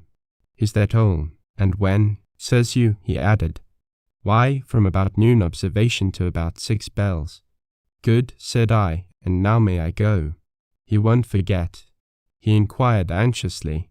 Precious sight, and reasons of his own, says you. Reasons of his own, that's the mainstay, as between man and man. Well, then, still holding me, I reckon you can go, Jim. And, Jim, if you was to see Silver, he wouldn't go for to sell Ben Gunn. Wild horses wouldn't draw it from you.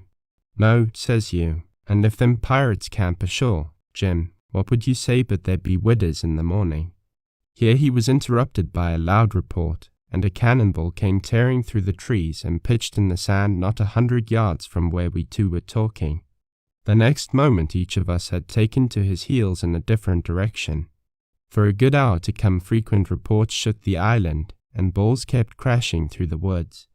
I moved from hiding place to hiding place, always pursued, or so it seemed to me, by these terrifying missiles.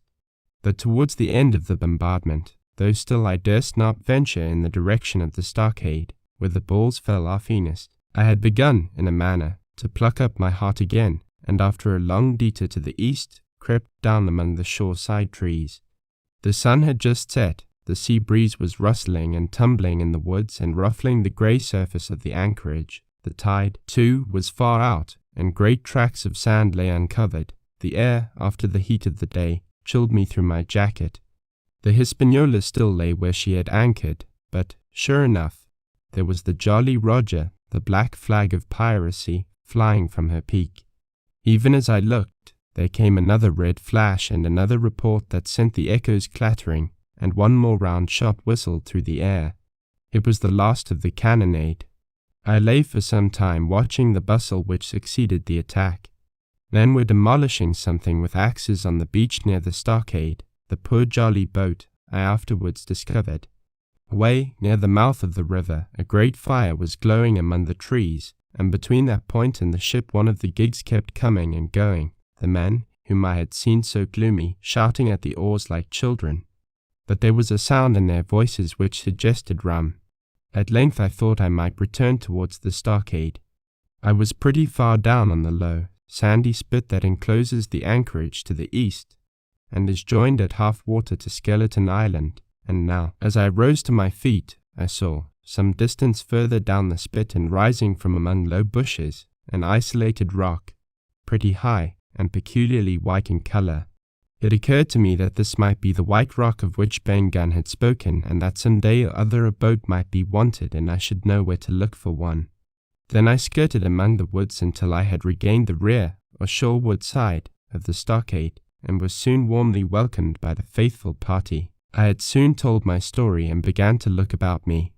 The log house was made of unsquared trunks of pine, roof, walls, and floor. The latter stood in several places as much as a foot or a foot and a half above the surface of the sand. There was a porch at the door, and under this porch the little spring welled up into an artificial basin of a rather odd kind, no other than a great ship's kettle of iron, with the bottom knocked out and sunk to her bearings, as the captain said, among the sand. Little had been left besides the framework of the house, but in one corner there was a stone slab laid down by way of hearth, and an old rusty iron basket to contain the fire.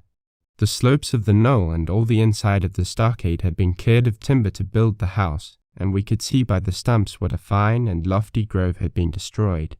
Most of the soil had been washed away or buried in drift after the removal of the trees. Only where the streamlet ran down from the kettle a thick bed of moss and some ferns and little creeping bushes were still green among the sand. Very close around the stockade, too close for defence, they said, the wood still flourished high and dense, all of fir on the land side, but towards the sea with a large admixture of live oaks. The cold evening breeze, of which I have spoken, whistled through every chink of the rude building and sprinkled the floor with a continual rain of fine sand.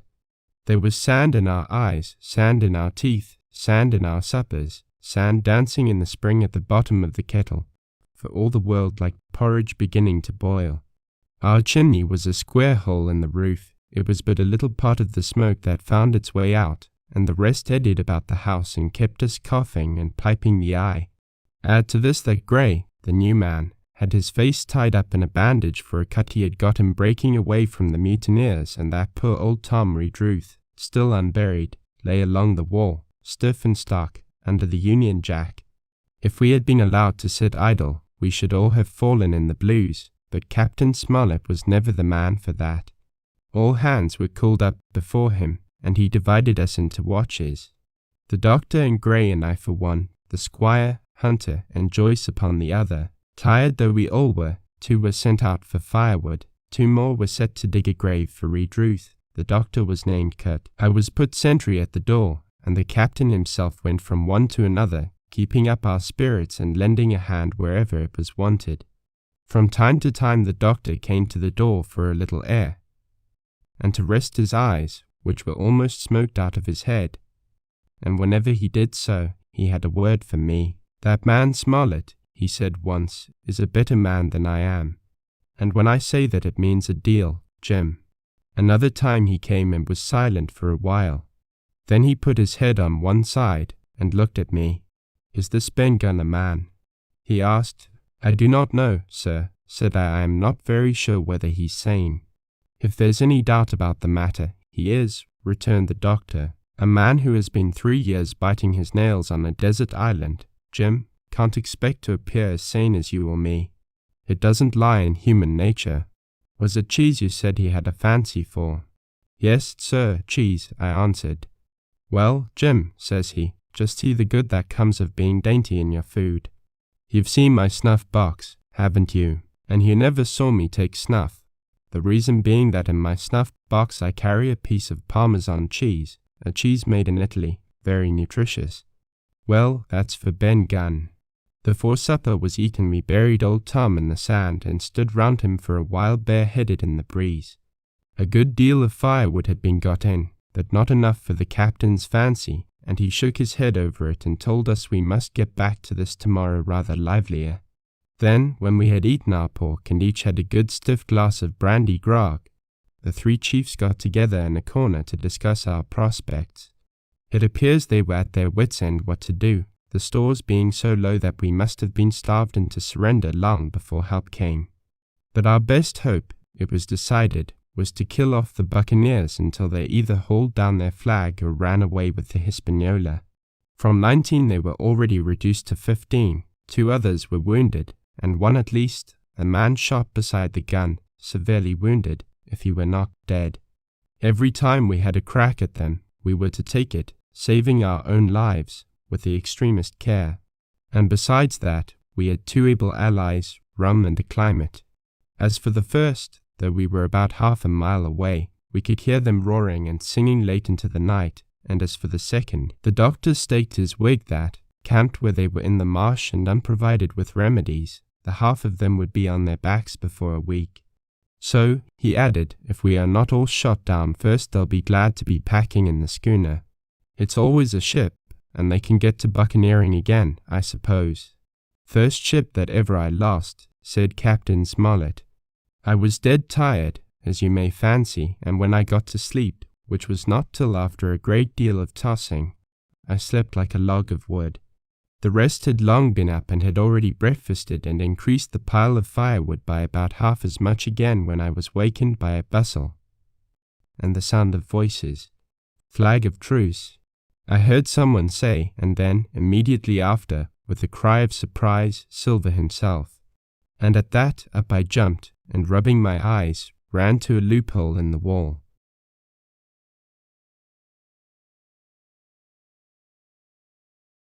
Chapter 20. Silver's Embassy. Sure enough, there were 2 men just outside the stockade, one of them waving a white cloth, the other, no less a person than Silver himself, standing placidly by. It was still quite early, and the coldest morning that I think I ever was abroad in, a chill that pierced into the marrow. The sky was bright and cloudless overhead, and the tops of the trees shone rosily in the sun. But where Silver stood with his lieutenant, all was still in shadow, and they waded knee-deep in a low white vapour that had crawled during the night out of the morass. The chill and the vapour taken together told a poor tale of the island. It was plainly a damp, feverish, unhealthy spot. "Keep indoors, men," said the captain. 10 to 1 this is a trick. Then he hailed the buccaneer. "Who goes? Stand, or we fire." "Flag of truce," cried Silver. The captain was in the porch, keeping himself carefully out of the way of a treacherous shot, should any be intended. He turned and spoke to us, doctor's watch on the lookout. "Dr. Livesey take the north side, if you please, Jim, the east, grey, west. The watch below, all hands to load muskets. Lively, men, and careful." And then he turned again to the mutineers. "And what do you want with your flag of truce?" he cried. This time it was the other man who replied. "Captain Silver, sir, to come on board and make turns," he shouted. "Captain Silver, don't low him." "Who's he?" cried the captain, and we could hear him adding to himself, "Captain, is it? My heart, and here's promotion." Long John answered for himself, "Me, sir. These poor lads have chosen me cap, after your desertion, sir," laying a particular emphasis upon the word desertion. "We're willing to submit, if we can come to terms, and no bones about it. All I ask is your word, Captain Smollett, to let me safe and sound out of this here stockade, and 1 minute to get out o' shot before a gun is fired." My man, said Captain Smollett, I have not the slightest desire to talk to you. If you wish to talk to me, you can come, that's all. If there's any treachery, it'll be on your side, and the Lord help you. That's enough, Captain, shouted Long John cheerily. A word from you's enough. I know a gentleman, and you may lay to that. We could see the man who carried the flag of truce attempting to hold Silver back. Nor was that wonderful, seeing how cavalier had been the captain's answer. But Silver laughed at him aloud and slapped him on the back as if the idea of alarm had been absurd. Then he advanced to the stockade, threw over his crutch, got a leg up, and with great vigor and skill succeeded in surmounting the fence and dropping safely to the other side. I will confess that I was far too much taken up with what was going on to be of the slightest use as sentry. Indeed, I had already deserted my eastern loophole, and crept up behind the captain, who had now seated himself on the threshold, with his elbows on his knees, his head in his hands, and his eyes fixed on the water as it bubbled out of the old iron kettle in the sand. He was whistling "Come, lasses and lads." Silver had terrible hard work getting up the knoll. What with the steepness of the incline, the thick tree stumps, and the soft sand, he and his crutch were as helpless as a ship in stays. But he stuck to it like a man in silence, and at last arrived before the captain, whom he saluted in the handsomest style. He was tricked out in his best, an immense blue coat, thick with brass buttons, hung as low as to his knees, and a fine laced hat was set on the back of his head. "Here you are, my man," said the captain, raising his head. "You had better sit down." "You ain't a-going to let me inside, Cap'n," complained Long John. "It's a main cold morning, to be sure, sir, to sit outside upon the sand." "Why, Silver," said the captain, "if you had pleased to be an honest man, you might have been sitting in your galley. It's your own doing. You're either my ship's cook, and then you were treated handsome, or Captain Silver, a common mutineer and pirate, and then you can go hang." "Well, well, Cap'n," returned the sea cook, sitting down as he was bidden on the sand, "you'll have to give me a hand up again, that's all. A sweet pretty place you have of it here. Ah, there's Jim. The top of the morning to you, Jim. Doctor, here's my service. Why, there you all are together like a happy family, in the manner of speaking. If you have anything to say, my man, better say it," said the captain. "Right you were, Captain Smollett," replied Silver. "Duty is duty, to be sure. Well now, you look here, that was a good lay of yours last night. I don't deny it was a good lay. Some of you pretty handy with a handspike end. And I'll not deny neither but what some of my people was shook. Maybe all was shook. Maybe I was shook myself. Maybe that's why I'm here for turns. But you mark me, Cap'n, it won't do twice, by thunder. We'll have to do sentry, go and ease off a point or so on the run. Maybe you think we were all a sheet in the wind's eye. But I'll tell you I was sober, I was only dog-tired. And if I'd awoke a second sooner, I'd have caught you at the act, I would. He wasn't dead when I got round to him, not he. Well, says Captain Smollett as cool as can be. All that Silver said was a riddle to him, but you would never have guessed it from his tone. As for me, I began to have an inkling. Then Gunn's last words came back to my mind. I began to suppose that he had paid the buccaneers a visit while they all lay drunk together round their fire, and I reckoned up with glee that we had only 14 enemies to deal with. "Well, here it is," said Silver. "We want their treasure, and we'll have it. That's our point. He would just as soon save your lives, I reckon, and that's yours. You have a chart, haven't you?" "That's as may be," replied the captain. "Oh, well, you have, I know that," returned Long John. "You needn't be so husky with a man. There ain't a particle of service in that, and you may lay to it. What I mean is, we want your chart. Now, I never meant you no harm, myself." "That won't do with me, my man," interrupted the captain. "We know exactly what you meant to do, and we don't care, for now, you see, you can't do it." And the captain looked at him calmly and proceeded to fill a pipe. "If Abe Gray," Silver broke out. "Avast there," cried Mr. Smollett. "Gray told me nothing, and I asked him nothing, and what's more, I would see you and him and this whole island blown clean out of the water into blazes first. So there's my mind for you, my man, on that." This little whiff of temper seemed to cool Silver down. He had been growing nettled before, but now he pulled himself together. "Like enough," said he. "I would set no limits to what gentlemen might consider shipshape, or might not, as the case were. And seeing as how you are about to take a pipe, Cap'n, I'll make so free as do likewise." And he filled a pipe and lighted it, and the two men sat silently smoking for quite a while, now looking each other in the face, now stopping their tobacco, now leaning forward to spit. It was as good as the play to see them. "Now," resumed Silver, "here it is. You give us the chart to get the treasure by, and drop shooting poor seamen and stoving of their heads in while asleep. You do that, and we'll offer you a choice. Either you come aboard along of us once the treasure shipped, and then I'll give you my affidavy, upon my word of honour, to clap you somewhere safe ashore. Or if that ain't to your fancy, some of my hands being rough and having old scores on account of hazing, then you can stay here, you can. We'll divide stores with you, man for man, and I'll give my affidavy, as before to speak the first ship I sight, and send them here to pick you up. Thou, you'll own that's talking. Handsomer you couldn't look to get, now you. And I hope," raising his voice, "that all hands in this here blockhouse will overhaul my words, for what is spoke to one is spoke to all." Captain Smollett rose from his seat and knocked out the ashes of his pipe in the palm of his left hand. "Is that all?" he asked. "Every last word, by thunder," answered John. "Refuse that, and you've seen the last of me but musket balls."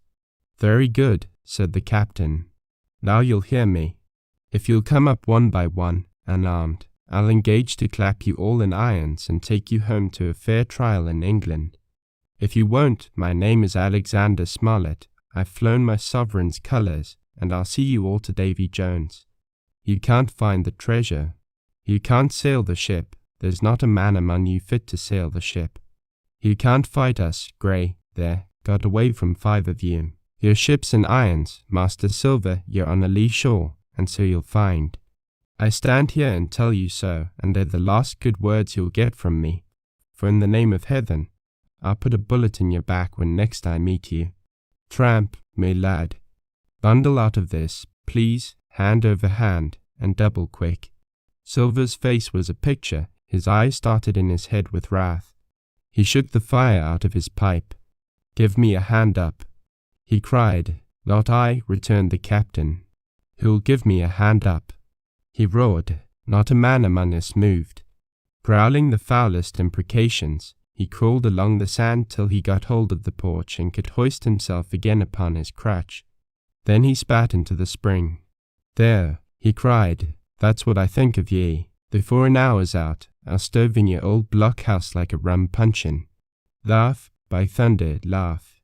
Before an hour's out, ye'll laugh upon the other side. Them that die'll be the lucky ones."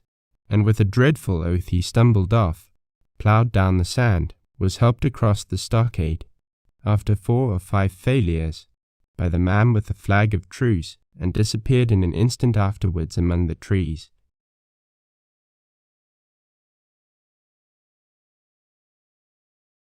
Chapter 21. The Attack. As soon as Silver disappeared, the captain, who had been closely watching him, turned towards the interior of the house, and found not a man of us at his post but Grey. It was the first time we had ever seen him angry. "Quarters," he roared, and then, as we all slunk back to our places, "Grey," he said, "I'll put your name in the log. You've stood by your duty like a seaman. Mr. Trelawney, I'm surprised at you, sir. Doctor, I thought you had worn the king's coat. If that was how you served at Fontenoy, sir, you'd have been better in your berth." The doctor's watch were all back at their loopholes. The rest were busy loading the spare muskets, and everyone with a red face, you may be certain, and a flea in his ear, as the saying is. The captain looked on for a while in silence. Then he spoke. "My lads," said he, "I've given Silver a broadside. I pitched it in red hot on purpose, and before the hour's out, as he said, we shall be boarded. We're outnumbered, I needn't tell you that, but we fight in shelter, and a minute ago I should have said we fought with discipline. I've no manner of doubt that we can drub them, if you choose." Then he went the rounds and saw, as he said, that all was clear. On the two short sides of the house, east and west, there were only 2 loopholes. On the south side where the porch was, 2 again, and on the north side, 5. There was a round score of muskets for the 7 of us. The firewood had been built into 4 piles, tables, you might say, one about the middle of each side, and on each of these tables some ammunition and 4 loaded muskets were laid ready to the hand of the defenders. In the middle the cutlasses lay ranged. "Toss out the fire," said the captain. "The chill is past, and we mustn't have smoke in our eyes." The iron fire basket was carried bodily out by Mr. Trelawney, and the embers smothered among sand. "Hawkins hasn't had his breakfast." "Hawkins, help yourself, and back to your post to eat it," continued Captain Smollett. "Lively now, my lad, you'll want it before you've done. Hunter, serve out a round of brandy to all hands." And while this was going on, the captain completed, in his own mind, the plan of the defense. "Doctor, you will take the door," he resumed. "See, and don't expose yourself. Keep within, and fire through the porch. Hunter, take the east side, there. Joyce, you stand by the west, my man. Mr. Trelawney, you are the best shot. You and Gray will take this long north side, with the 5 loopholes. It's there the danger is. If they can get up to it and fire in upon us through our own ports, things would begin to look dirty. Hawkins, neither you nor I are much account at the shooting. We'll stand by to load and bear a hand." As the captain had said, the chill was past. As soon as the sun had climbed above our girdle of trees, it fell with all its force upon the clearing and drank up the vapors at a draught.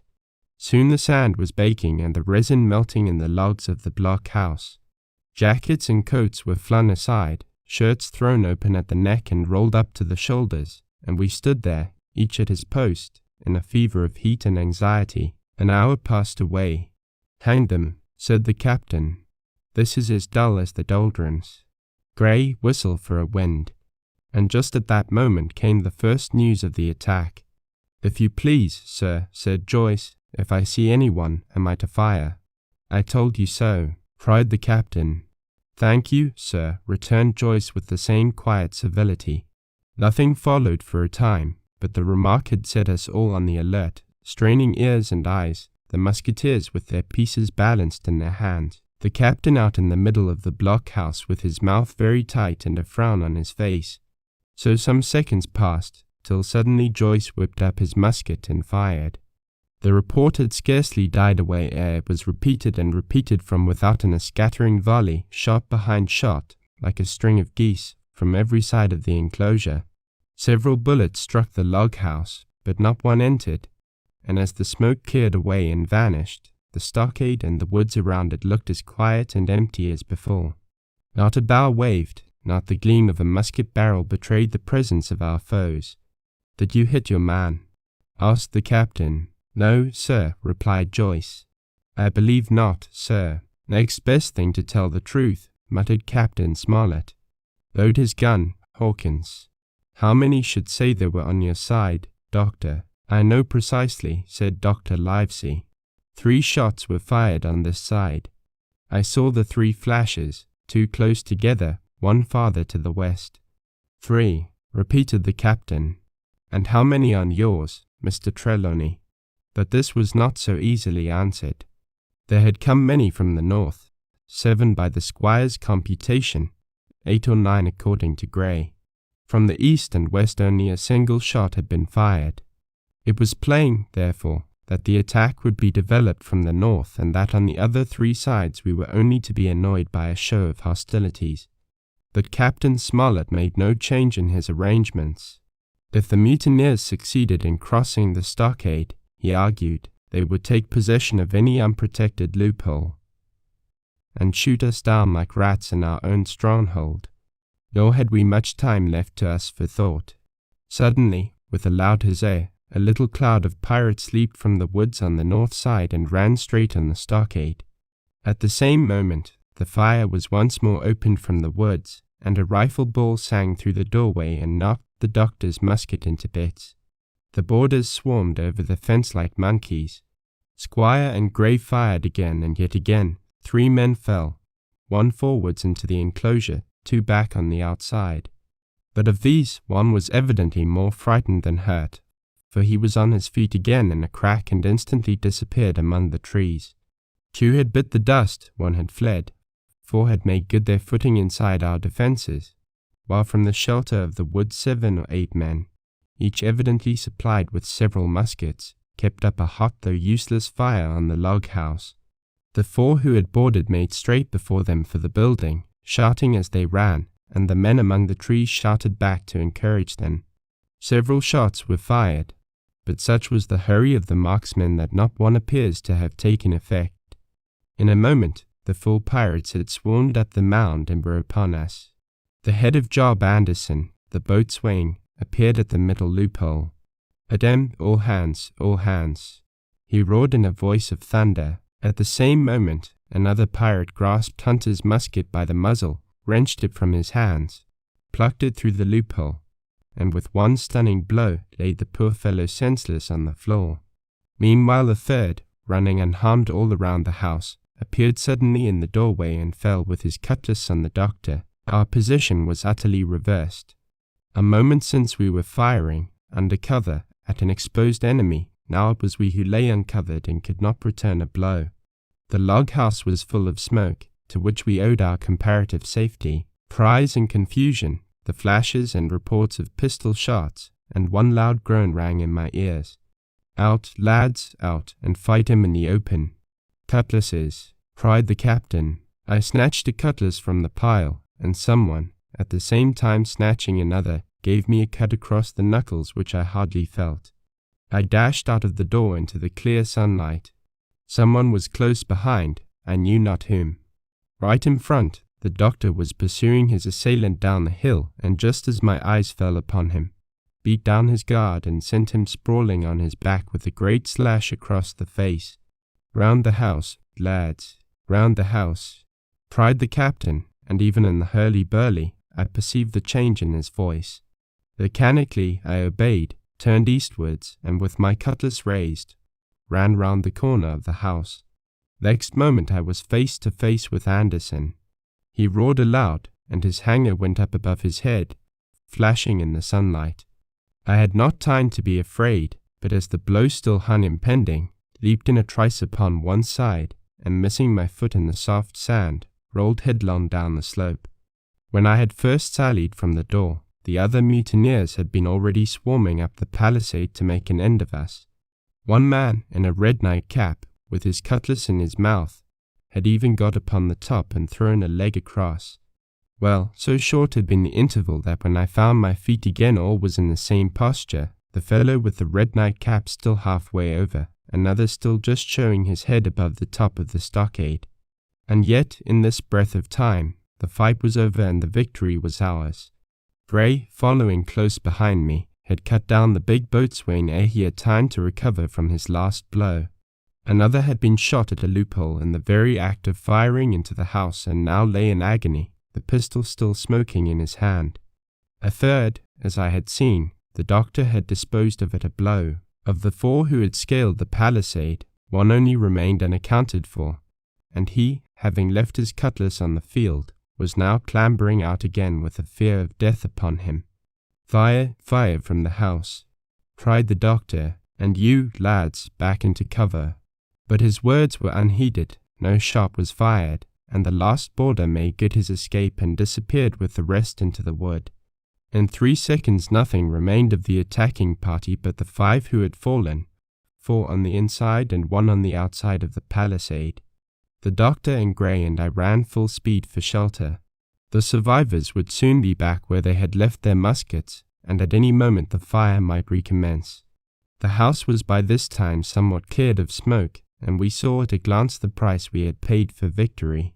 Hunter lay beside his loophole, stunned, Joyce by his, shot through the head, never to move again, while right in the centre the squire was supporting the captain, one as pale as the other.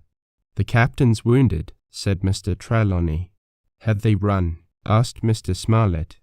"All that could, ye may be bound," returned the doctor, "but there's 5 of them will never run again." "5, cried the captain. "Come, that's better. 5 against 3 leaves us 4 to 9. That's better odds than we had at starting. We were 7 to 19 then, or thought we were, and that's as bad to bear. The mutineers were soon only 8 in number, for the man shot by Mr. Trelawney on board the schooner died that same evening of his wound.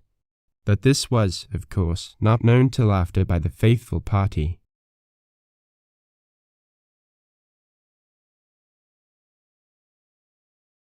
Part 5. My Sea Adventure.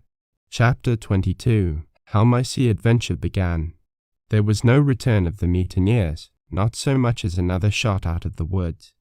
They had got their rations for that day, as the captain put it, and we had the place to ourselves and a quiet time to overhaul the wounded and get dinner. Squire and I cooked outside in spite of the danger, and even outside we could hardly tell what we were at, for horror of the loud groans that reached us from the doctor's patients. Out of the 8 men who had fallen in the action, only 3 still breathed, that one of the pirates who had been shot at the loophole, Hunter and Captain Smollett, and of these the first 2 were as good as dead. The mutineer indeed died under the doctor's knife, and Hunter, do what we could, never recovered consciousness in this world. He lingered all day, breathing loudly like the old buccaneer at home in his apoplectic fit, but the bones of his chest had been crushed by the blow and his skull fractured in falling, and sometime in the following night, without sign or sound, he went to his Maker. As for the captain, his wounds were grievous indeed, but not dangerous. No organ was fatally injured. Anderson's ball, for it was Job that shot him first, had broken his shoulder blade and touched the lung, not badly. The second had only torn and displaced some muscles in the calf. He was sure to recover, the doctor said, but in the meantime, and for weeks to come, he must not walk nor move his arm, nor so much as speak when he could help it. My own accidental cut across the knuckles was a flea bite. Dr. Livesey patched it up with plaster and pulled my ears for me into the bargain. After dinner the squire and the doctor sat by the captain's side a while in consultation, and when they had talked to their heart's content, it being then a little past noon, the doctor took up his hat and pistols, girt on a cutlass, put the chart in his pocket, and with a musket over his shoulder crossed the palisade on the north side and set off briskly through the trees. Gray and I were sitting together at the far end of the blockhouse, to be out of earshot of our officers consulting, and Gray took his pipe out of his mouth and fairly forgot to put it back again, so thunderstruck he was at this occurrence. "Why, in the name of Davy Jones," said he, "is Dr. Livesey mad?" "Why, no," says I, "he's about the last of this crew for that, I take it." "Well, shipmate," said Gray, "mad he may not be, but if he's not, you mark my words, I am." "I take it," replied I, "the doctor has his idea, and if I am right, he's going now to see Ben Gunn." I was right, as appeared later, but in the meantime, the house being stifling hot and the little patch of sand inside the palisade ablaze with midday sun, I began to get another thought into my head, which was not by any means so right. What I began to do was to envy the doctor walking in the cool shadow of the woods with the birds about him and the pleasant smell of the pines, while I sat grilling, with my clothes stuck to the hot resin, and so much blood about me and so many poor dead bodies lying all around that I took a disgust of the place that was almost as strong as fear. All the time I was washing out the blockhouse, and then washing up the things from dinner. This disgust and envy kept growing stronger and stronger, till at last, being near a bread bag, and no one then observing me, I took the first step towards my escapade and filled both pockets of my coat with biscuit. I was a fool, if you like, and certainly I was going to do a foolish, over-bold act, but I was determined to do it with all the precautions in my power. These biscuits, should anything befall me, would keep me, at least, from starving till far on in the next day. The next thing I laid hold of was a brace of pistols, and as I already had a powder horn and bullets, I felt myself well supplied with arms. As for the scheme I had in my head, it was not a bad one in itself. I was to go down the sandy spit that divides the anchorage on the east from the open sea, find the white rock I had observed last evening, and ascertain whether it was there or not that Ben Gunn had hidden his boat, a thing quite worth doing, as I still believe. But as I was certain I should not be allowed to leave the enclosure, my only plan was to take French leave and slip out when nobody was watching, and that was so bad a way of doing it as made the thing itself wrong.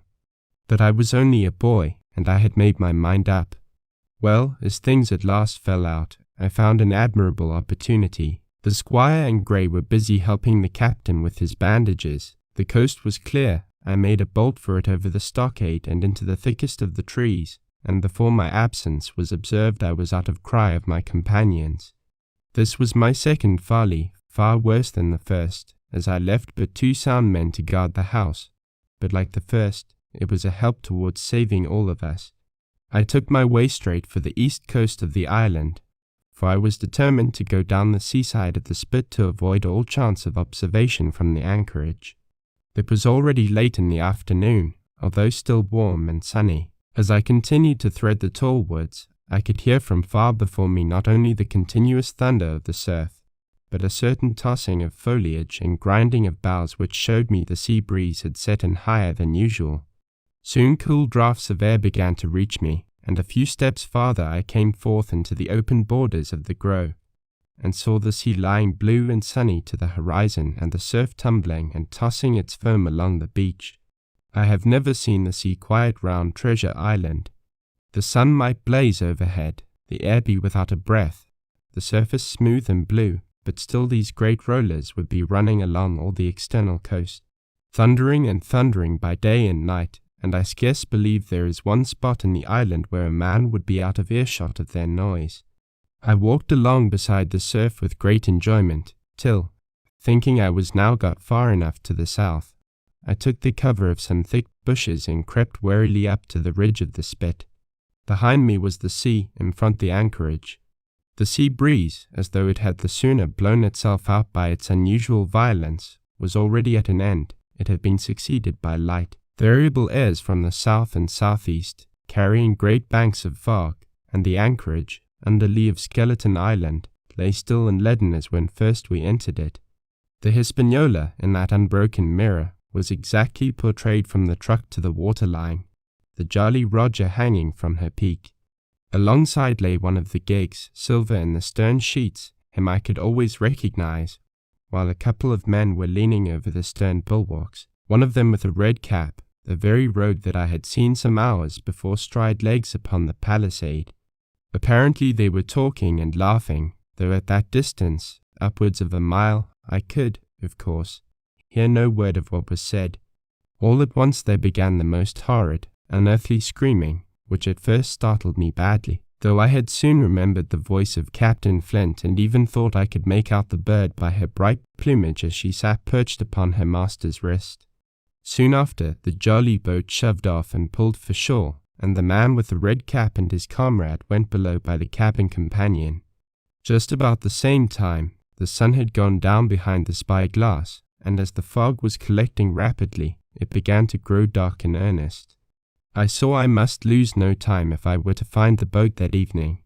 The white rock, visible enough above the brush, was still some 1/8 of a mile further down the spit, and it took me a goodish while to get up with it, crawling, often on all fours, among the scrub. Light had almost come when I laid my hand on its rough sides.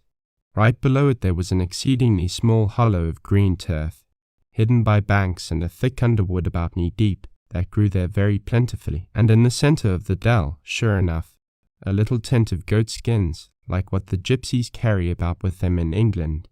I dropped into the hollow, lifted the side of the tent, and there was Ben Gunn's boat, homemade if ever anything was homemade, a rude, lopsided framework of tough wood, and stretched upon that a covering of goat skin, with the hair inside. The thing was extremely small, even for me, and I can hardly imagine that it could have floated with a full-sized man. There was one thwart set as low as possible, a kind of stretcher in the bows, and a double paddle for propulsion. I had not then seen a coracle, such as the ancient Britons made, but I have seen one since, and I can give you no fairer idea of Ben Gunn's boat than by saying it was like the first and the worst coracle ever made by man. But the great advantage of the coracle it certainly possessed, for it was exceedingly light and portable. Well, now that I had found the boat, you would have thought I had had enough of truantry for once, but in the meantime I had taken another notion and become so obstinately fond of it that I would have carried it out, I believe, in the teeth of Captain Smollett himself. This was to slip out under cover of the night, cut the Hispaniola adrift, and let her go ashore where she fancied. I had quite made up my mind that the mutineers, after their repulse of the morning, had nothing nearer their hearts than to up anchor and away to sea. This, I thought, it would be a fine thing to prevent, and now that I had seen how they left their watchmen unprovided with a boat, I thought it might be done with little risk. Down I sat to wait for darkness, and made a hearty meal of biscuit. It was a night out of 10,000 for my purpose. The fog had now buried all heaven. As the last rays of daylight dwindled and disappeared, absolute blackness settled down on Treasure Island. And when, at last, I shouldered the coracle and groped my way stumblingly out of the hollow where I had supped, there were but 2 points visible on the whole anchorage. One was the great fire on shore, by which the defeated pirates lay carousing in the swamp. The other, a mere blow of light upon the darkness, indicated the position of the anchored ship. She had swung round to the ebb, her bow was now towards me, the only lights on board were in the cabin, and what I saw was merely a reflection on the fog of the strong rays that flowed from the stern window. The ebb had already run some time, and I had to wade through a long belt of swampy sand, where I sank several times above the ankle, before I came to the edge of the retreating water, and wading a little way in, with some strength and dexterity, set my coracle, keel downwards, on the surface.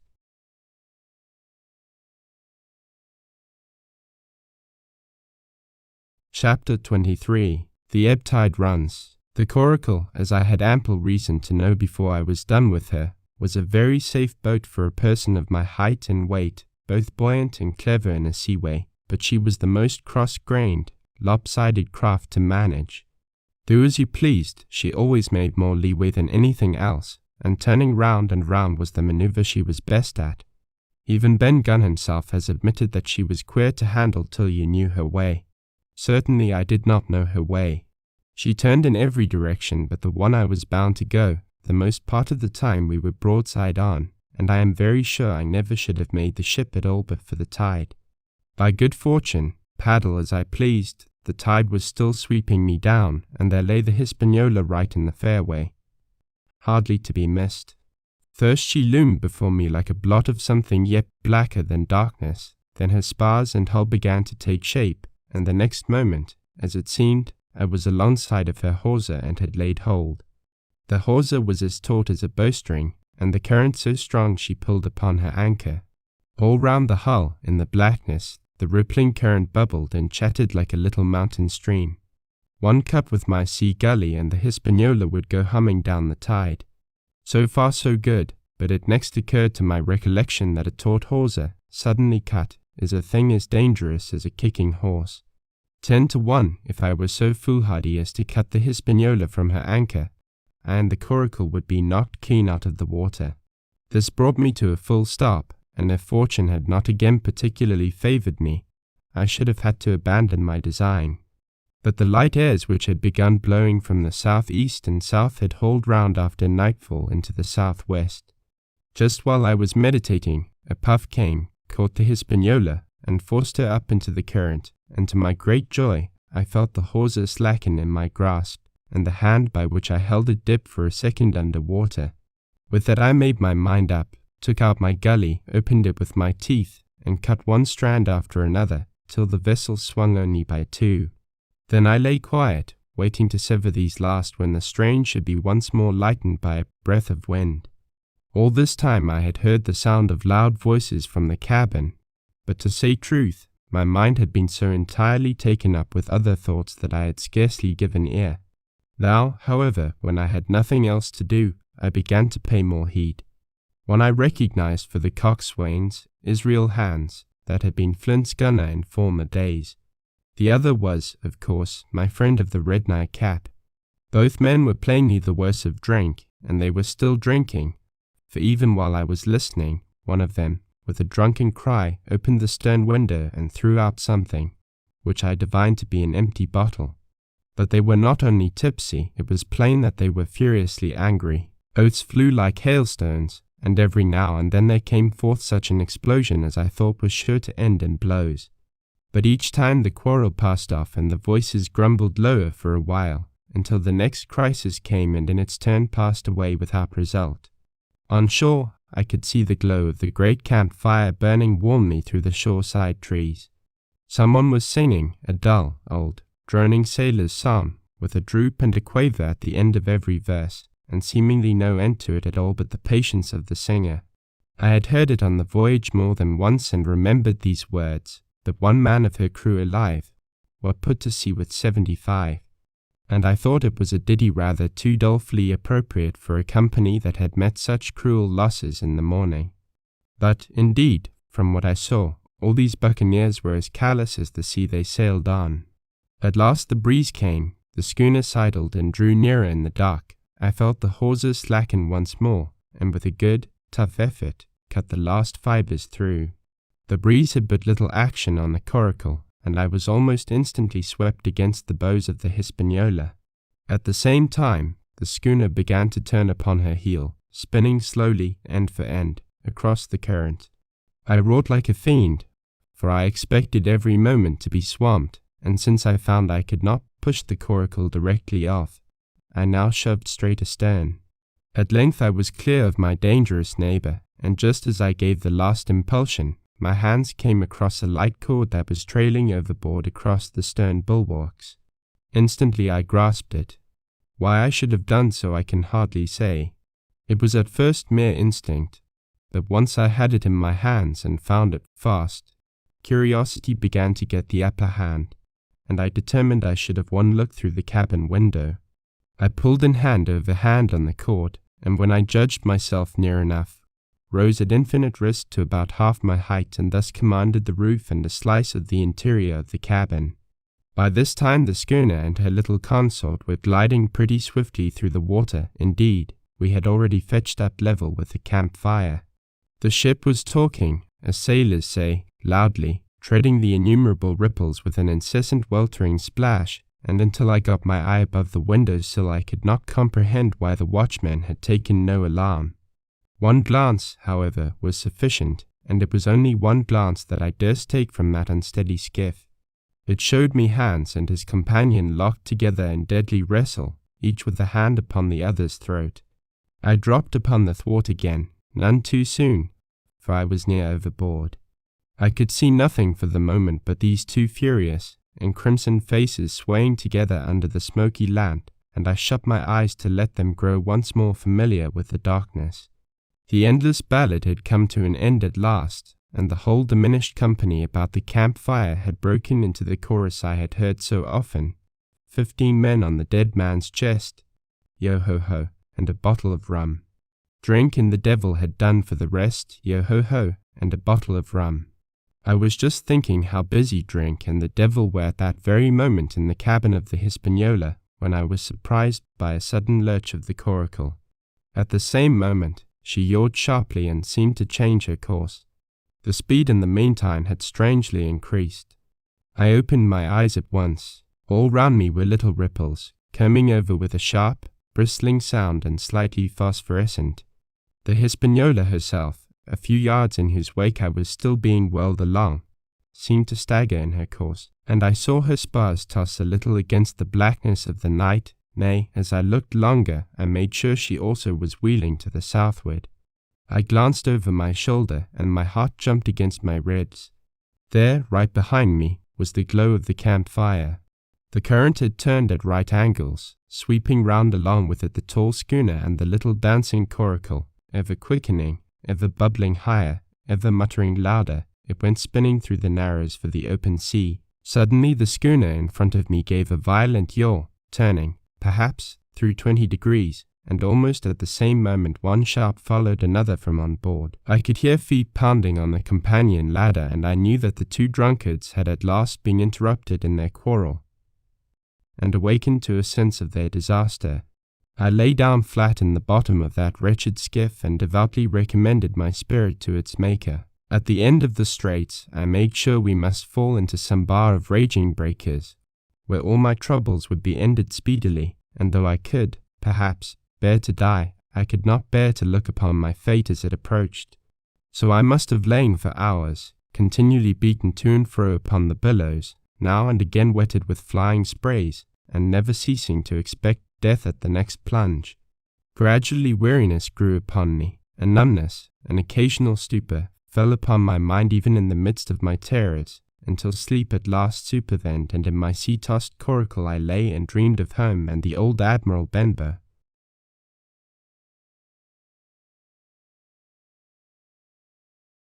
Chapter 24. The Cruise of the Coracle. It was broad day when I awoke and found myself tossing at the southwest end of Treasure Island. The sun was up, but was still hid from me behind the great bulk of the spy-glass, which on this side descended almost to the sea in formidable cliffs. Whole Bowline Head and Mizzen-mast Hill were at my elbow, the hill bare and dark, the head bound with cliffs 40 or 50 feet high and fringed with great masses of fallen rock. I was scarce a quarter of a mile to seaward, and it was my first thought to paddle in and land. That notion was soon given over. Among the fallen rocks the breakers spouted and bellowed, loud reverberations.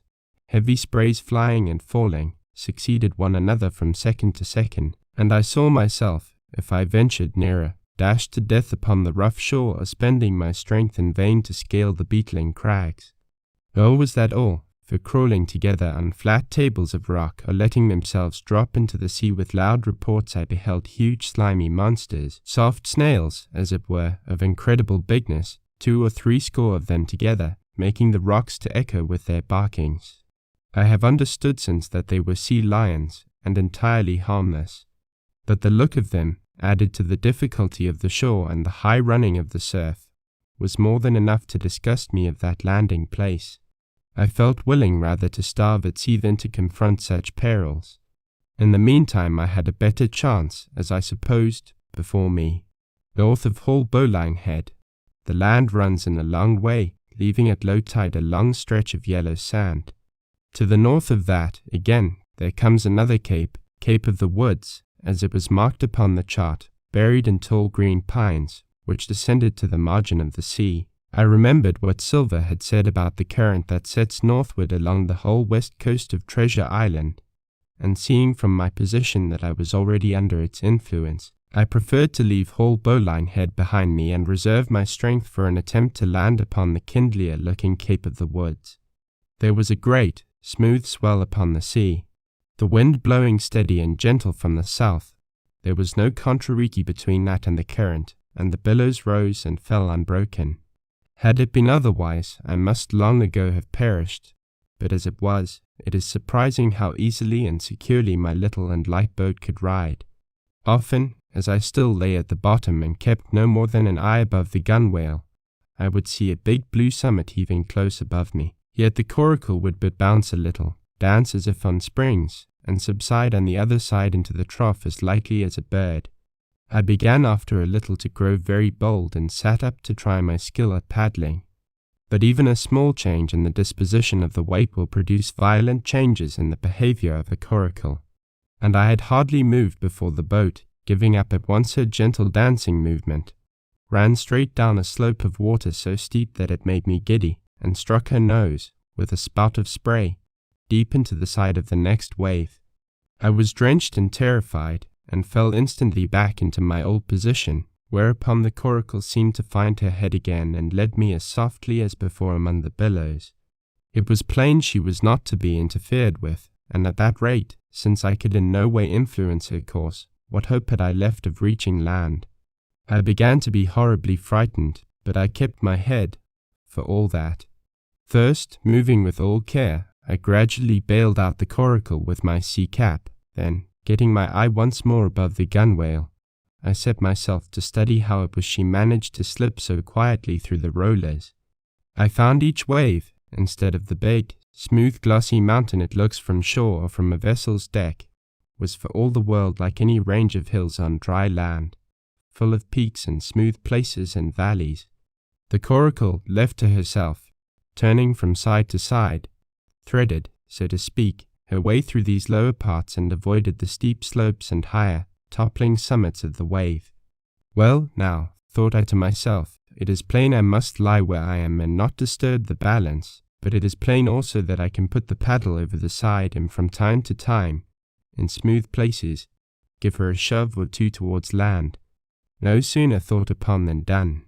There I lay on my elbows in the most trying attitude, and every now and again gave a weak stroke or two to turn her head to shore. It was very tiring and slow work, yet I did visibly gain ground, and as we drew near the Cape of the Woods, though I saw I must infallibly miss that point, I had still made some 100 yards of easting. I was, indeed, close in. I could see the cool green tree-tops swaying together in the breeze, and I felt sure I should make the next promontory without fail. It was high time, for I now began to be tortured with thirst. The glow of the sun from above, its thousand-fold reflection from the waves, the sea water that fell and dried upon me, caking my very lips with salt, combined to make my throat burn and my brain ache. The sight of the trees so near at hand had almost made me sick with longing, but the current had soon carried me past the point, and as the next reach of sea opened out, I beheld a sight that changed the nature of my thoughts. Right in front of me, not half a mile away, I beheld the Hispaniola under sail. I made sure, of course, that I should be taken, but I was so distressed for want of water that I scarce knew whether to be glad or sorry at the thought, and long before I had come to a conclusion, surprise had taken entire possession of my mind, and I could do nothing but stare and wonder. The Hispaniola was under her mainsail and 2 jibs, and the beautiful white canvas shone in the sun like snow or silver. When I first sighted her, all her sails were drawing. She was lying a course about northwest, and I presumed the men on board were going round the island on their way back to the anchorage. Presently she began to fetch more and more to the westward, so that I thought they had sighted me and were going about in chase. At last, however, she fell right into the wind's eye, was taken dead aback, and stood there a while helpless, with her sails shivering.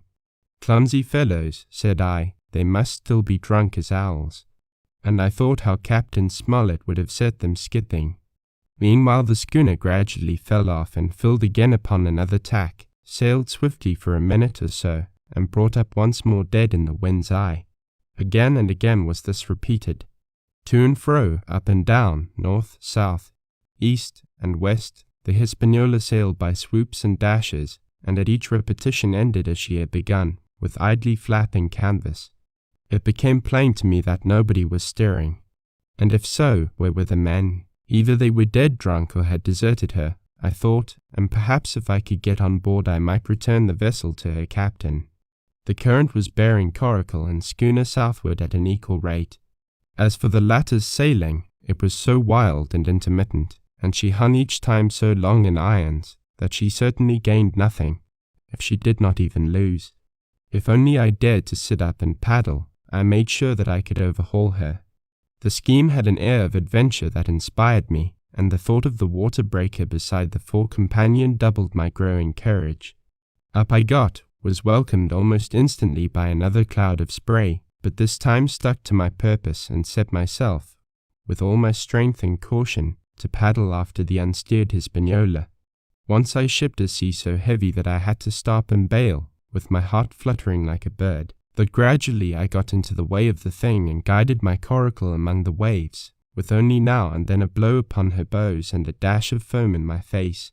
I was now gaining rapidly on the schooner. I could see the brass glisten on the tiller as it banged about, and still no soul appeared upon her decks. I could not choose but suppose she was deserted.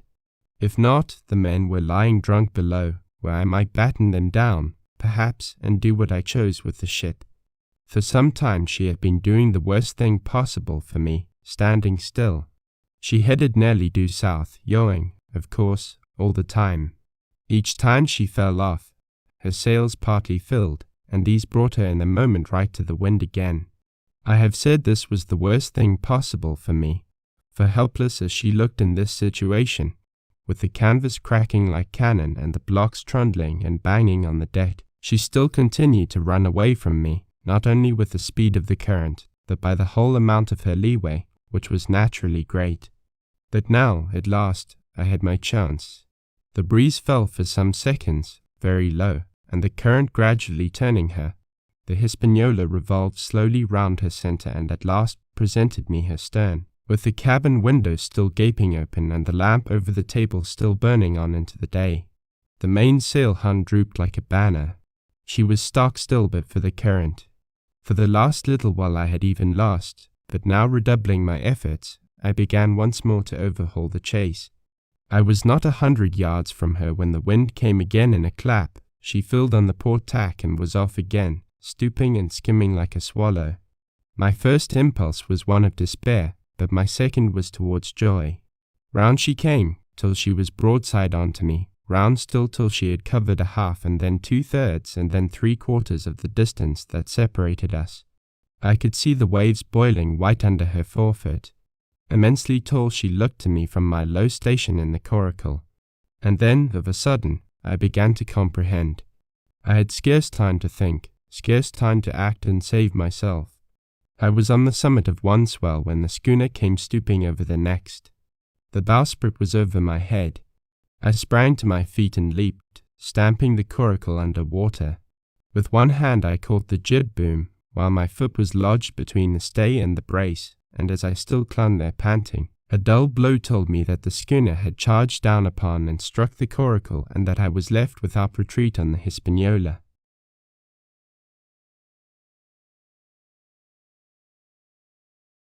Chapter 25. I strike the Jolly Roger. I had scarce gained a position on the bowsprit when the flying jib flapped and filled upon the other tack, with a report like a gun. The schooner trembled to her keel under the reverse, but next moment, the other sails still drawing, the jib flapped back again and hung idle.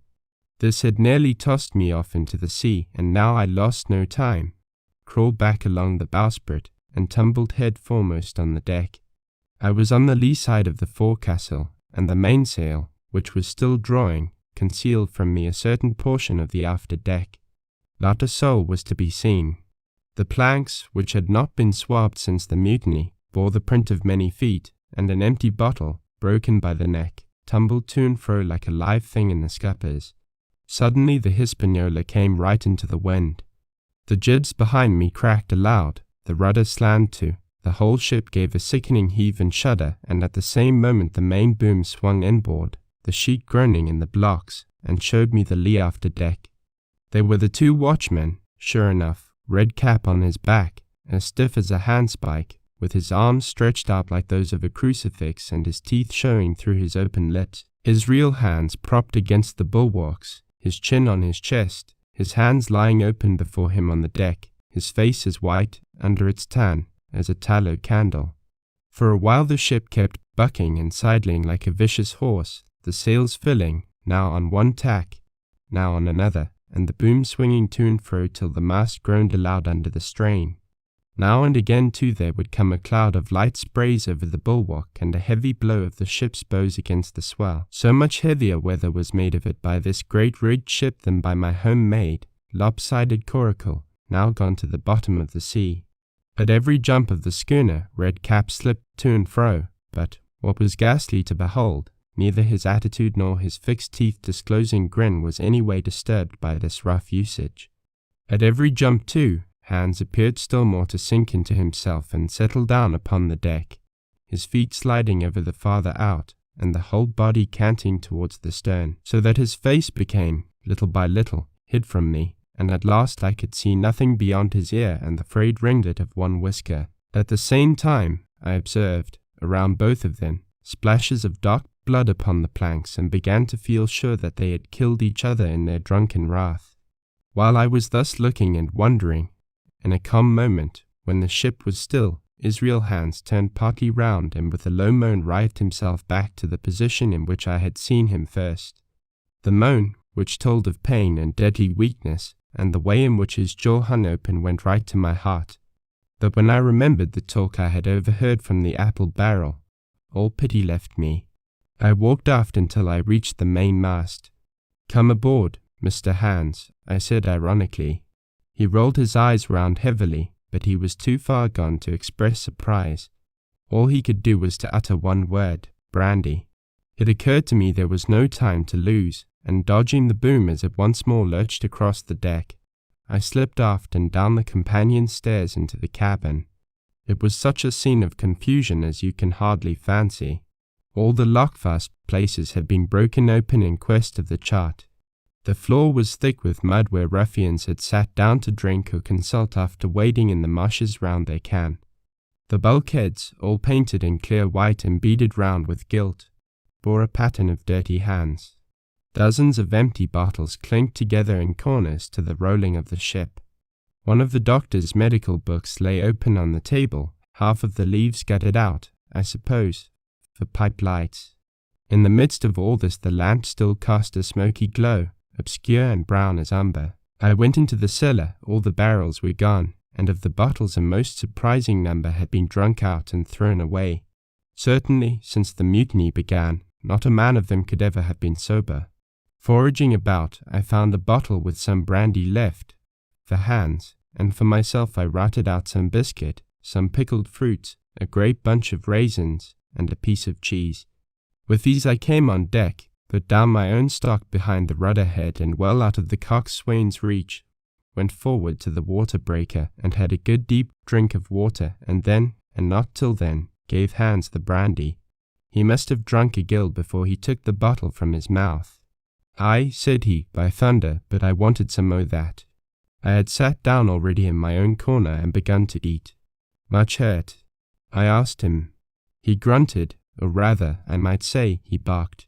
"If that doctor was aboard," he said, "I'd be right enough in a couple of turns, but I don't have no manner of luck, you see, and that's what's the matter with me. As for that swab, he's good and dead. He is," he added, indicating the man with the red cap. "He warn't no seaman anyhow. And where might you have come from?" "Well," said I, "I've come aboard to take possession of this ship, Mr. Hans, and you'll please regard me as your captain until further notice." He looked at me sourly enough but said nothing. Some of the colour had come back into his cheeks, though he still looked very sick and still continued to slip out and settle down as the ship banged about. "By the by," I continued, "I can't of these colours, Mr. Hans, and by your leave, I'll strike in. Better none than these." And again dodging the boom, I ran to the colour lines, handed down their cursed black flag, and chucked it overboard. "God save the king," said I, waving my cap. "And there's an end to Captain Silver." He watched me keenly and slyly, his chin all the while on his breast. "I reckon," he said at last, "I reckon, Captain Hawkins, you'll kind of want to get ashore now. Suppose we talks?" "Why, yes," says I, "with all my heart, Mr. Hans. Say on." And I went back to my meal with a good appetite. "This man," he began, nodding feebly at the corpse, O'Brien were his name, a rank Highlander, "this man and me got the canvas on her, meaning for to sail her back. Well, he's dead now, he is, as dead as bilge, and who's to sail this ship, I don't see. Without I gives you a hint, you ain't that man, as far as I can tell. Thou, look here, you gives me food and drink and an old scarf or anchor to tie my wound up. You do, and I'll tell you how to sail her, and that's about square all round, I take it. I'll tell you one thing," says I, "I'm not going back to Captain Kidd's anchorage. I mean to get into North Inlet and beach her quietly there." "To be sure you did," he cried. "Why, I ain't such an infernal lubber after all. I can see, can't I? I've tried my fling, I have, and I've lost, and it's you has the wind of me. North Inlet. Why, I haven't no choice, not I. I'd help you sail her up to Execution Dock, by thunder, so I would." Well, as it seemed to me, there was some sense in this. We struck our bargain on the spot. In 3 minutes I had the Hispaniola sailing easily before the wind along the coast of Treasure Island, with good hopes of turning the northern point ere noon and beating down again as far as North Inlet before high water, when we might beach her safely and wait till the subsiding tide permitted us to land. Then I lashed the tiller and went below to my own chest, where I got a soft silk handkerchief of my mother's. With this, and with my aid, Hans bound up the great bleeding stab he had received in the thigh, and after he had eaten a little and had a swallow or two more of the brandy, he began to pick up visibly, sat straighter up, spoke louder and clearer, and looked in every way another man. The breeze served us admirably. We skimmed before it like a bird, the coast of the island flashing by and the view changing every minute. Soon we were past the high lands and bowling beside low, sandy country, sparsely dotted with dwarf pines, and soon we were beyond that again and had turned the corner of the rocky hill that ends the island on the north. I was greatly elated with my new command, and pleased with the bright, sunshiny weather and these different prospects of the coast. I had now plenty of water and good things to eat, and my conscience, which had smitten me hard from my desertion, was quieted by the great conquest I had made. I should, I think, have had nothing left me to desire but for the eyes of the coxswain as they followed me derisively about the deck, and the odd smile that appeared continually on his face. It was a smile that had in it something both of pain and weakness, a haggard old man's smile, but there was, besides that, a grain of derision, a shadow of treachery in his expression as he craftily watched and watched and watched me at my work.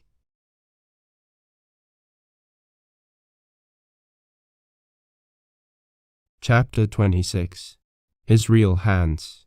The wind, serving us to a desire, now holden to the west. We could run so much the easier from the northeast corner of the island to the mouth of the north inlet. Only, as we had no power to anchor and dared not beach her till the tide had flowed a good deal farther, time hung on our hands. The coxswain told me how to lay the ship to. After a good many trials I succeeded, and we both sat in silence over another meal. Cap'n, said he at length with that same uncomfortable smile, "Here's my old shipmate, O'Brien, suppose you was to heave him overboard. I ain't particular as a rule, and I don't take no blame for settling his hash, but I don't reckon him ornamental now, do you? I'm not strong enough, and I don't like the job, and there he lies. For me, said I, this here's an unlucky ship, this Hispaniola. Jim," he went on, blinking, "there's a power of men been killed in this Hispaniola, a sight o' poor seamen dead and gone since you and me took ship to Bristol. I never seen such dirty luck, not I there was this here O'Brien now, he's dead, ain't he? Well now, I'm no scholar, and you're a lad as can read and figure, and to put it straight, do you take it as a dead man is dead for good, or do he come alive again? You can kill the body, Mr. Hans, but not the spirit, you must know that already," I replied. "O'Brien there is in another world, and may be watching us." "And," says he, "well, that's unfortunate. Appears as if killing parties was a waste of time. Howsomever, spirits don't reckon for much by what I've seen. I'll chance it with the spirits, Jim. And now you've spoke up free, and I'll take it kind if you'd step down into that there cabin and get me shiver my timbers. I can't hit the name on tea. Well, you get me a bottle of wine, Jim. This here brandy's too strong for my head." Now, the coxswain's hesitation seemed to be unnatural, and as for the notion of his preferring wine to brandy, I entirely disbelieved it. The whole story was a pretext. He wanted me to leave the deck, so much was plain, but with what purpose I could in no way imagine. His eyes never met mine. They kept wandering to and fro, up and down, now with a look to the sky, now with a flitting glance upon the dead O'Brien. All the time he kept smiling and putting his tongue out in the most guilty, embarrassed manner, so that a child could have told that he was bent on some deception. I was prompt with my answer, however, for I saw where my advantage lay, and that with a fellow so densely stupid I could easily conceal my suspicions to the end. "Some wine," I said. "Far better. Will you have white or red?" "Well, I reckon it's about the blessed same to me, shipmate," he replied. "So it's strong, and plenty of it. What's the odds?" "All right," I answered. "I'll bring you port, Mr. Hans, but I'll have to dig for it." With that I scuttled down the companion with all the noise I could, slipped off my shoes, ran quietly along the sparred gallery, mounted the forecastle ladder, and popped my head out of the fore companion. I knew he would not expect to see me there, yet I took every precaution possible, and certainly the worst of my suspicions proved too true. He had risen from his position to his hands and knees, and though his leg obviously hurt him pretty sharply when he moved, for I could hear him stifle a groan, yet it was at a good, rattling rate that he trailed himself across the deck. In half a minute he had reached the port scuppers and picked, out of a coil of rope, a long knife, or rather a short dirk, discoloured to the hilt with blood. He looked upon it for a moment, thrusting forth his under jaw, tried the point upon his hand, and then, hastily concealing it in the bosom of his jacket, trundled back again into his old place against the bulwark. This was all that I required to know. Israel could move about, he was now armed, and if he had been at so much trouble to get rid of me, it was plain that I was meant to be the victim. What he would do afterwards, whether he would try to crawl right across the island from North Inlet to the camp among the swamps, or whether he would fire Long Tom, trusting that his own comrades might come first to help him, was, of course, more than I could say. Yet I felt sure that I could trust him in one point, since in that our interests jumped together, and that was in the disposition of the schooner. We both desired to have her stranded safe enough, in a sheltered place, and so that, when the time came, she could be got off again with as little labor and danger as might be, and until that was done, I considered that my life would certainly be spared. While I was thus turning the business over in my mind, I had not been idle with my body. I had stolen back to the cabin, slipped once more into my shoes, and laid my hand at random on a bottle of wine, and now, with this for an excuse, I made my reappearance on the deck. Hans lay as I had left him, all fallen together in a bundle and with his eyelids lowered as though he were too weak to bear the light. He looked up, however, at my coming, knocked the neck off the bottle like a man who had done the same thing often, and took a good swig, with his favourite toast of here's luck. Then he lay quiet for a little, and then, pulling out a stick of tobacco, begged me to cut him a quid. "Cut me a junco that," says he, "for I haven't no knife and hardly strength enough, so be as I had. Ah, Jim, I reckon I've missed stays. Cut me a quid, as'll likely be the last, lad, for I'm for my long home, and no mistake." "Well," said I, "I'll cut you some tobacco, but if I was you and thought myself so badly, I would go to my prayers like a Christian man." "Why," said he, "now you tell me why." "Why," I cried, "you were asking me just now about the dead. You've broken your trust, you've lived in sin and lies and blood, there's a man you killed lying at your feet this moment, and you ask me why. For God's mercy, Mr. Hans, that's why." I spoke with a little heat, thinking of the bloody dirk he had hidden in his pocket and designed, in his ill thoughts, to end me with. He, for his part, took a great draught of the wine and spoke with the most unusual solemnity. "For 30 years, he said, "I've sailed the seas and seen good and bad, better and worse, fair weather and foul, provisions running out, knives going, and what not. Well, now I tell you, I never seen good come o' goodness yet. Him as strikes first is my fancy, dead men don't bite, them's my views, amen, so be it. And now, you look here," he added, suddenly changing his tone, "we've had about enough of this foolery. The tide's made good enough by now. You just take my orders, Captain Hawkins, and we'll sail slap in and be done with it."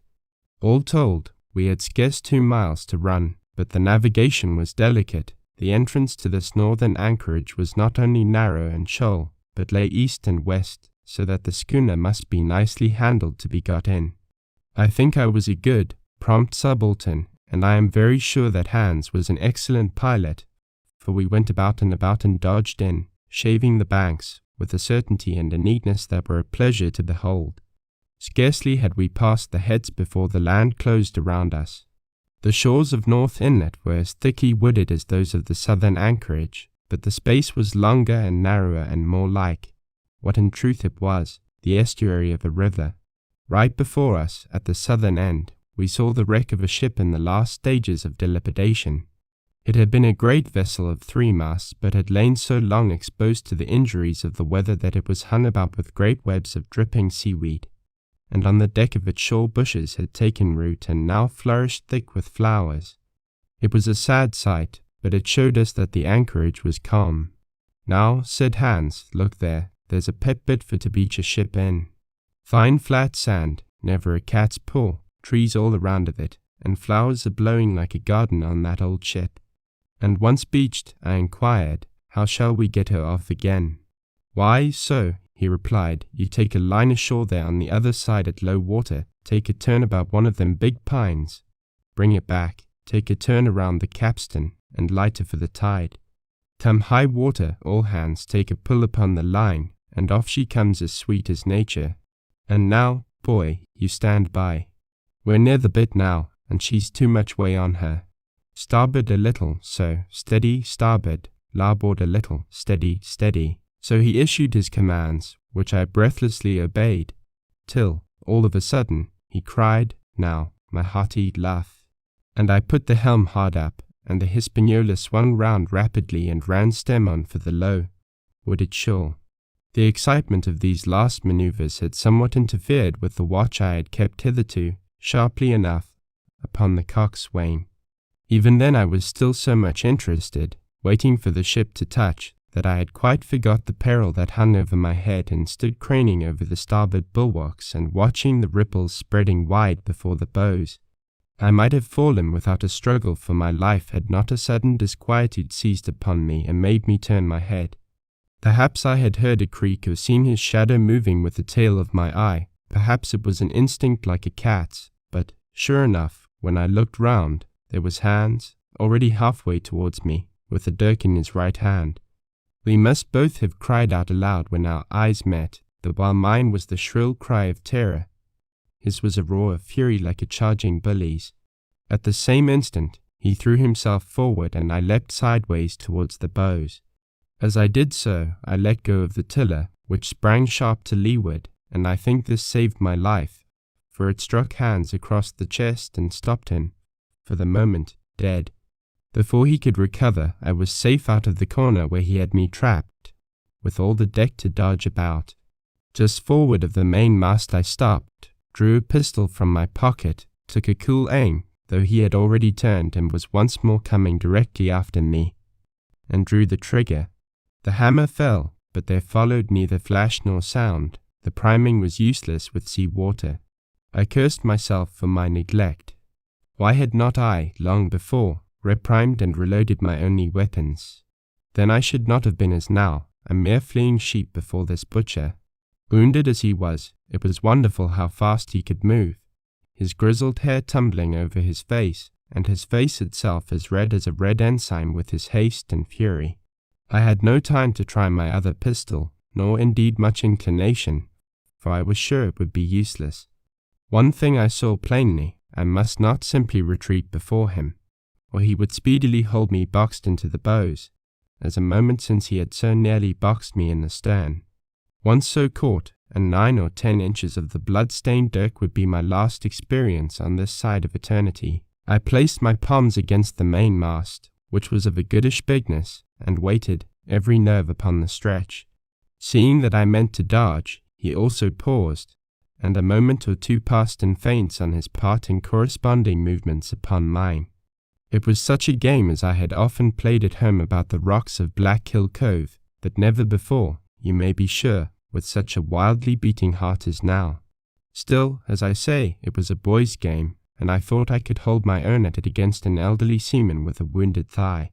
Indeed, my courage had begun to rise so high that I allowed myself a few darting thoughts on what would be the end of the affair, and while I saw certainly that I could spin it out for long, I saw no hope of any ultimate escape. Well, while things stood thus, suddenly the Hispaniola struck, staggered, ground for an instant in the sand, and then, swift as a blow, canted over to the port side till the deck stood at an angle of 45 degrees, and about a puncheon of water splashed into the scupper holes and lay, in a pool, between the deck and bulwark. We were both of us capsized in a second, and both of us rolled, almost together, into the scuppers, the dead red cap, with his arms still spread out, tumbling stiffly after us. So near were we, indeed, that my head came against the coxswain's foot with a crack that made my teeth rattle. Blow and all, I was the first afoot again, for Hans had got involved with the dead body. The sudden canting of the ship had made the deck no place for running on.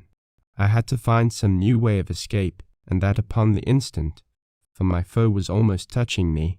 Quick as thought, I sprang into the mizzen shrouds, rattled up hand over hand, and did not draw a breath till I was seated on the cross trees. I had been saved by being prompt. The dirk had struck not half a foot below me as I pursued my upward flight, and there stood Israel Hans with his mouth open and his face upturned to mine, a perfect statue of surprise and disappointment. Now that I had a moment to myself, I lost no time in changing the priming of my pistol, and then, having one ready for service, and to make assurance doubly sure, I proceeded to draw the load of the other and recharge it afresh from the beginning. My new employment struck Hans all of a heap. He began to see the dice going against him, and after an obvious hesitation, he also hauled himself heavily into the shrouds, and with the dirk in his teeth, began slowly and painfully to mount. It cost him no end of time and groans to haul his wounded leg behind him, and I had quietly finished my arrangements before he was much more than a third of the way up. Then, with a pistol in either hand, I addressed him. "One more step, Mr. Hans," said I, "and I'll blow your brains out. Dead men don't bite, you know," I added with a chuckle. He stopped instantly. I could see by the working of his face that he was trying to think, and the process was so slow and laborious that, in my newfound security, I laughed aloud. At last, with a swallow or two, he spoke, his face still wearing the same expression of extreme perplexity. In order to speak he had to take the dagger from his mouth, but in all else he remained unmoved. "Jim," says he, "I reckon we're fouled, you and me, and we'll have to sign articles. I'd have had you but for that there lurch, but I don't have no luck, not I, and I reckon I'll have to strike, which comes hard, you see, for a master mariner to a ship's younker like you, Jim." I was drinking in his words and smiling away, as conceited as a cock upon a wall, when, all in a breath, back went his right hand over his shoulder. Something sang like an arrow through the air. I felt a blow and then a sharp pang, and there I was pinned by the shoulder to the mast. In the horrid pain and surprise of the moment, I scarce can say it was by my own volition, and I am sure it was without a conscious aim. Both my pistols went off, and both escaped out of my hands. They did not fall alone. With a choked cry, the coxswain loosed his grasp upon the shrouds and plunged headfirst into the water.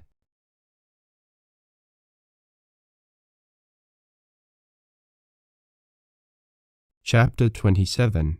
Pieces of 8. Swing to the cant of the vessel. The masts hung far out over the water, and from my perch on the cross trees I had nothing below me but the surface of the bay. Hans, who was not so far up, was in consequence nearer to the ship and fell between me and the bulwarks. He rose once to the surface in a lather of foam and blood and then sank again for good. As the water settled, I could see him lying huddled together on the clean, bright sand in the shadow of the vessel's sides. A fish or two whipped past his body. Sometimes, by the quivering of the water, he appeared to move a little, as if he were trying to rise. But he was dead enough, for all that, being both shot and drowned, and was food for fish in the very place where he had designed my slaughter. I was no sooner certain of this than I began to feel sick, faint, and terrified. The hot blood was running over my back and chest. The dirk, where it had pinned my shoulder to the mast, seemed to burn like a hot iron.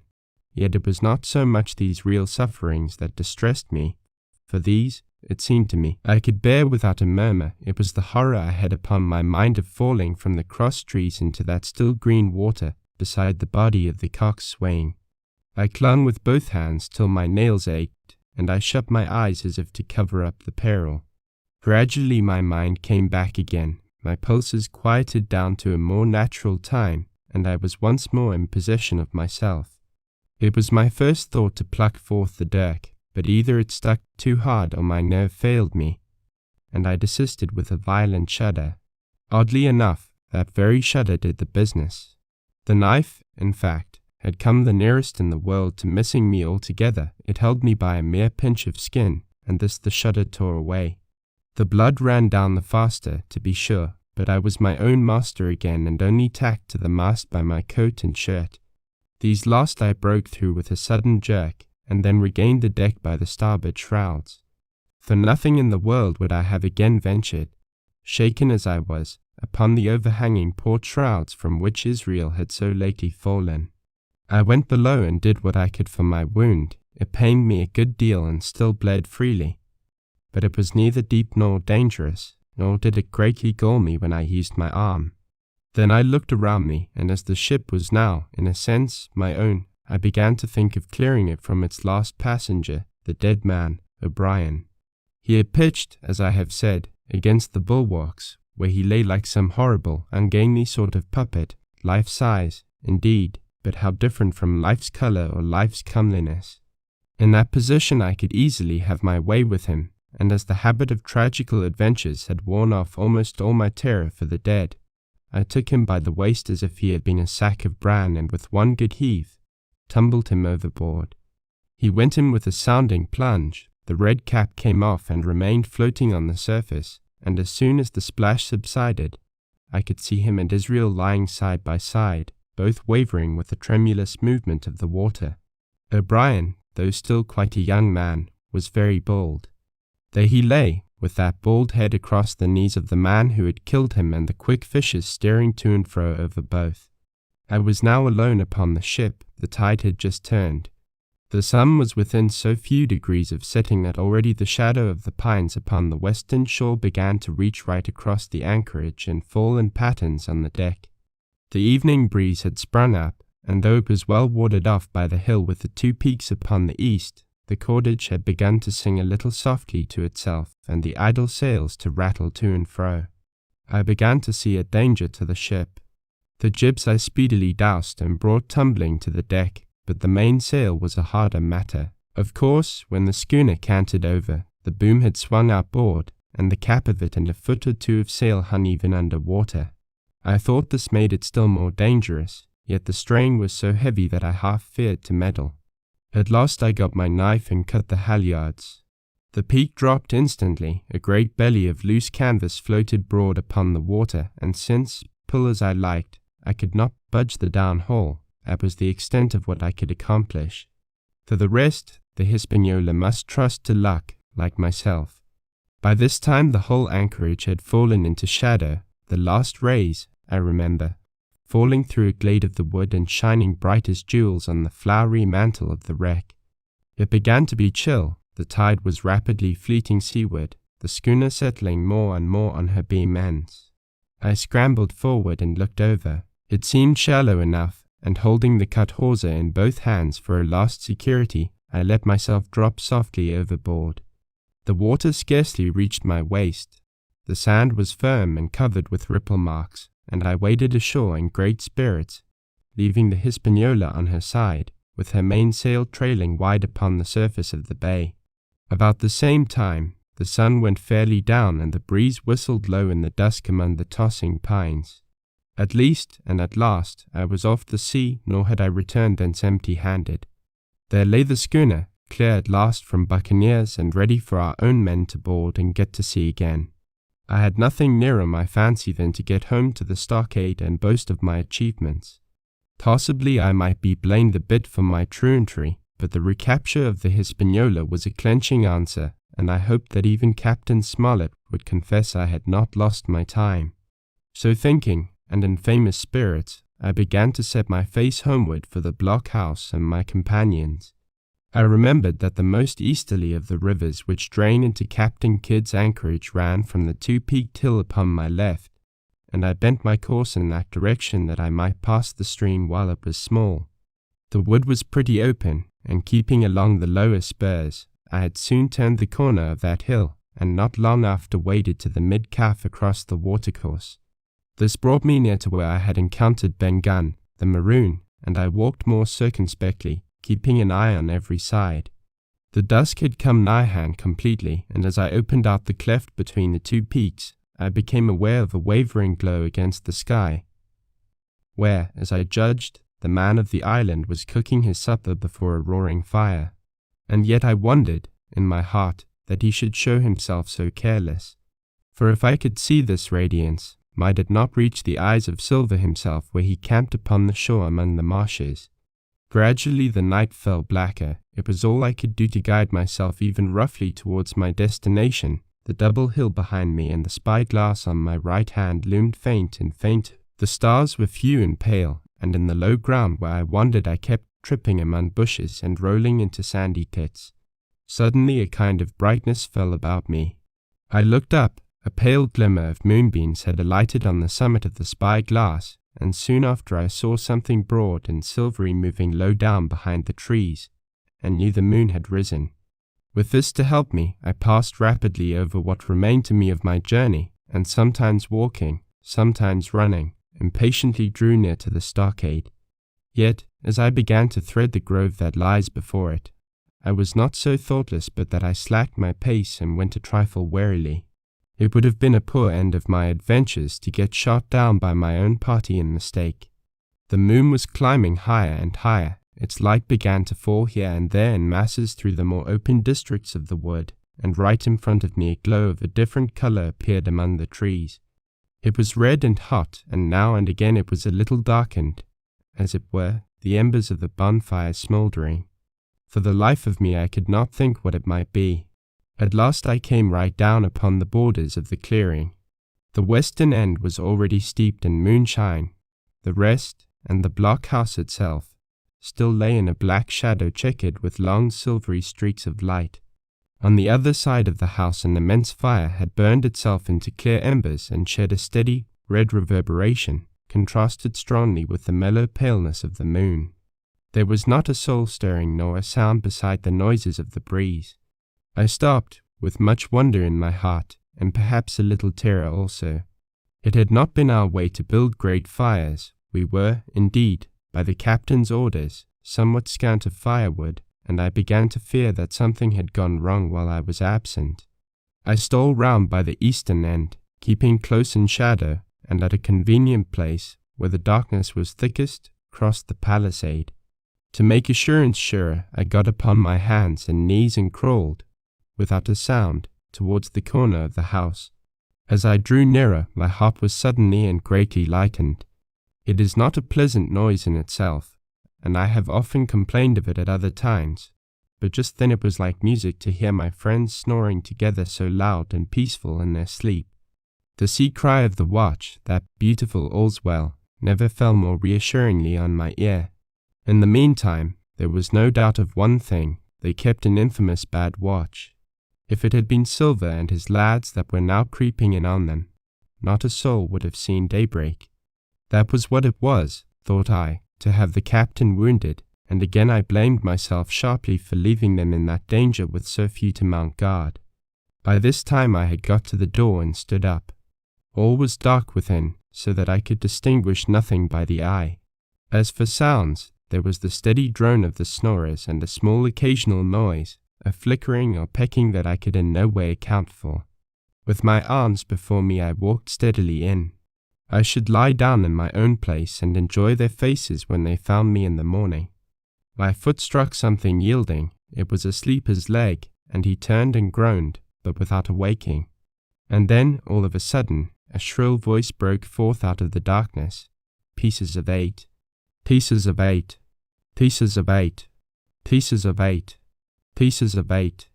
And so forth, without pause or change, like the clacking of a tiny mill. Silver's green parrot, Captain Flint. It was she whom I had heard pecking at a piece of bark. It was she, keeping better watch than any human being, who thus announced my arrival with her wearisome refrain.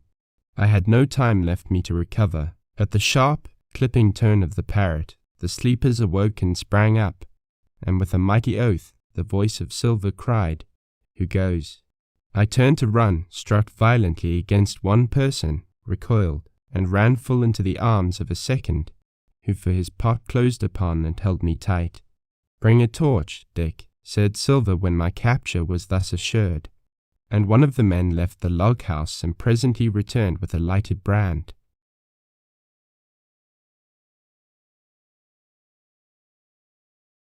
Part 6, Captain Silver, Chapter 28. In the enemy's camp. The red glare of the torch, lighting up the interior of the blockhouse, showed me the worst of my apprehensions realized. The pirates were in possession of the house and stores. There was the cask of cognac, there were the pork and bread, as before, and what tenfold increased my horror, not a sign of any prisoner. I could only judge that all had perished, and my heart smote me sorely that I had not been there to perish with them. There were 6 of the buccaneers, all told. Not another man was left alive. 5 of them were on their feet, flushed and swollen, suddenly called out of the first sleep of drunkenness. The 6th had only risen upon his elbow. He was deadly pale, and the blood-stained bandage round his head told that he had recently been wounded, and still more recently dressed. I remembered the man who had been shot and had run back among the woods in the great attack, and doubted not that this was he. The parrot sat, preening her plumage, on Long John's shoulder. He himself, I thought, looked somewhat paler and more stern than I was used to. He still wore the fine broadcloth suit in which he had fulfilled his mission, but it was bitterly the worse for wear, daubed with clay and torn with the sharp briars of the wood. So, said he, here's Jim Hawkins, shiver my timbers. Dropped in, like, well, come, I take that friendly. And thereupon he sat down across the brandy cask and began to fill a pipe. Give me a loan of the link, Dick, said he, and then, when he had a good light, that'll do, lad, he added, stick the glim in the wood heap, and you, gentlemen, bring yourselves to. You needn't stand up for Mr. Hawkins. He'll excuse you, you may lay to that. And so, Jim, stopping the tobacco, here you were, and quite a pleasant surprise for poor old John. I see you were smart when first I set my eyes on you, but this here gets away from me clean, it do. To all this, as may be well supposed, I made no answer. They had set me with my back against the wall, and I stood there, looking Silver in the face, pluckily enough, I hope, to all outward appearance, but with black despair in my heart. Silver took a whiff or two of his pipe with great composure and then ran on again. Now, you see, Jim, so be as you are here, says he, I'll give you a piece of my mind. I've always liked you, I have, for a lad of spirit, and the picture of my own self when I was young and handsome. I always wanted you to join and take your share, and die a gentleman, and now, my cock, you've got to. Captain Smollett's a fine seaman, as I'll own up to any day, but stiff on discipline. Duty is duty, says he, and right he is. Just you keep clear of the captain. The doctor himself is gone dead again you, ungrateful scamp was what he said, and the short and the long of the whole story is about here, you can't go back to your own lot, for they won't have you, and without you start a third ship's company all by yourself, which might be lonely, you'll have to join with Captain Silver. So far so good. My friends, then, were still alive, and though I partly believed the truth of Silver's statement, that the cabin party were incensed at me for my desertion, I was more relieved than distressed by what I heard. I don't say nothing as to your being in our hands, continued Silver, though there you are, and you may lay to it. I'm all for argument. I never seen good come out o' threatening. If you like the service, well, you'll join, and if you don't, Jim, why, you're free to answer no, free and welcome, shipmate, and if fairer can be said by mortal seamen, shiver my sides. Am I to answer, then? I asked with a very tremulous voice. Through all this sneering talk, I was made to feel the threat of death that overhung me, and my cheeks burned and my heart beat painfully in my breast. Lad, said Silver, no one's a-pressing of you. Take your bearings. None of us won't hurry you, mate. Time goes so pleasant in your company, you see. Well, says I, growing a bit bolder, if I'm to choose, I declare I have a right to know what's what, and why you're here, and where my friends are. What's what? Repeated one of the buccaneers in a deep growl. Ah, he'd be a lucky one as knowed that. You'll perhaps batten down your hatches till you're spoke to, my friend, cried Silver truculently to this speaker, and then, in his first gracious tones, he replied to me, yesterday morning, Mr. Hawkins, said he, in the dog watch, down came Dr. Livesey with a flag of truce. Says he, Captain Silver, you're sold out. Ship's gone. Well, maybe we'd been taking a glass, and a son to help it round. I won't say no. Leastways, none of us had looked out. We looked out, and by thunder, the old ship was gone. I never seen a pack o' fools look fishier, and you may lay to that, if I tells you that looked the fishiest. Well, says the doctor, let's bargain. We bargained, him and I, and here we are, stores, brandy, blockhouse, the firewood you was thoughtful enough to cut, and in a manner of speaking, the whole blessed boat, from Cross Trees to Kelson. As for them, they've tramped, I don't know where's they are. He drew again quietly at his pipe. And lest you should take it into that head of yours, he went on, that you was included in the treaty, here's the last word that was said. How many are you, says I, to leave? 4, says he, 4, and one of us wounded. As for that boy, I don't know where he is, confound him, says he, nor I don't much care. We're about sick of him. These was his words. Is that all? I asked. Well, it's all that you're to hear, my son, returned Silver. And now I am to choose. And now you are to choose, and you may later that, said Silver. Well, said I am not such a fool, but I know pretty well what I have to look for. Let the worst come to the worst, it's little I care. I've seen too many die since I fell in with you. But there's a thing or two I have to tell you, I said, and by this time I was quite excited, and the first is this, here you are. In a bad way, ship lost, treasure lost, men lost, your whole business gone to wreck, and if you want to know who did it, it was I. I was in the apple barrel the night we sighted land, and I heard you, John, and you, Dick Johnson, and Hans, who is now at the bottom of the sea, and told every word you said before the hour was out. And as for the schooner, it was I who cut her cable, and it was I that killed the men you had aboard of her, and it was I who brought her where you'll never see her more, not one of you. The laugh's on my side. I've had the top of this business from the first. I no more fear you than I fear a fly. Kill me, if you please, or spare me. But one thing I'll say, and no more. If you spare me, bygones are bygones, and when you fellows are in court for piracy, I'll save you all I can. It is for you to choose. Kill another and do yourselves no good, or spare me and keep a witness to save you from the gallows. I stopped, for, I tell you, I was out of breath, and to my wonder not a man of them moved, but all sat staring at me like as many sheep. And while they were still staring, I broke out again, and now, Mr. Silver, I said, I believe you're the best man here, and if things go to the worst, I'll take it kind of you to let the doctor know the way I took it. I'll bear it in mind, said Silver with an accent so curious that I could not, for the life of me, decide whether he were laughing at my request or had been favourably affected by my courage. I'll put one to that, cried the old mahogany-faced seaman, Morgan by name, whom I had seen in Long John's public house upon the quays of Bristol. It was him that knowed Black Dog. Well, and see here, added the sea cook, I'll put another again to that, by thunder, for it was this same boy that faked the chart from Billy Bones. First and last, we've spit upon Jim Hawkins. Then here goes, said Morgan with an oath, and he sprang up, drawing his knife as if he had been 20. Avast, there, cried Silver. Who are you? Tom Morgan. Maybe you thought you was captain here, perhaps. By the powers, but I'll teach you better. Cross me, and you'll go where many a good man's gone before you. First and last, these 30 year back, some to the yard arm, shiver my timbers, and some by the board, and all to feed the fishes. There's never a man looked me between the eyes and seen a good day afterwards. Tom Morgan, you may lay to that. Morgan paused, but a hoarse murmur rose from the others. Tom's right, said one. I stood hazing long enough from one, added another. I'll be hanged if I'll be hazed by you, John Silver. Did any of you gentlemen want to have it out with me?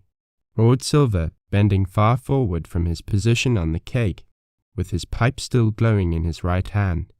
Put a name on what you're at. You ain't dumb, I reckon. Him that once shall get it. Have I lived this many years, and the son of a rum-punching cock his hat athwart my horse at the latter end of it?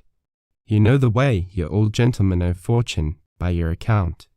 Well, I'm ready. Take your cutlass, and that dares, and I'll see the colour of his inside, crutch and all, before that pipe's empty. Not a man stirred, not a man answered. That's your sort, is it? He added, returning his pipe to his mouth. Well, you're a gay lot to look at, anyway. Not much worth to fight, you ain't. Perhaps you can understand King George's English. Uncap here by election. Uncap here because I'm the best man by a long sea mile. You won't fight, as gentlemen of fortune should, then, by thunder, you'll obey, and you may lay to it. I like that boy, now, I never seen a better boy than that. He's more a man than any pair of rats of you in this here house, and what I say is this, let me see him that'll lay a hand on him. That's what I say, and you may lay to it. There was a long pause after this. I stood straight up against the wall, my heart still going like a sledge-hammer, but with a ray of hope now shining in my bosom. Silver leant back against the wall, his arms crossed, his pipe in the corner of his mouth, as calm as though he had been in church, yet his eye kept wandering furtively, and he kept the tail of it on his unruly followers. They, on their part, drew gradually together towards the far end of the block-house, and the low hiss of their whispering sounded in my ear continuously, like a stream. One after another they would look up, and the red light of the torch would fall for a second on their nervous faces, but it was not towards me. It was towards Silver that they turned their eyes. "You seem to have a lot to say," remarked Silver, spitting fire into the air.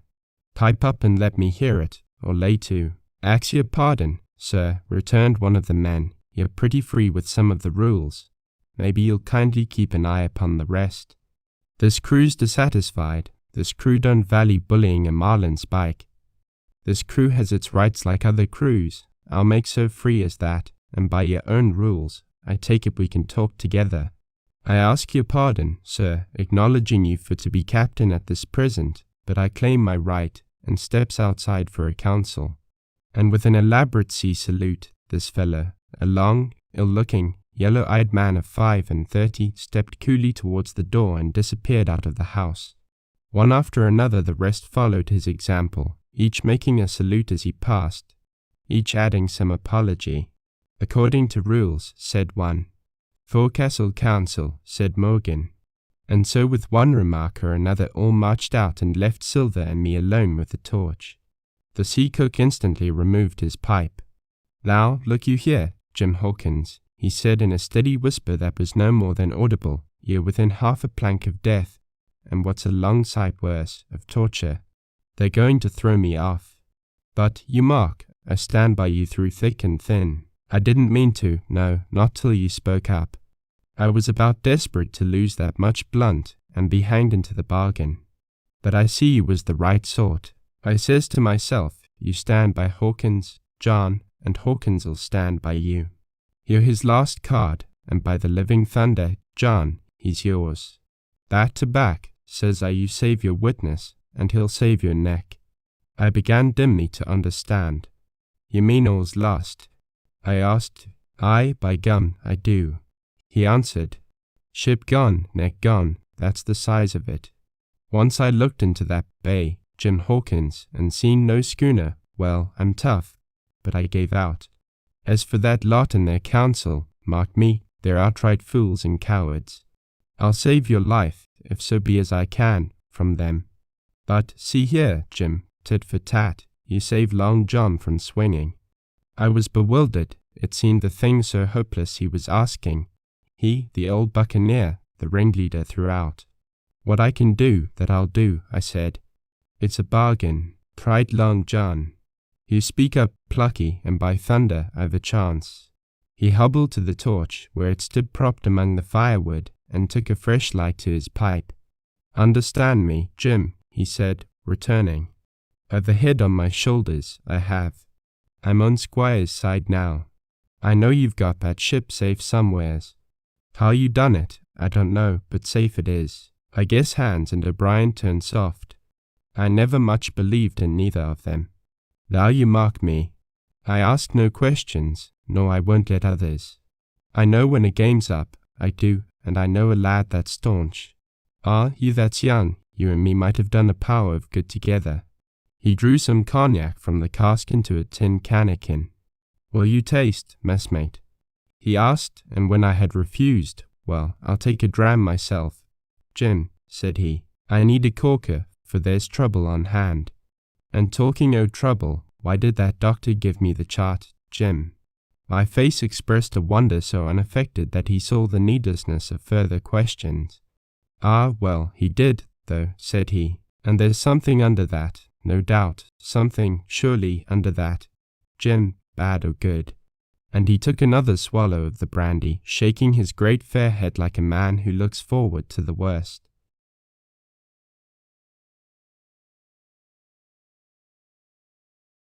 Chapter 29. The Black Spot Again. The council of buccaneers had lasted some time, when one of them re-entered the house, and with a repetition of the same salute, which had in my eyes an ironical air, begged for a moment's loan of the torch. Silver briefly agreed, and this emissary retired again, leaving us together in the dark. "There's a breeze coming, Jim," said Silver, who had by this time adopted quite a friendly and familiar tone. I turned to the loophole nearest me and looked out. The embers of the great fire had so far burned themselves out and now glowed so low and duskily that I understood why these conspirators desired a torch. About halfway down the slope to the stockade, they were collected in a group. One held the light, another was on his knees in their midst, and I saw the blade of an open knife shine in his hand with varying colors in the moon and torchlight. The rest were all somewhat stooping, as though watching the maneuvers of this last. I could just make out that he had a book as well as a knife in his hand, and was still wondering how anything so incongruous had come in their possession when the kneeling figure rose once more to his feet and the whole party began to move together towards the house. "Here they come," said I, and I returned to my former position, for it seemed beneath my dignity that they should find me watching them. "Well, let him come, lad, let him come," said Silver cheerily. "I've still a shot in my locker." The door opened, and the 5 men, standing huddled together just inside, pushed one of their number forward. In any other circumstances it would have been comical to see his slow advance, hesitating as he set down each foot, but holding his closed right hand in front of him. "Step up, lad," cried Silver. "I won't eat you. Hand it over, lubber. I know the rules, I do. I won't hurt a deputation." Thus encouraged, the buccaneer stepped forth more briskly, and having passed something to Silver, from hand to hand, slipped yet more smartly back again to his companions. The sea cook looked at what had been given him. "The black spot. I thought so," he observed. "Where might you have got the paper? Why, hello. Look here, now, this ain't lucky. You've gone and cut this out of the Bible." "What fools cut a Bible?" "Oh, there," said Morgan. "There, what did I say? No good'll come o' that," I said. "Well, you've about fixed it now, among you," continued Silver. "He'll all swing now, I reckon. What soft-headed lubber had a Bible?" "It was Dick," said one. "Dick, was it? Then Dick can get to prayers," said Silver. "He's seen his slice of luck, has Dick, and you may lay to that." But here the long man with the yellow eyes struck in. "Belay that talk, John Silver," he said. "This crew has tipped you the black spot in full council, as in duty bound. Just you turn it over, as in duty bound, and see what's wrote there. Then you can talk." "Thank you, George," replied the sea cook. "You always was brisk for business, and has the rules by heart, George, as I'm pleased to see. Well, what is it, anyway?" "Oh, the post, that's it, is it? Very pretty wrote, to be sure, like print, I swear. Your hand o' right, George. Why, you was gettin' quite a leadin' man in this here crew. You'll be cap next, I shouldn't wonder. Just oblige me with that torch again, will you? This pipe don't draw." "Come, now," said George, "you don't fool this crew no more. You're a funny man, by your account, but you're over now, and you'll maybe step down off that barrel and help vote." "I thought you said ye knowed the rules," returned Silver contemptuously. "Leastways, if you don't, I do, and I wake here, and I'm still your cap, mind, till you outs with your grievances, and I reply, in the meantime, your black spot ain't worth a biscuit. After that, we'll see." "Oh," replied George, "you don't be under no kind of apprehension. We're all square, we are. First, you've made a hash of this cruise. You'll be a bold man to say no to that. Second, you let the enemy out o' this here trap for nothing. Why did they want out? I dunno, but it's pretty plain they wanted it. Third, you wouldn't let us go at them upon the march. Oh, we see through you, John Silver. You want to play booty, that's what's wrong with you. And then, fourth, there's this here boy. Is that all?" asked Silver quietly. "Enough, too," retorted George. "We'll all swing and sun-dry for your bungling. Well now, look here, I'll answer these 4 points. One after another I'll answer N. I made a hash o' this cruise, did I? Well now, you all know what I wanted, and you all know if that had been done that we'd have been aboard the Hispaniola this night as ever was, every man of us alive, and fit and full of good plum duff, and the treasure in the hold of her, by thunder. Well, who crossed me? Who forced my hand, as was the lawful captain? Who tipped me the black spot the day we landed and began this dance? Ah, it's a fine dance, I'm with you there, and looks mighty like a hornpipe in a rope's end at execution dock by London town. It does. But who done it? Why, it was Anderson, and Hans, and you, George Mary, and you're the last above board of that same meddling crew, and you have the Davy Jones's insolence to up and stand for captain over me, you, that sank the lot of us. By the powers! But this tops the stiffest yarn to nothing. Silver paused, and I could see by the faces of George and his late comrades that these words had not been said in vain. That's for number one, cried the accused, wiping the sweat from his brow, for he had been talking with a vehemence that shook the house. Why, I give you my word, I'm sick to speak to you. You've neither sense nor memory, and I leave it to fancy where your mother's was that let you come to sea. See, gentlemen o' fortune, I reckon tailors is your trade. Go on, John, said Morgan. Speak up to the others. Ah, the others, returned John. They're a nice lot, ain't they? You say this cruise is bungled. Oh, by gum, if you could understand how bad it's bungled, you would see. We're that near the gibbet that my neck's stiff with thinking on it. You've seen 'em, maybe, hanged in chains, birds about 'em, seamen pointing 'em out as they go down with the tide. Who's that? Says one. That? Why, that's John Silver. I knowed him well, says another. And you can hear the chains a jangle as you go about and reach for the other boy. Thou, that's about where we are, every mother's son of us, thanks to him, and Hans, and Anderson, and other ruination fools of you. And if you want to know about number 4, and that boy, why, shiver my timbers, isn't he a hostage? Are we going to waste a hostage? No, not us. He might be our last chance, and I shouldn't wonder. Kill that boy. Thou'rt me, mates. And number 3. Ah, well, there's a deal to say to number 3. Maybe you don't count it nothing to have a real college doctor to see you every day. You, John, with your head broke, or you, George Mary, that had the ague shakes upon you not 6 hours agone, and has your eyes the colour of lemon peel to the same moment on the clock. And maybe, perhaps, you didn't know there was a consort coming either. But there is, and not so long till then, and we'll see who'll be glad to have a hostage when it comes to that.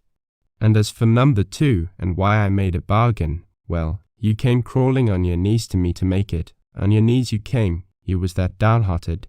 And you'd have starved too if I hadn't, but that's a trifle. You looked there, that's why. And he cast down upon the floor a paper that I instantly recognized. None other than the chart on yellow paper, with the 3 red crosses, that I had found in the oilcloth at the bottom of the captain's chest. Why the doctor had given it to him was more than I could fancy. But if it were inexplicable to me, the appearance of the chart was incredible to the surviving mutineers. They leaped upon it like cats upon a mouse. It went from hand to hand, one tearing it from another, and by the oaths and the cries and the childish laughter with which they accompanied their examination, you would have thought not only they were fingering the very gold, but were at sea with it, besides, in safety. Yes, said one, that's Flint, sure enough. J.F. and the score below, with a clove hitch to it, so he done ever. Mighty pretty, said George. But how are we to get away with it, and us no ship? Silver suddenly sprang up, and supporting himself with a hand against the wall. Now I give you warning, George, he cried. One more word of your sauce, and I'll call you down and fight you. How? Why, how do I know? You had ought to tell me that, you and the rest, that lost me my schooner, with your interference, burn you. But not you, you can't, you ain't got the invention of the cockroach. But civil you can speak, and shall, George Mary, you may lay to that. That's fair eno, said the old man, Morgan. Fair, I reckon so, said the sea cook. You lost the ship, I found the treasure. Who's the better man at that? And now I resign, by thunder. Elect whom you please to be your cap now, and done with it. Silver, they cried, barbecue forever, barbecue for cap'n. So that's the tune, is it? Cried the cook. George, I reckon you'll have to wait another turn, friend, and lucky for you as I'm not a revengeful man.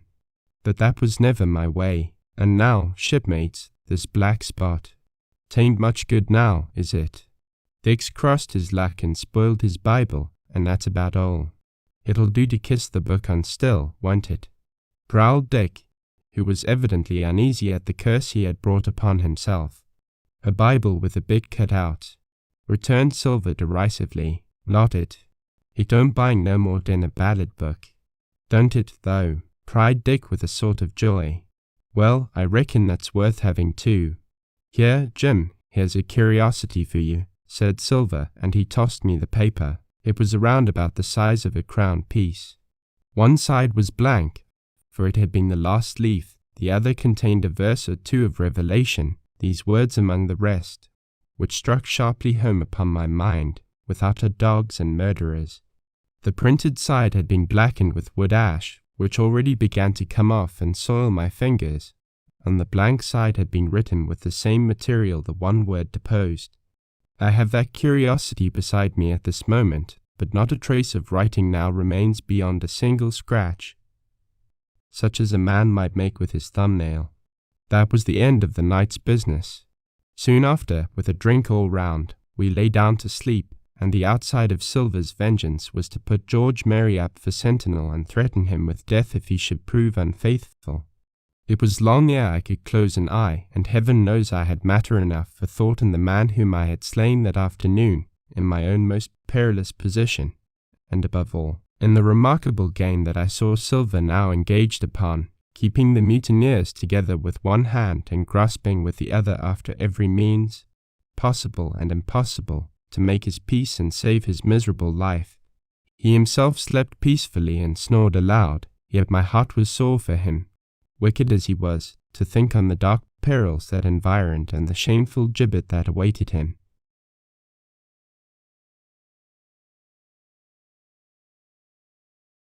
Chapter 30. Hunter Row. I was wakened, indeed, we were all wakened, for I could see even the sentinel shake himself together from where he had fallen against the door-post, by a clear, hearty voice hailing us from the margin of the wood. "Blockhouse, ahoy!" It cried, "Here's the doctor," and the doctor it was. Although I was glad to hear the sound, yet my gladness was not without a mixture. I remembered with confusion my insubordinate and stealthy conduct, and when I saw where it had brought me, among what companions and surrounded by what dangers, I felt ashamed to look him in the face.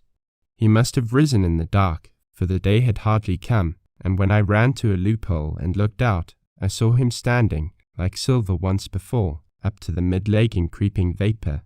"You, doctor, top o' the morning to you, sir," cried Silver, broad awake and beaming with good nature in a moment.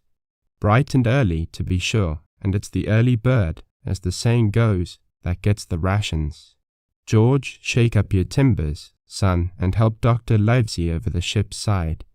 All a-doing well, your patience was all well and merry." So he pattered on, standing on the hilltop with his crutch under his elbow and one hand upon the side of the log-house, quite the old John in voice, manner, and expression.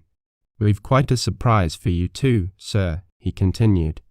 "We've a little stranger here, a new boarder and lodger, sir, and looking fit and taut as a fiddle, slept like a supercargo. He did, right alongside of John, stem to stem we was, all night." Dr. Livesey was by this time across the stockade and pretty near the cook, and I could hear the alteration in his voice as he said, "Not Jim." "The very same Jim as ever was," says Silver. The doctor stopped outright, although he did not speak, and it was some seconds before he seemed able to move on. "Well, well," he said at last, "duty first and pleasure afterwards, as you might have said yourself. Silver, let us overhaul these patients of yours." A moment afterwards he had entered the blockhouse, and with one grim nod to me proceeded with his work among the sick. He seemed under no apprehension, though he must have known that his life, among these treacherous demons, depended on a hair, and he rattled on to his patients as if he were paying an ordinary professional visit in a quiet English family. His manner, I suppose, reacted on the men, for they behaved to him as if nothing had occurred, as if he were still ship's doctor and they still faithful hands before the mast. "You're doing well, my friend," he said to the fellow with the bandaged head, "and if ever any person had a close shave, it was you. Your head must be as hard as iron. Well, George, how goes it? You're a pretty colour, certainly. Why, your liver, man, is upside down. Did you take that medicine?" "Did he take that medicine, man?"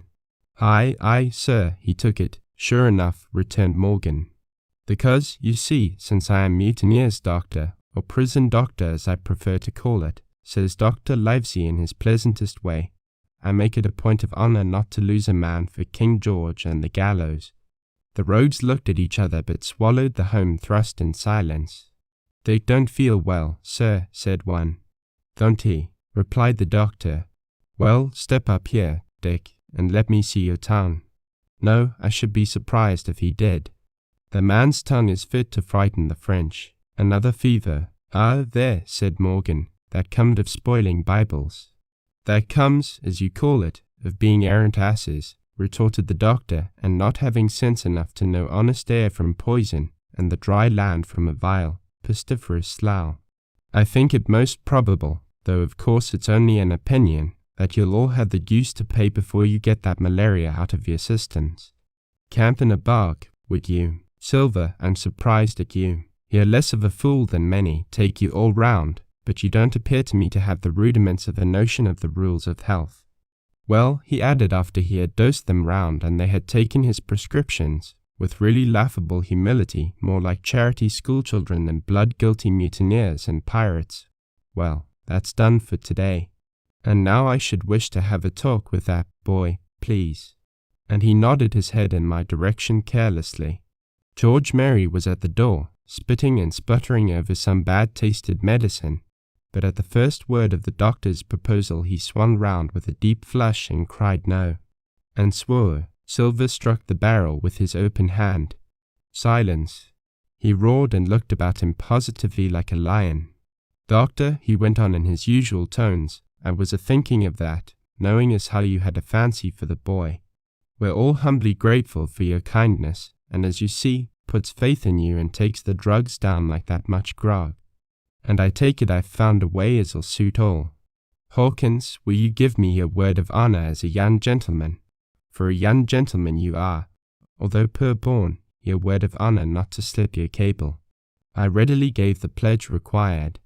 Then, doctor, said Silver, you just step outside o' that stockade, and once you're there I'll bring the boy down on the inside, and I reckon you can yarn through the spars. Good day to you, sir, and all our duties to the squire and Captain Smollett. The explosion of disapproval, which nothing but Silver's black looks had restrained, broke out immediately the doctor had left the house. Silver was roundly accused of playing double, of trying to make a separate peace for himself, of sacrificing the interests of his accomplices and victims, and, in one word, of the identical, exact thing that he was doing. It seemed to me so obvious, in this case, that I could not imagine how he was to turn their anger. But he was twice the man the rest were, and his last night's victory had given him a huge preponderance on their minds. He called them all the fools and dolts you can imagine, said it was necessary I should talk to the doctor, fluttered the chart in their faces, asked them if they could afford to break the treaty the very day they were bound a treasure hunting. No, by thunder, he cried, it's us must break the treaty when the time comes. Until then I'll gammon that doctor, if I have to oil his boots with brandy. And then he bade them get the fire lit, and stalked out upon his crutch, with his hand on my shoulder, leaving them in a disarray, and silenced by his volubility rather than convinced. Slow, lad, slow, he said.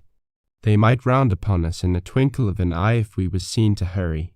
Very deliberately, then, did we advance across the sand to where the doctor awaited us on the other side of the stockade, and as soon as we were within easy speaking distance Silver stopped. You'll make a note of this here also, doctor, says he, and the boy'll tell you how I saved his life, and were deposed for it too, and you may lay to that. Doctor, when a man steering as near the wind as me, playing chuck farthing with the last breath in his body, like, you wouldn't think it too much, mayhap, to give him one good word. You'll please bear in mind it's not my life only now, it's that boy's into the bargain, and you'll speak me fair, doctor, and give me a bit o' hope to go on, for the sake of mercy. Silver was a changed man once he was out there and had his back to his friends and the blockhouse. His cheeks seemed to have fallen in. His voice trembled. Never was a soul more dead in earnest. Why, John, you're not afraid? Asked Dr. Livesey. Doctor, and no coward. No, not I, not so much. And he snapped his fingers. If I was I wouldn't say it. that I'll own up fairly I've the shakes upon me for the gallows. You're a good man and a true, I never seen a better man. And you'll not forget what I done good, not any more than you'll forget the bad, I know. And I step aside, see here, and leave you and Jim alone. And you'll put that down for me too, for it's a long stretch, is that. So saying, he stepped back a little way, till he was out of earshot, and there sat down upon a tree stump and began to whistle, spinning round now and again upon his seat so as to command a sight, sometimes of me and the doctor, and sometimes of his unruly ruffians as they went to and fro in the sand between the fire, which they were busy rekindling, and the house, from which they brought forth pork and bread to make the breakfast. So, Jim, said the doctor sadly, here you are. As you have brewed, so shall you drink, my boy. Heaven knows I cannot find it in my heart to blame you, but this much I will say, be it kind or unkind, when Captain Smollett was well, you dared not have gone off, and when he was ill and couldn't help it, by George, it was downright cowardly. I will own that I here began to weep. Doctor, I said, you might spare me. I have blamed myself enough. My life's forfeit anyway, and I should have been dead by now if Silver hadn't stood for me. And doctor, believe this, I can die, and I dare say I deserve it, though what I fear is torture. If they come to torture me, Jim, the doctor interrupted, and his voice was quite changed. Jim, I counter this. Whip over, and we'll run for it. Doctor, said I passed my word. I know, he cried. We can't help that, Jim, now. I'll take it on my shoulders, holus bolus, blame and shame, my boy, but stay here, I cannot let you. Jump, one jump, and you're out, and we'll run for it like antelopes. No, I replied, you know right well you wouldn't do the thing yourself. Neither you nor squire nor captain, and no more will I Silver trusted me. I passed my word, and back I go. But, doctor, you did not let me finish. If they come to torture me, I might let slip a word of where the ship is, for I got the ship, part by luck and part by risking, and she lies in North Inlet, on the southern beach, and just below high water. At half-tide she must be high and dry. The ship, exclaimed the doctor. Rapidly I described to him my adventures, and he heard me out in silence. There is a kind of fate in this, he observed when I had done. Every step, it's you that saves our lives, and do you suppose by any chance that we are going to let you lose yours? That would be a poor return, my boy. You found out the plot, you found Ben Gunn, the best deed that ever you did, or will do, though you live to 90. Oh, by Jupiter, and talking of Ben Gunn, why, this is the mischief in person. Silver, he cried, Silver, I'll give you a piece of advice, he continued as the cook drew near again. Don't you be in any great hurry after that treasure. Why, sir, I do my possible, which that ain't, said Silver. I can only, asking your pardon, save my life and the boys by seeking for that treasure, and you may lay to that. Well, Silver, replied the doctor, if that is so, I'll go one step further, look out for squalls when you find it. Sir, said Silver, as between man and man, that's too much and too little. What you're after, why you left the blockhouse, why you given me that there chart, I don't know now, do I? And yet I done you bidding with my eyes shut and never a word of hope. But no, this here's too much. If you won't tell me what you mean plain out, just say so and I'll leave the helm. No, said the doctor musingly, I've no right to say more. It's not my secret, you see, Silver, or, I give you my word, I'd tell it you. But I'll go as far with you as I dare go, and a step beyond, for I'll have my wig sorted by the captain or I'm mistaken.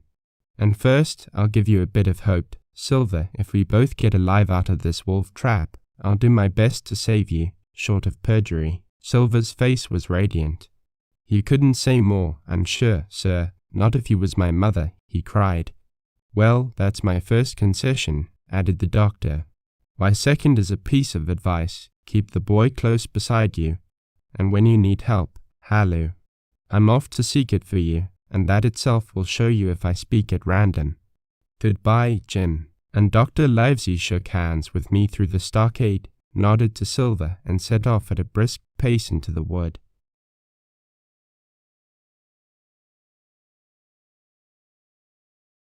Chapter 31. The Treasure Hunt, Flint's pointer. "Jim," said Silver when we were alone, "if I saved your life, you saved mine, and I'll not forget it. I seen the doctor waving you to run for it. With the tail of my eye, I did, and I seen you say no, as plain as hearing. Jim, that's one to you. This is the first glint of hope I had since the attack failed, and I owe it you. And now, Jim, we're to go in for this here treasure hunting, with sealed orders too, and I don't like it, and you and me must stick close, back to back like, and we'll save our necks in spite of fate and fortune." Just then a man hailed us from the fire that breakfast was ready, and we were soon seated here and there about the sand over biscuit and fried junk. They had lit a fire fit to roast an ox, and it was now grown so hot that they could only approach it from the windward, and even then not without precaution. In the same wasteful spirit, they had cooked, I suppose, 3 times more than we could eat, and one of them, with an empty laugh, threw what was left into the fire, which blazed and roared again over this unusual fuel. I never in my life saw men so careless of the morrow. Hand to mouth is the only word that can describe their way of doing, and what with wasted food and sleeping sentries, though they were bold enough for a brush and be done with it, I could see their entire unfitness for anything like a prolonged campaign. Even Silver, eating away, with Captain Flint upon his shoulder, had not a word of blame for their recklessness, and this the more surprised me, for I thought he had never shown himself so cunning as he did then. "Aye, mates," said he, "it's lucky you have barbecue to think for you with this here head. I got what I wanted, I did. Sure enough, they have the ship. Where they have it, I don't know yet, but once we hit the treasure, we'll have to jump about and find out. And then, mates, us that has the boats, I reckon, has the upper hand." Thus he kept running on, with his mouth full of the hot bacon. Thus he restored their hope and confidence, and, more than suspect, repaired his own at the same time. "As for hostage," he continued, "that's his last talk, I guess, with them he loves so dear. I've got my piece o' news, and thank you to him for that, but it's over and done. I'll take him in a line when we go treasure hunting, for we'll keep him like so much gold, in case of accidents, you mark, and in the meantime. Once we got the ship and treasure both and off to sea like jolly companions, why then we'll talk Mr. Hawkins over, we will, and we'll give him his share, to be sure, for all his kindness." It was no wonder the men were in a good humour now. For my part, I was horribly cast down. Should the scheme he had now sketched prove feasible, Silver, already doubly a traitor, would not hesitate to adopt it.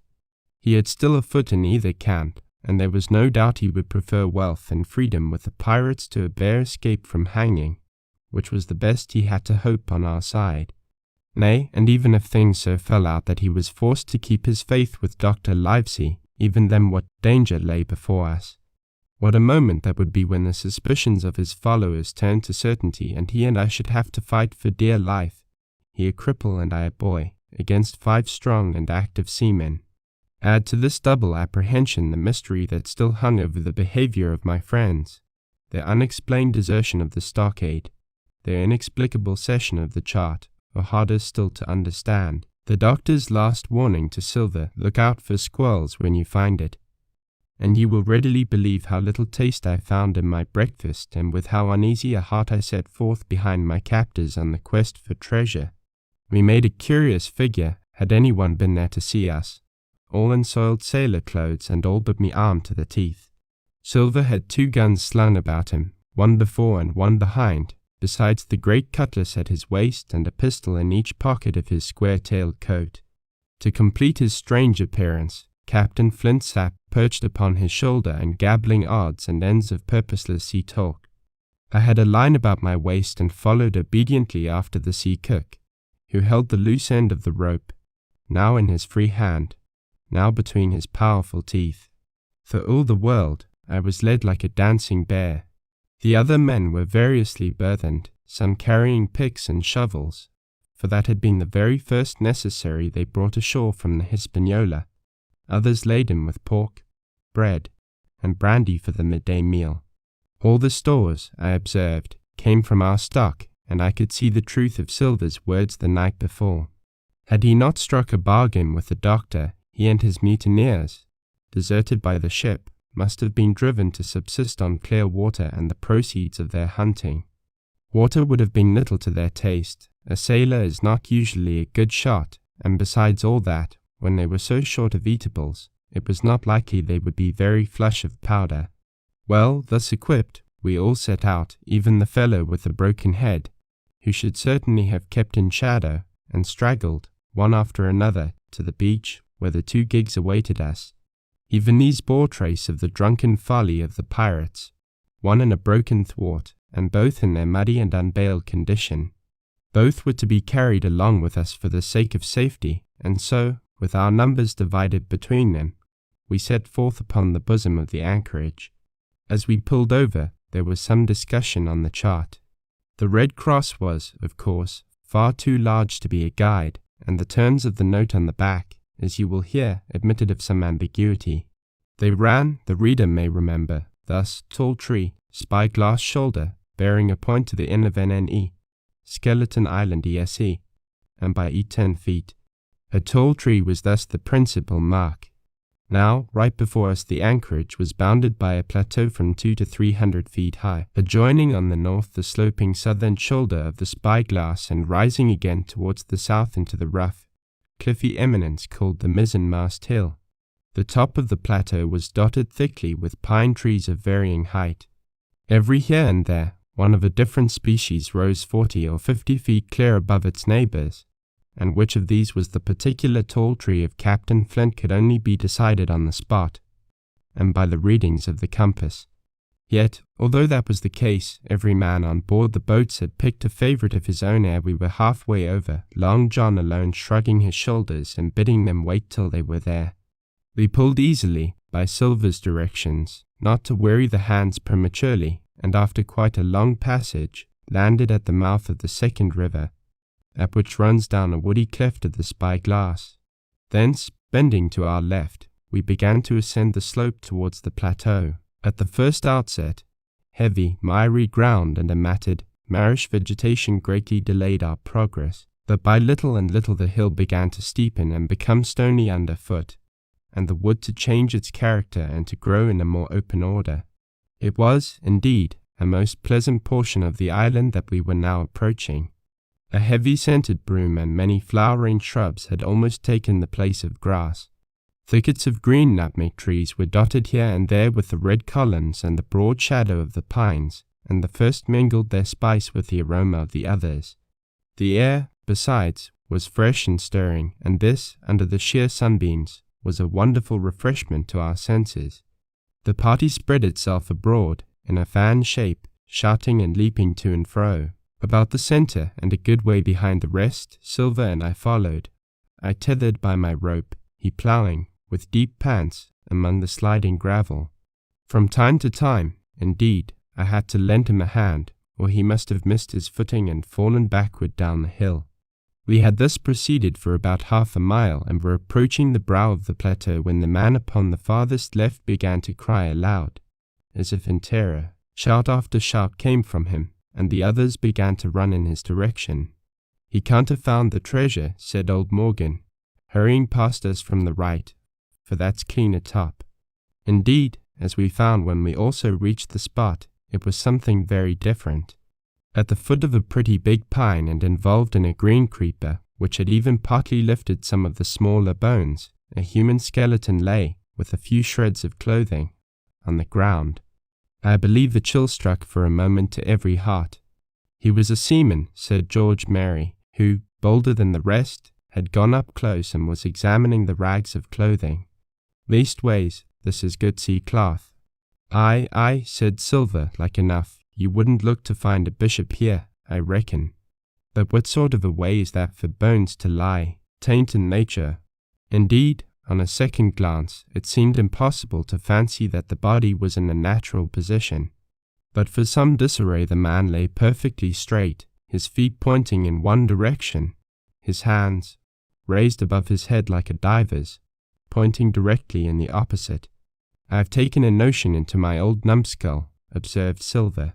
"Here's the compass, there's the tip-top point o' Skeleton Island, sticking out like a tooth. Just take a bearing, will you, along the line of them bones." It was done. The body pointed straight in the direction of the island, and the compass read duly ESE. And by I thought so, cried the cook, this here is a pointer. Right up there is our line for the Pole Star and the Jolly Darleys. But, by thunder, if it don't make me cold inside to think of Flint. This is one of his jokes, and no mistake. Him and these 6 was alone here, he killed en, every man, and this one he hauled here and laid down by compass, shiver my timbers. They're long bones, and the hair's been yellow. Aye, that would be Allardyce. You mind Allardyce, Tom Morgan?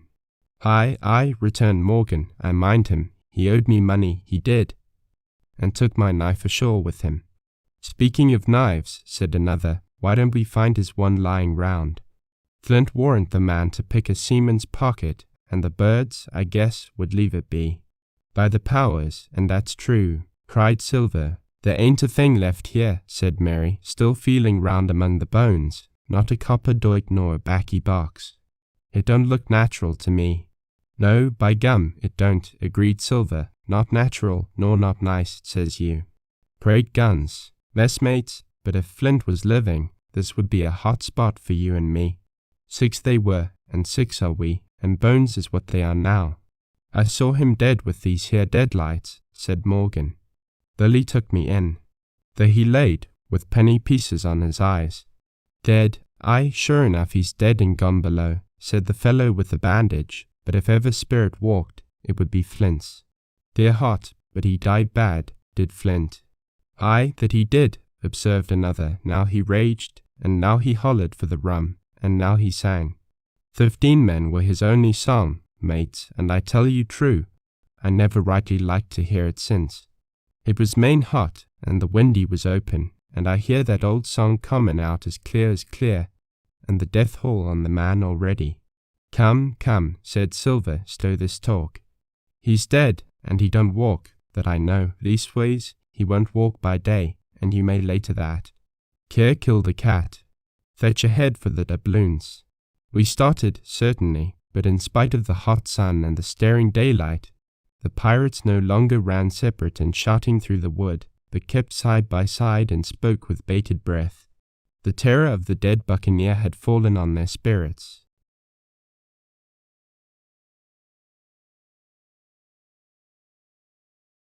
Chapter 32. The Treasure Hunt, the Voice Among the Trees.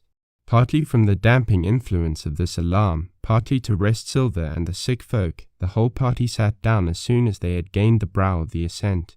The plateau being somewhat tilted towards the west, the spot on which we had paused commanded a wide prospect on either hand. Before us, over the tree-tops, we beheld the cape of the woods fringed with surf. Behind, we not only looked down upon the anchorage and Skeleton Island, but saw, clear across the spit and the eastern lowlands, a great field of open sea upon the east. Sheer above us rose the spyglass, here dotted with single pines, there black with precipices. There was no sound but that of the distant breakers, mounting from all round, and the chirp of countless insects in the brush. Not a man, not a sail, upon the sea. The very largeness of the view increased the sense of solitude. Silver, as he sat, took certain bearings with his compass. There are 3 tall trees, said he, about in the right line from Skeleton Island.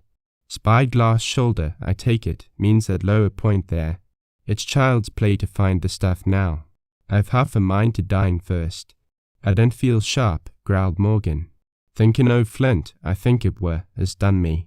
Ah, well, my son, you praise your stars he's dead, said Silver. He were an ugly devil, cried a third pirate with a shudder that blew in the face too. That was how the rum took him, added Mary. Blue, well, I reckon he was blue, that's a true word. Ever since they had found the skeleton and got upon this train of thought, they had spoken lower and lower, and they had almost got to whispering by now, so that the sound of their talk hardly interrupted the silence of the wood. All of a sudden, out of the middle of the trees in front of us, a thin, high, trembling voice struck up the well-known air and words. 15 men on the dead man's chest, yo-ho-ho, and a bottle of rum. I never have seen men more dreadfully affected than the pirates. The colour went from their 6 faces like enchantment. Some leaped to their feet, some clawed hold of others. Morgan grovelled on the ground. It's Flint, by goodness, cried Mary. The song had stopped as suddenly as it began, broken off, you would have said, in the middle of a note, as though someone had laid his hand upon the singer's mouth. Coming through the clear, sunny atmosphere among the green tree-tops, I thought it had sounded airily and sweetly, and the effect on my companions was the stranger. "Come," said Silver, struggling with his ashen lips to get the word out. "This won't do. Stand by to go about. This is a rum start, and I can't name the voice, but it's someone skylarking, someone that's flesh and blood, and you may lay to that." His courage had come back as he spoke, and some of the colour to his face along with it. Already the others had begun to lend an ear to this encouragement and were coming a little to themselves, when the same voice broke out again, not this time singing, but in a faint distant hail that echoed yet fainter among the clefts of the spy-glass. "Darby en gros," it wailed, for that is the word that best describes the sound, Darby en gros. Darby en gros, again and again and again, and then rising a little higher, and with an oath that I leave out, "Fetch off the rum, Darby."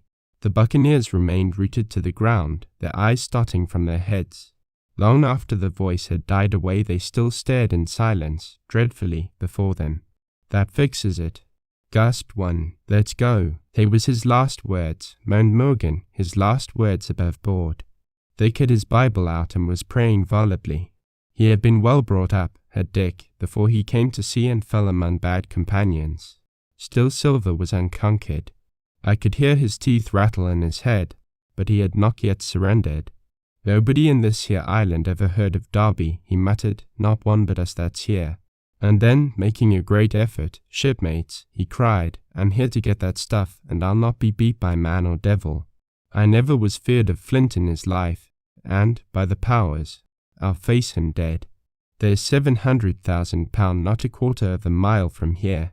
When did ever a gentleman o' fortune show his stern to that much dollars for a boozy old seaman with a blue mug, and him dead too?" That there was no sign of reawakening courage in his followers, rather, indeed, of growing terror at the irreverence of his words. "The lay there, John," said Mary. "Don't you cross a spirit." And the rest were all too terrified to reply. They would have run away severally had they dared, but fear kept them together and kept them close by John, as if his daring helped them.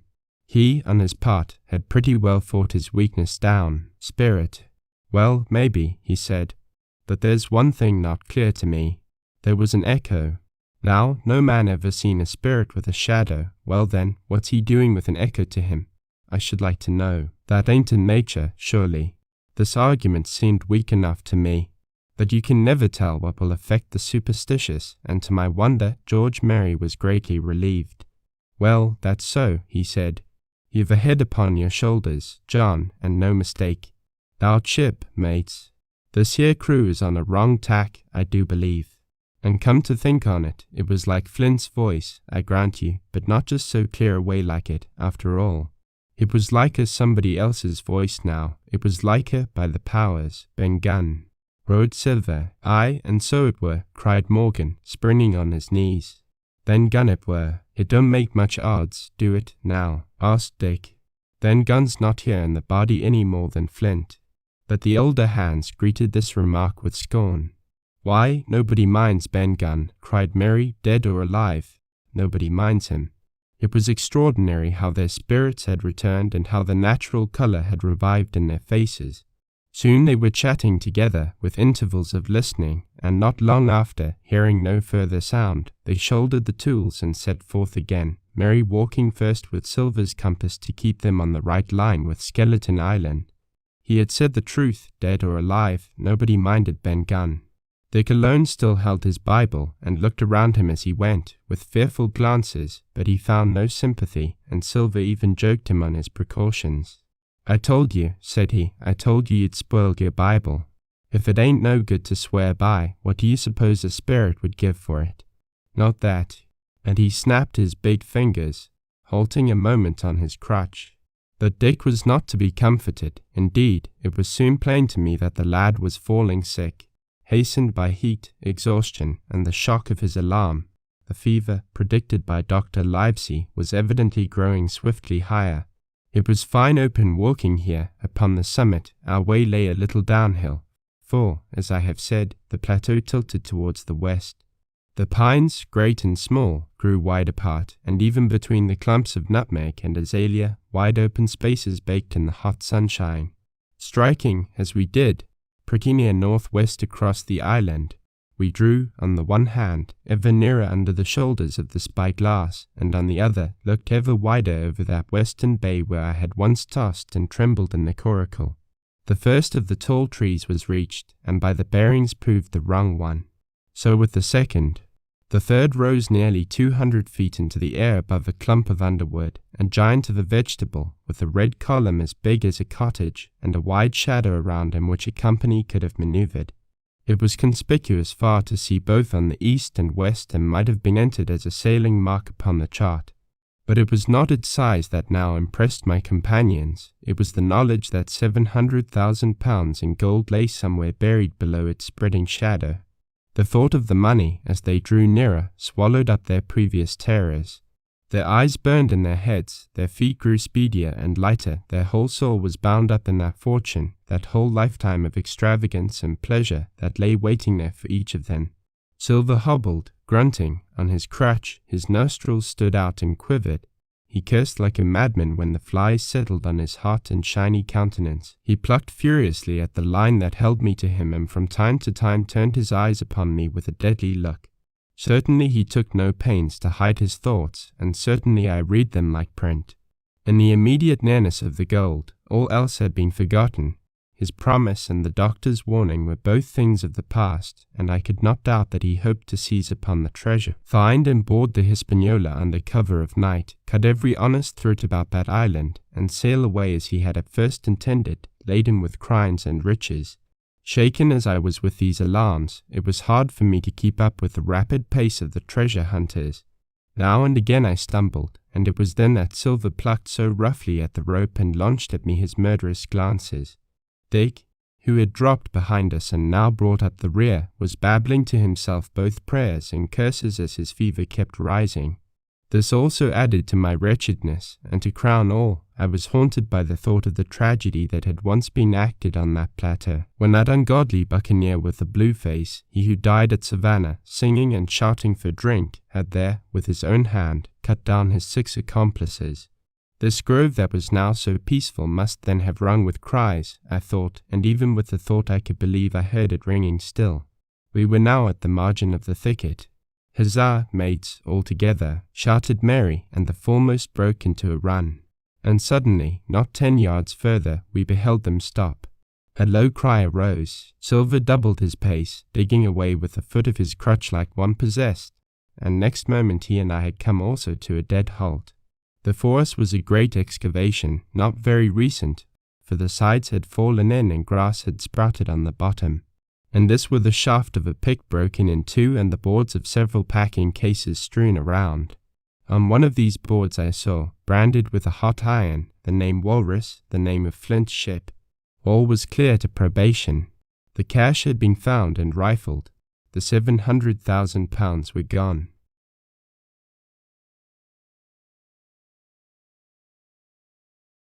Chapter 33. The Fall of a Chieftain.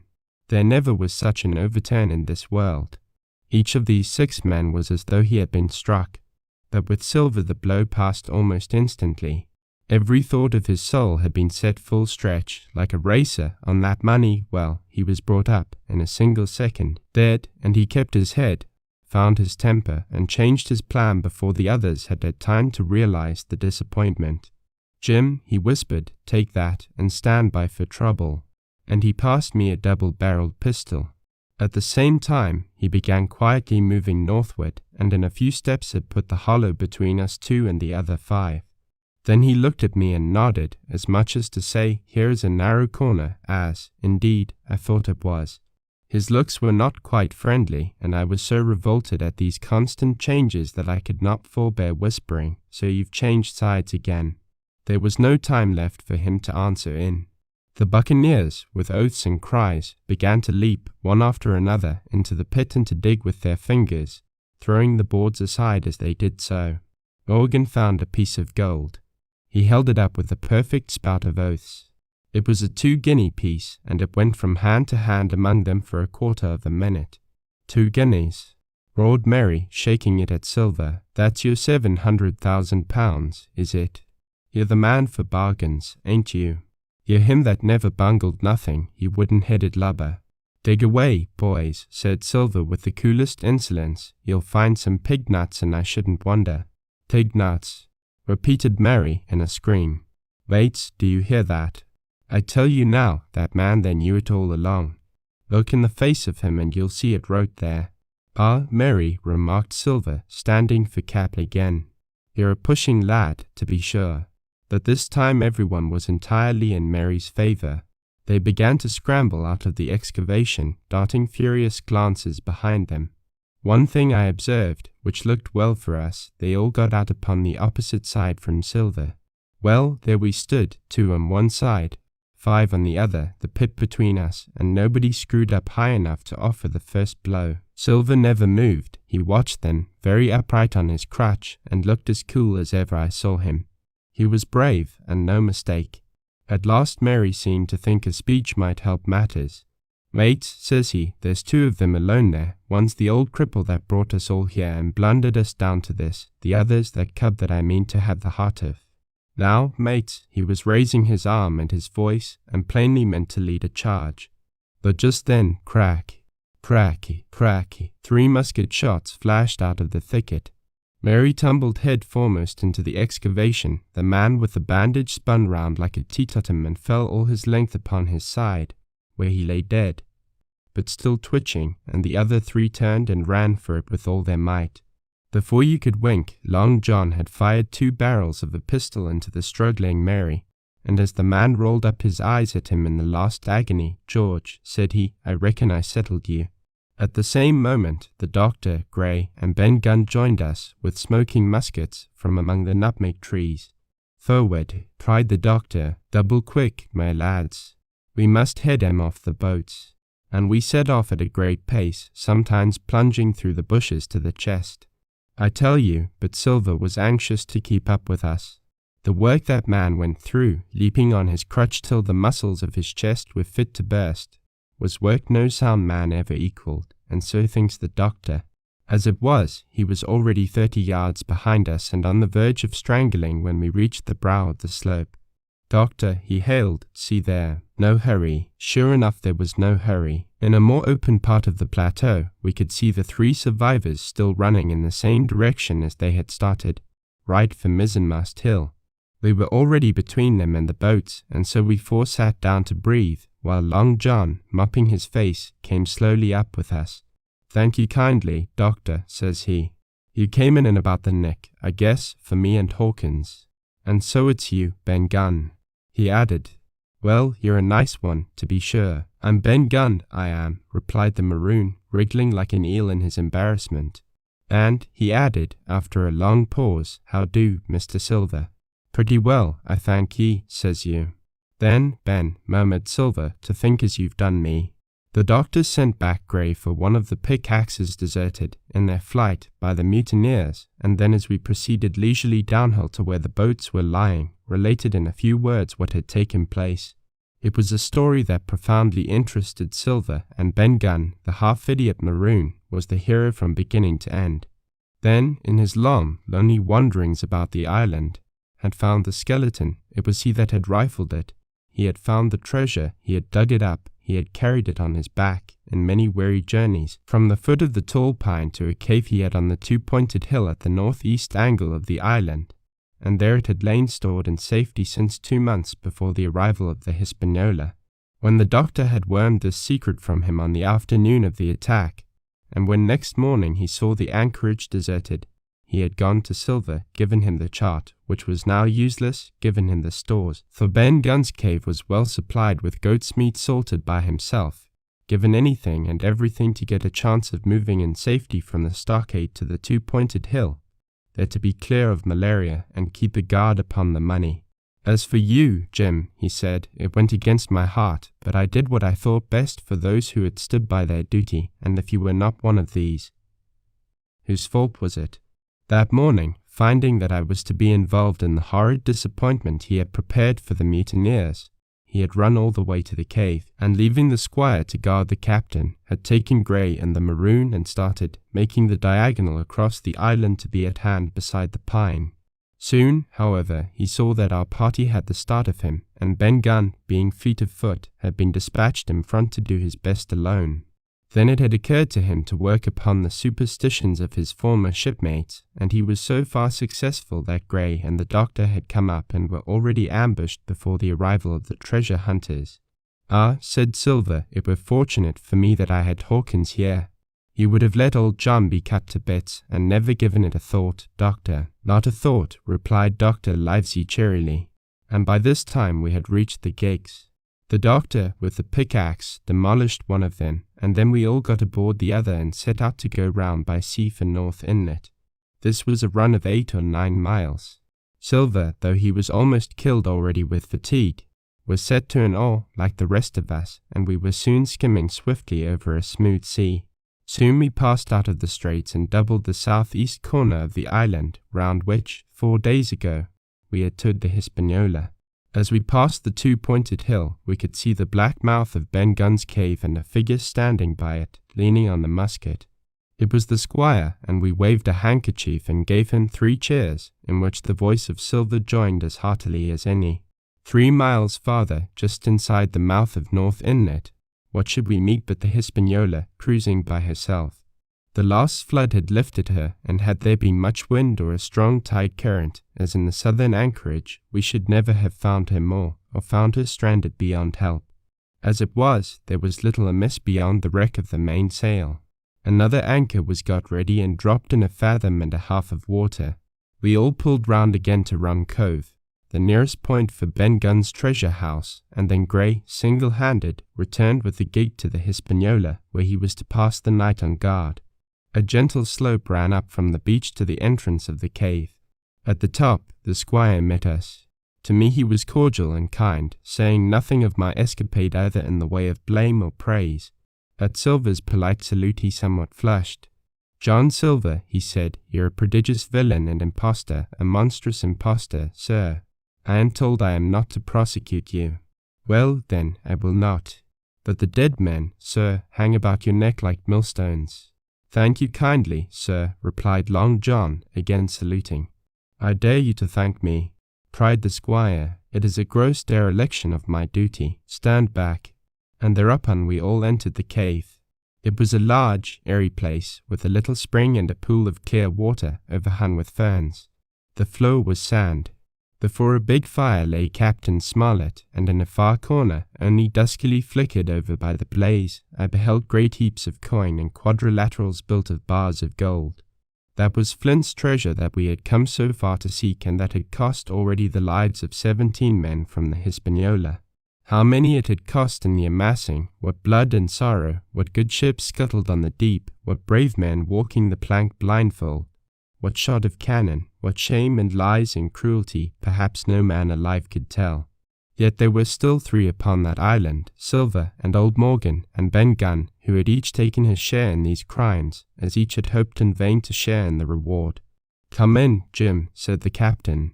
"You're a good boy in your line, Jim, but I don't think you and me'll go to sea again. You're too much of the born favourite for me. Is that you, John Silver? What brings you here, man?" "Come back to my duty, sir," returned Silver. "Oh," said the captain, and that was all he said. What a supper I had of it that night, with all my friends around me, and what a meal it was, with Ben Gunn's salted goat and some delicacies and a bottle of old wine from the Hispaniola. Never, I am sure, were people gayer or happier. And there was Silver, sitting back almost out of the firelight, but eating heartily, prompt to spring forward when anything was wanted, even joining quietly in our laughter, the same bland, polite, obsequious seaman of the voyage out.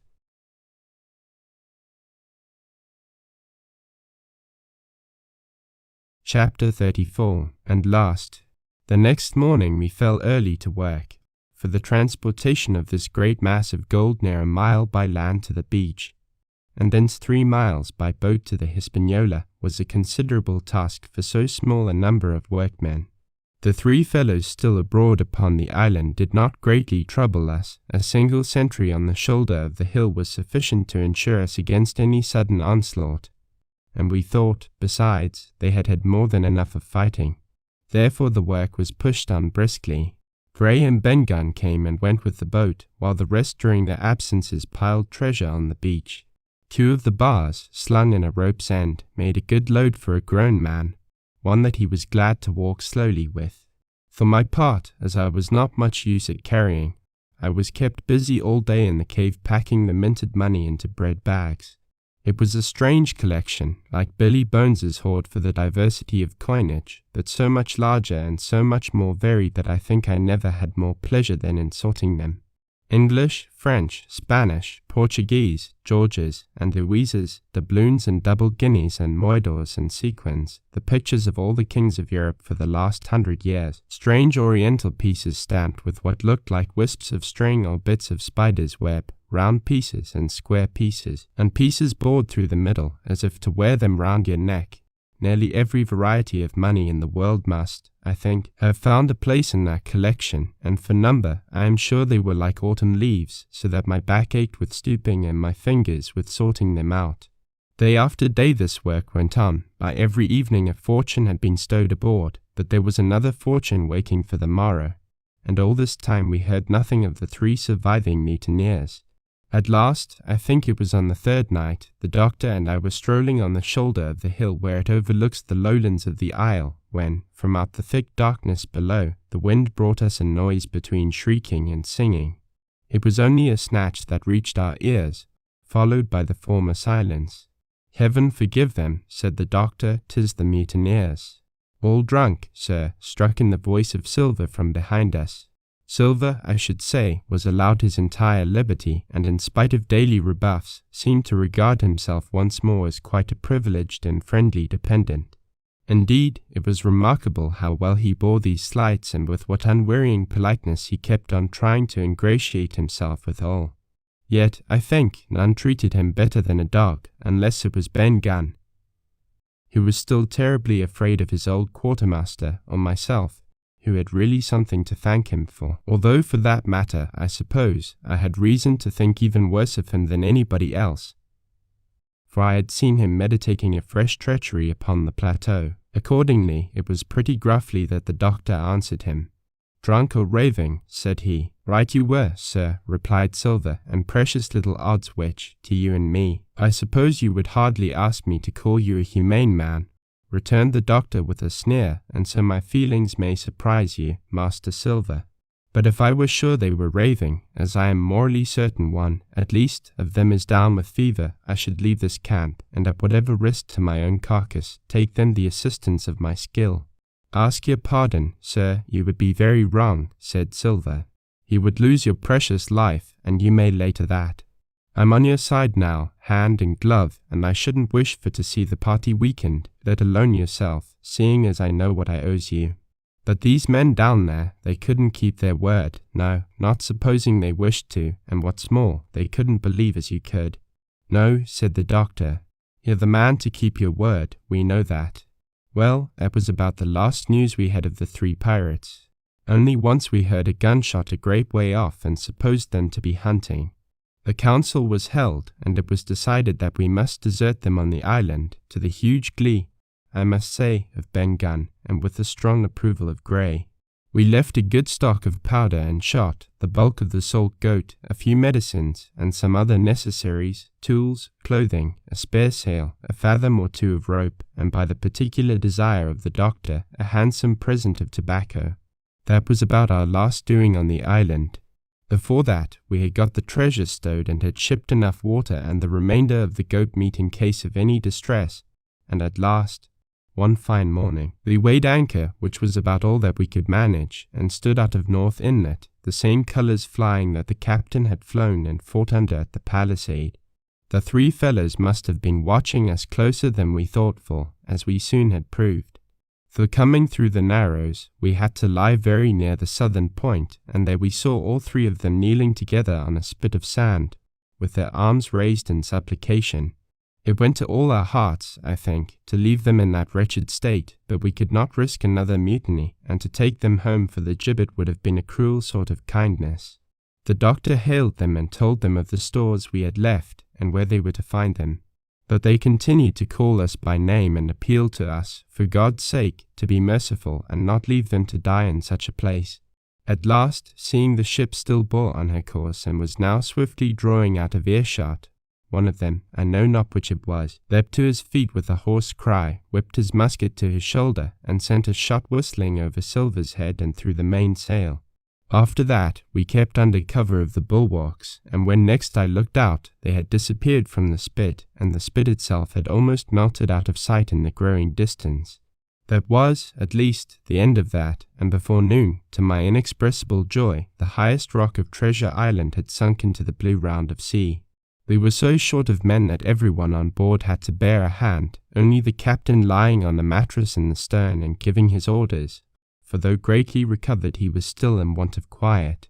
We laid her head for the nearest port in Spanish America, for we could not risk the voyage home without fresh hands, and as it was, what with baffling winds and a couple of fresh gales, we were all worn out before we reached it. It was just at sundown when we cast anchor in a most beautiful land-locked gulf, and were immediately surrounded by shore boats full of Negroes and Mexican Indians and half-bloods selling fruits and vegetables and offering to dive for bits of money. The sight of so many good-humoured faces, the taste of the tropical fruits, and above all the lights that began to shine in the town made a most charming contrast to our dark and bloody sojourn on the island, and the doctor and the squire, taking me along with them, went ashore to pass the early part of the night. Here they met the captain of an English man of war, fell in talk with him, went on board his ship, and, in short, had so agreeable a time that day was breaking when we came alongside the Hispaniola. Then Gum was on deck alone, and as soon as we came on board he began, with wonderful contortions, to make us a confession. Silver was gone. The maroon had connived at his escape in a shore boat some hours ago, and he now assured us he had only done so to preserve our lives, which would certainly have been forfeit if that man with the one leg had stayed aboard. But this was not all. The sea cook had not gone empty-handed. He had cut through a bulkhead unobserved, and had removed one of the sacks of coin, worth perhaps 300 or 400 guineas, to help him on his further wanderings. I think we were all pleased to be so cheaply quit of him. Well, to make a long story short, we got a few hands on board, made a good cruise home, and the Hispaniola reached Bristol just as Mr. Blandley was beginning to think of fitting out her consort. 5 men only of those who had sailed returned with her. Drink and the devil had done for the rest, with a vengeance, although, to be sure, we were not quite in so bad a case as that other ship they sang about, with 1 man of her crew alive, were put to sea with 75. All of us had an ample share of the treasure and used it wisely or foolishly, according to our natures. Captain Smollett is now retired from the sea. Gray not only saved his money, but being suddenly smit with the desire to rise, also studied his profession, and he is now mate and part owner of a fine full-rigged ship, married besides, and the father of a family. As for Ben Gunn, he got £1,000, which he spent or lost in 3 weeks, or to be more exact, in 19 days, for he was back begging on the 20th. Then he was given a lodge to keep, exactly as he had fared upon the island, and he still lives, a great favourite, though something of a butt, with the country boys, and a notable singer in church on Sundays and saints' days. Of Silver we have heard no more. That formidable seafaring man with 1 leg has at last gone clean out of my life, but I dare say he met his old negress, and perhaps still lives in comfort with her in Captain Flint. It is to be hoped so, I suppose, for his chances of comfort in another world are very small. The bar silver and the arms still lie, for all that I know, where Flint buried them, and certainly they shall lie there for me. Oxen and wain ropes would not bring me back again to that accursed island, and the worst dreams that ever I have are when I hear the surf booming about its coasts, or start upright in bed with the sharp voice of Captain Flint still ringing in my ears. Pieces of 8. Pieces of 8. Hey everyone, thank you so much for listening. If you did make it to the end of the video, then you can put the code word in the comments, Treasure Island. And with that being said, have a great rest of your day. Cheers.